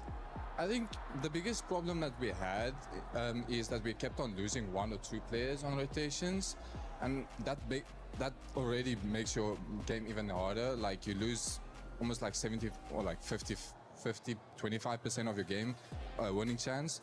So if I think you have 4 players in game, I think you already have a really good game. So for us, what we need to fix on is try to have all 4 players up on rotations, and also be more coordinated on pushes and holding spots and things like this. That's also a big thing. Hey, man, ciao. Thank you so much for coming on and just giving us an insight. And I'm hoping we'll get a chance to see you at PMGO Season 2. I'm hoping that we'll get a chance to see you as well at PMGC. And you know what? I actually want you to take over my job. I want you to say, John Allen, Hot Jukes, take it away. John Allen, Hot Jukes, take it away. Hey, thank you very much, Seven and Shiva over there for that lovely throw. It was great to hear from him, and that is what we talk about so much for tournaments like this, from PMWC, from global level tournaments.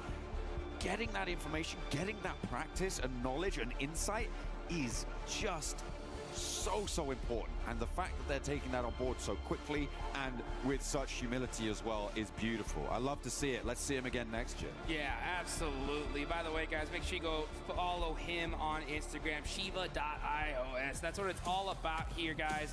And we're gonna get into the last match of Miramar here, and just how many points is Team Vitality gonna get? They have 88 points.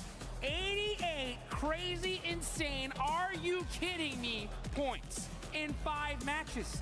That is over 17 points a game.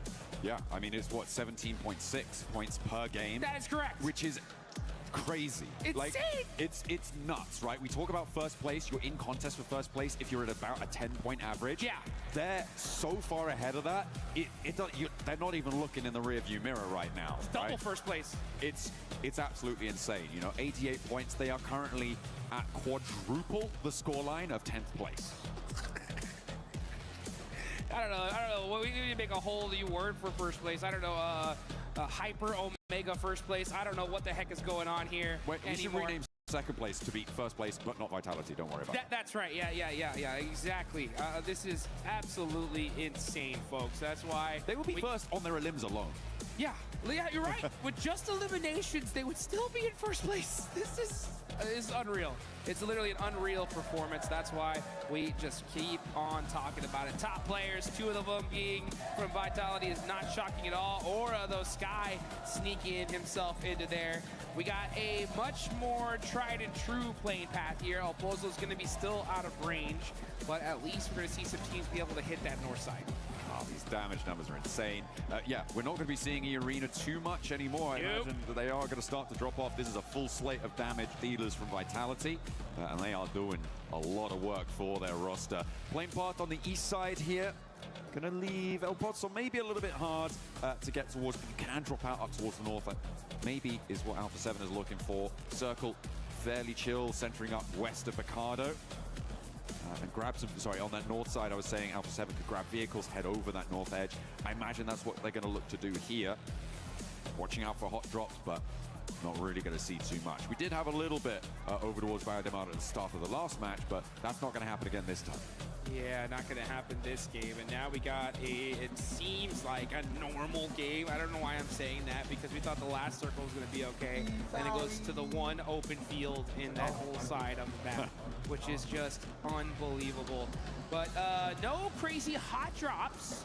So it does lobby. are going to be avoiding. They don't want to be dealing with any of those shenanigans, and that's the right play. I mean, guys, this is the last game. You have Danny, let go me, bro. Danny, let go me. A ridiculous match here. And now Romeo, we're going to go ahead and take a look at some teams just trying to rotate and make the right plays. Romeo, Julia, Mamina, that's something you could be doing. Like it, okay, y'all be here, okay, y'all ain't not stuck right in, low man. Let's go. No, John, now some boys in game my step up. To make sure you're getting those skins on board, because they are looking like fine. Jess was talking about them earlier. Make sure you're looking as good as these players here. And they're looking really good. It's my favorite gun sound game. It really is. To me, it's press F4. It's just okay.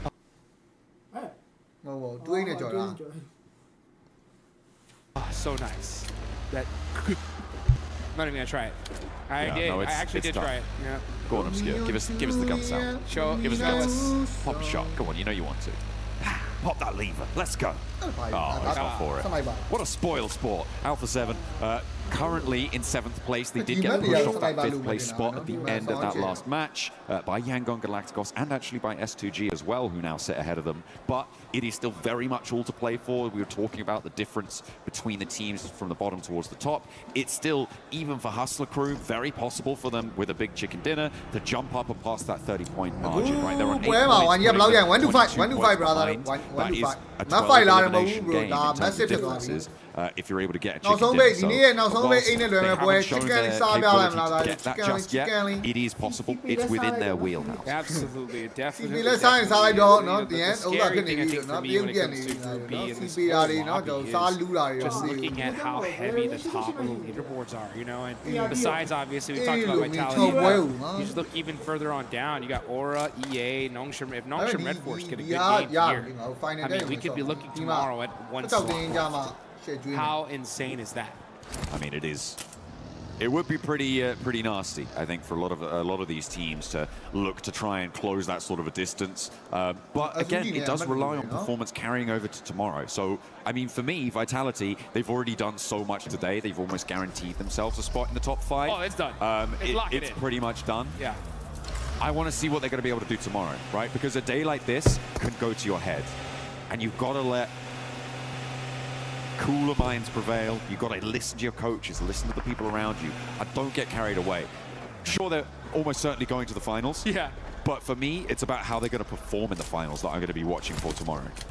You're right, because, you know, this is the best practice you can get on the planet, you know, and the good thing when it comes to when you have such a ridiculous performance like Team Vitality, I mean, 88 points is literally enough for them to not show up tomorrow and still be top 5.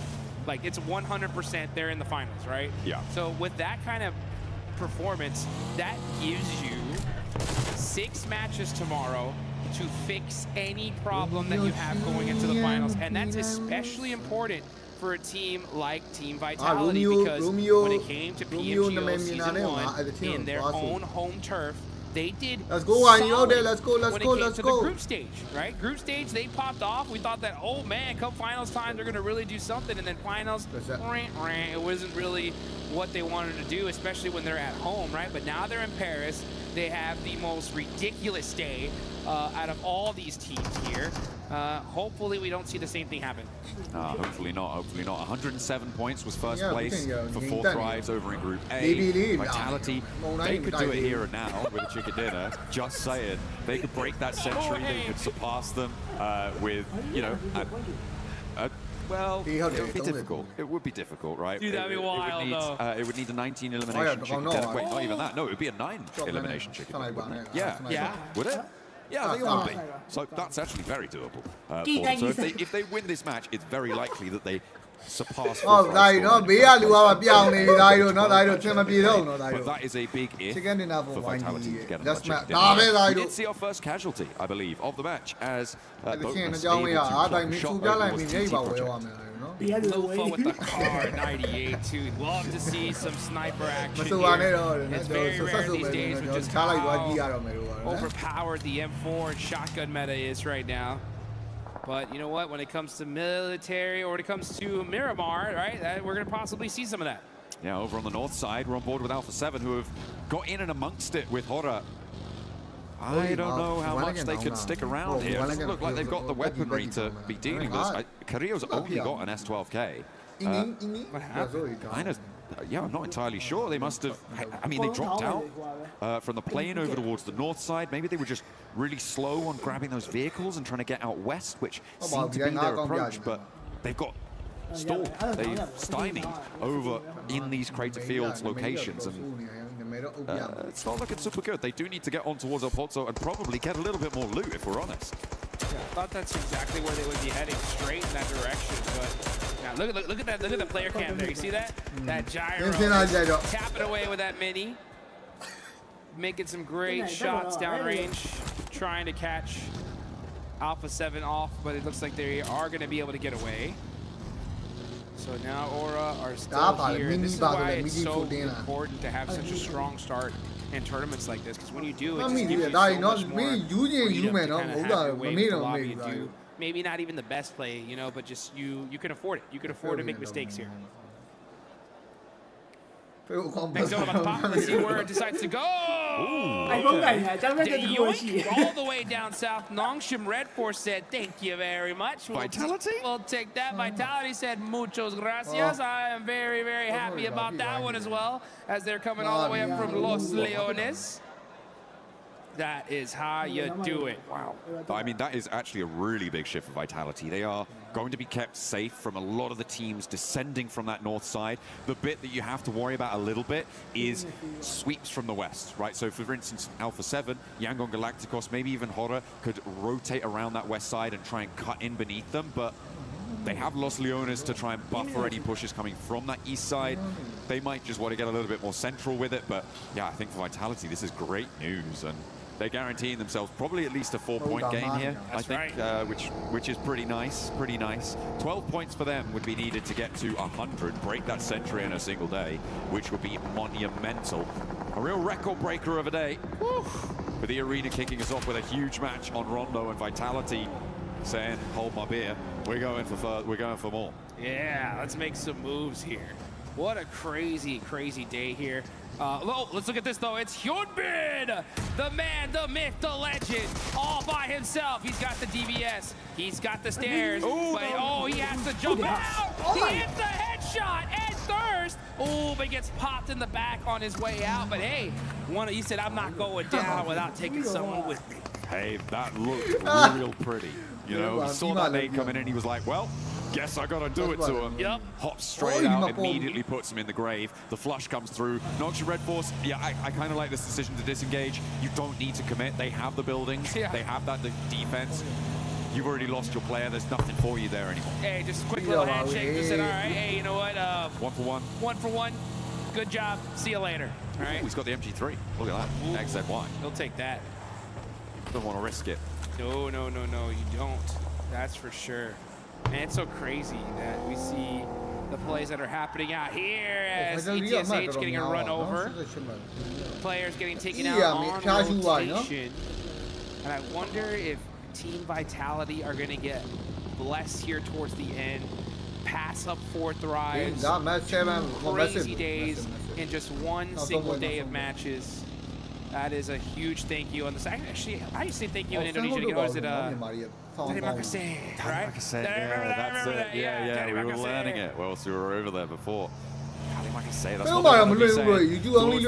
and right now, on the southeast side, they've got a really good spot on the west border of Los Leones to potentially hold this one out. I'm slightly worried about some of the buildings further out to their east. They might be vulnerable to that, but the next circle is going to be coming through fairly soon. The north side, definitely more chaotic.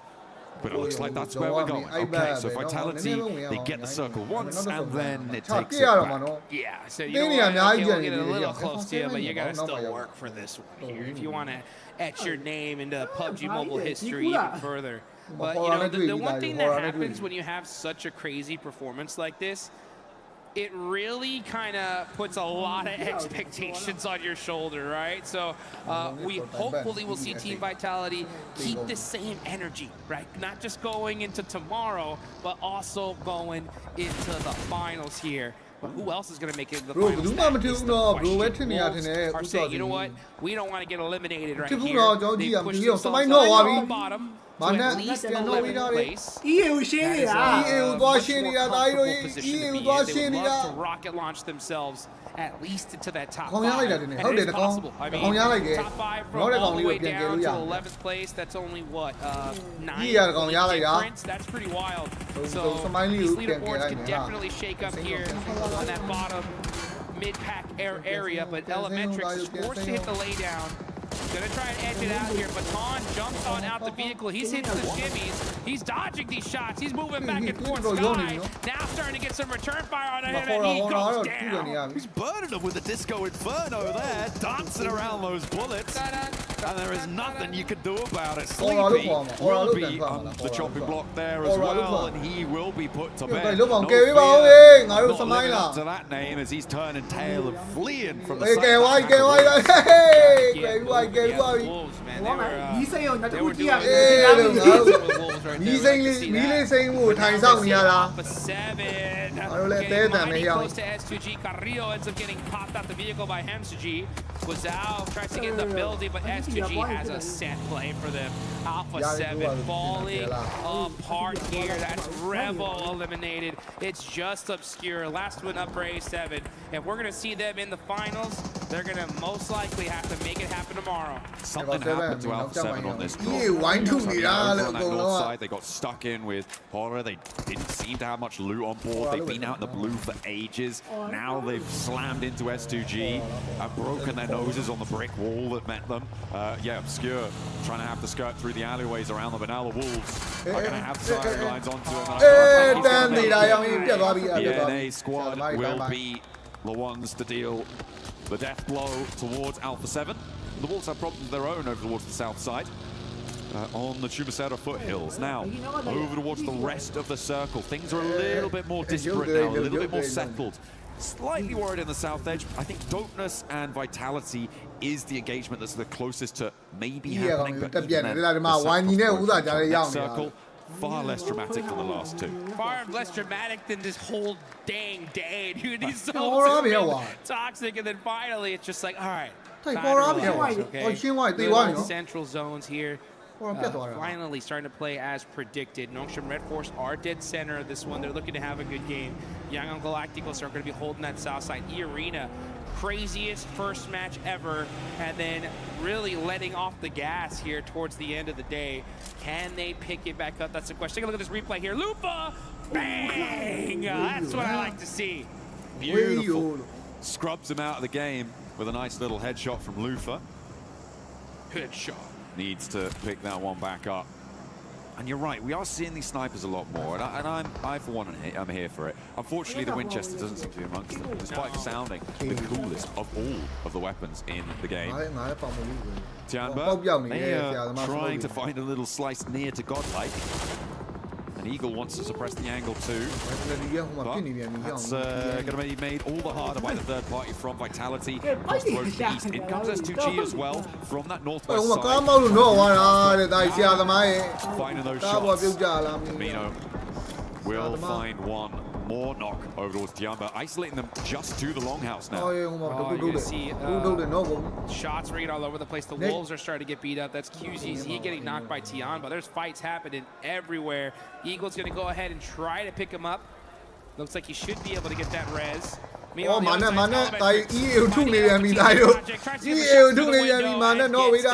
TT Project finally starting to put some points on the board. They were in the bottom three, now in 12th place. Feeling a little bit more comfortable here, but they still got a long way to go. There is still a lot of distance left on the track. Godlike, a pretty decent split on this compound, Jukes. This is going to be a tough position to try and get across towards, especially with Vitality holding out on your east side. The south approach is currently stymied by all of these teams trying to leave from Chumacera. It makes that ground pretty difficult to move around, not to mention Nongshim Red Force taking that compound that overlooks the approach. So for now, Godlike are big chilling. A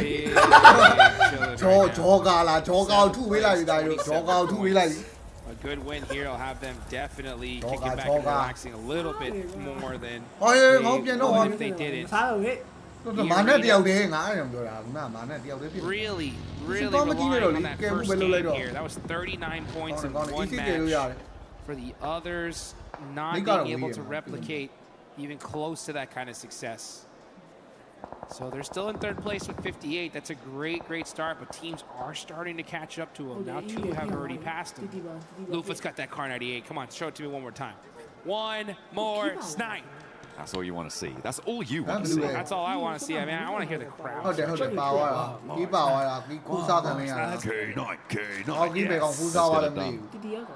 And then to send the bite to be as big as the bark on that.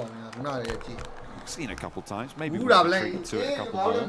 But again, our team's now just waiting the next 5 seconds to find out where the next zone will be. Where is it going to go? It settles out to the east. This is right on the crossroads. Like EA စောင့်တက်ပြီးလိုက်ကြားတယ် EA ကိုစောင့်တက်ပြီးလိုက်နှကောင်မရှိတော့တာဟာလားကောင်စောင့်ချင်းရုပ်ပေါင်းနေများနေ Hustler Crew don't need to get close just yet. It's the teams from Shumasera that I'm worried about. It's S2G, TT Project, E-Arena, and Yangon Galacticos. All of these 4 teams are going to have to figure out who's going to get the chance to try and move into the Mincer in the middle. And it's going to be a tough one, that's for sure. Yeah, Mincer's the right word because we're going to see some teams get shredded trying to just find any kind of spot in this next circle. There is a little hillside that they're going to have to go to, but whoever takes that first is just going to get shot at from every single direction. Now we're going to look at Godlike trying to find some cheeky little shots through the window, looking for the tiniest little pixel to shoot at. QZZ from Tianba, very happy to just share this real estate right now. They're dead center of the zone. They're saying, hey, Godlike, y'all are good. Look over there. We'll look over here, okay? And then once we get to the end game, we'll battle it out. Absolutely. Happy to play in the We're shadow. total full squad, by the way. Yeah. Happy to play in the shadow of the bigger tree that is Godlike right now. That's right. They are cooling off in the shade for the time being after having taken some pretty heavy casualties. Fight in the shade. Yangon Galacticos on the western side. This is that western side difficult scenario. Go on, They go will that be down like to 2 players alive. And Yangon Galacticos put the money. It's going to get pushed away, but Mana is down. Low HP a little bit diminished. TT Project make anything happen.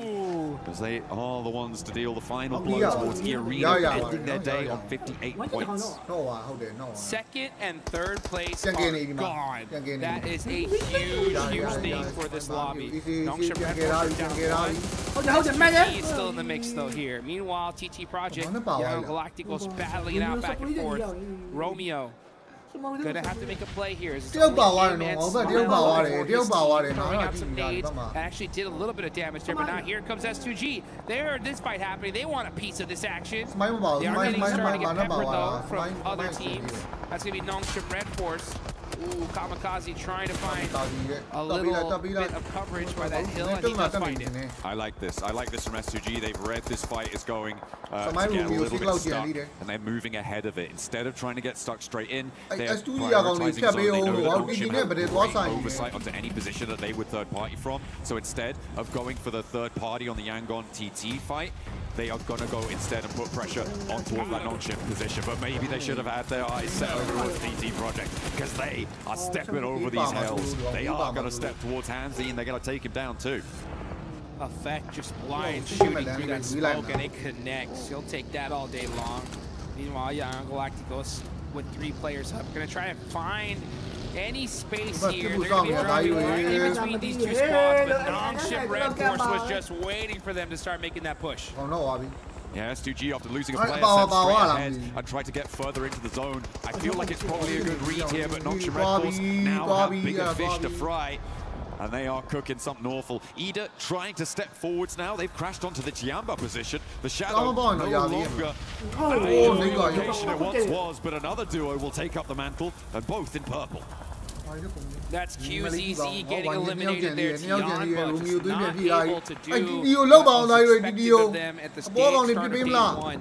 But it's kind of hard to do when the squad's going absolutely insane. Nongshim Red Force had the high ground, but this is at the edge of this circle. They're not going to be able to hold this position for much longer, but they could definitely get some serious eliminations here. Almost lost on the way to that tree, but he is able to find that little piece of coverage. TT Project, Young Galacticos getting peppered. Zarek getting shot in his back. Fights going in all over the place here. Nongshim Red Force looking to clean this up. Yeah, 3 players now alive as Hyunbin does go down for Nongshim Red Force. TT Project, they were able to do a lot of work into this last game though today. They got 9 eliminations there, pushed themselves up into 12th place. They should be happy with the performance they were able to find in the fighting from Shumasera. But now Nongshim try and solidify themselves towards that top 5. They're trying to push out beneath them. If they go down, S2G have a door flung wide open for them.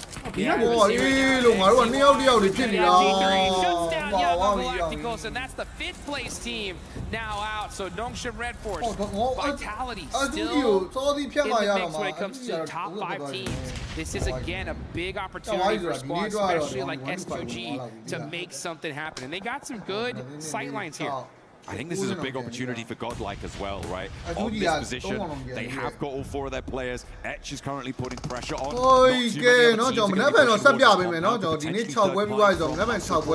But Etch making this crossing is going to be tough because, I mean, Nongshim Red Force, they've got a side swipe on the approach as well. Moving through this compound is going to be so difficult. The question is how many points are Godlike going to get for this hole? Yeah, let's see. Taking a look there at Godlike. How many eliminations are they going to get? They're going to have to fight out ETSH first, though. S-Power, he's got that nade. He's cooking it. Actually, no, he's just holding on to it. Waiting to see the approach from ETSH. Both these teams are in the circle right now.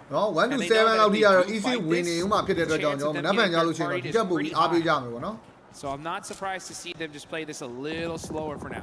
I mean, you say it's pretty high. I feel like a full squad third partying this is probably fairly unlikely. I mean, the most likely is Hustler Crew, but either are playing as a duo. Do they want to leave that longhouse? Probably not. I think it might just be a straight up back-to-back fight, but with Nongshim Red Force having their attention diverted, FCG now it's go time for Etch. A nice Molotov to place to cut the cross, but Etch pushes straight on through, and speed is there. But it is aggression to find it. Nice name blast to a part of the scene. Crowd goes crazy. What the nice and hyped up for that one. And keep all 4 players up. Where was the third party? Not there. Hustler Crew not in a position to go for it either. We do end this match currently in 5th place, but that is up the trend for Godlike now on that north side. The difficulty, they have to push to the longhouse, get towards the crossroads. Get to safety, get in a position to put your team ready for this chicken dinner. You still got Team Vitality up on top of the leaderboard, and they are still in the mix. As we look at Godlike, 4 eliminations, they are there. Dopeness are still here, and that's a team that definitely could use these points.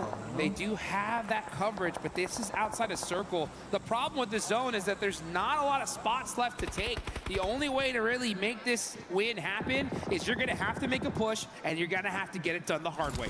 Yeah, it's really tricky now to make ground in this one. The reason Dopeness can't push up the roadside there out to their west is because of Nongshim Red Force and 721 GS, right? Both of those 2 teams have the angle to control the roadside. If that fight goes poorly, if the players start to drop from both of those sides, it is going to get a lot easier for them to move. And if you're going to get a pick on the Razy, that's also going to be quite a boon to your movement. Let's get it. Lufa with the Car 98, making it happen in the end game. I love to see it. Nongshim Red Force looking to possibly get their 3rd chicken dinner on the day. That would be huge for them. Tizzy having to make a play though. Here comes 721 GS with the buggy. He's got the shotgun. S12 smoke. It's not good enough. So Easy's gonna have to support him. He hits 1. Can he get another? He's getting the thirst. Nongshim Red Force doing a great job of stiff arming this team. Absolutely beautiful stuff. Tizzy does go down, but he does enough damage to make it difficult. But now Malik has found a pick onto the off angle, and Nongshim Red Force are going to go low. This is the scenario that I was thinking about for Dopeness. They can start to move west because that fight has gone a little bit mucky on the western edge. There's no longer the pressure from that side. Let's go, and Nongshim Red Force finally eliminate that threat behind them. They have their back against the wall now. And soak up some of these eliminations, but like you mentioned, Dopeness utilizing their time, pushing up, but they gotta battle the titans of the lobby. It's Team Vitality versus They're punishing him on the way as they go straight into the jaws of Nongshim Red Force. Oh, it's not gonna go well for you there. 2 players alive, that's all they need on the crossfire, being hounded out of position by Vitality. With 13 eliminations for Nongshim Red Force, they're looking to play with the big dogs here, but Vitality are the biggest of dogs in this lobby. It doesn't matter if you got an MG3 Loco, Axel is still gonna run rings around you. And you guys gotta remember, if Team Vitality win this game with 9 eliminations, they will pass up for Thrive's 2-day performance in 1 day alone. Let's take a look though at Godlike Esports in the building. They got their shotguns loaded. You can see Mania pulling the pin. Psych! Putting it right back for now. Uh-oh. It's them versus Ida, though. Oh, yeah, S-Power getting knocked. That's going to make things a little bit more difficult. Another nade being cooked now for Rita, Manya, and Same on that angle. The backstop's there, a little bit of damage, and S-Power now is very low. Admino can't step forward. There's off angles to be dealt with. In the meantime, Hustler crew have gone down on that north side. The res, I think it's going to stick here as Same keeps his nerve up into the building. A nade being cooked in response now for Admino to try and take down this duo from Ida. This is the step that they need to take now. S-Power with another nade, but the shotguns are lying in wait, and it is vicious, it is brutal. A second one into the mixer. As Vitality chime in as well. Down goes one for Ida, but Darkin still giving it a good go. Over the top they roll, and Vitality may do the unthinkable. Vitality pushing Godlike at the perfect time, and it's Godlike going down. It's Vitality versus Nongshim Red Force. A great performance on the side of Godlike, but an insane performance from these two teams. Vitality looking so solid. Looking for their third chicken dinner, but it looks like it's all Vitality here when it comes to Group B. There's one. Let's put the 11th on the board. Looking for TZ, is it a self-denial? It might be. Get to double digits on the evenings and burn yourself down to the ground, because Vitality live on top of the tables and beating a two-day performance from Group A. Are you kidding me? No reaction needed. Team Vitality are your monsters here in Paris. What a shutdown, 108 easy တိုင်းတို့ဝိုင်းကြီးပဲနံပါတ်ဆက်ပြီးတော့အားပေးမယ်လားကဲ subscribe လေးလုပ်ခဲ့ပြီလက်မလေးလုပ်ခဲ့ပြီပါအားလုံးပဲ good night ပါဒါလောက်ပါတော့ညာချမ်းလေးကိုပိုင်ဆိုင်နေကြပါသေးဗျာကျွန်တော်လည်းဘိုက်စာနေပြီဆိုတော့နားပါတော့မယ်နော်ညီတို့တတပါအားလုံးပဲတတပါနောက်ပြန်တွေ့မယ်သားတို့နောက်ပြန်တွေ့မယ်နော်နောက်ပြန်လဲကျွန်တော်ဒီ channel လေးမှာဆက်လက်ပြတ်သားပေးပါပါဒီများကြပါလေနော်အာဒီလေးရညီကိုလေးနောက်ပြန်တွေ့ပါမယ်တတပါညီတို့တတပါ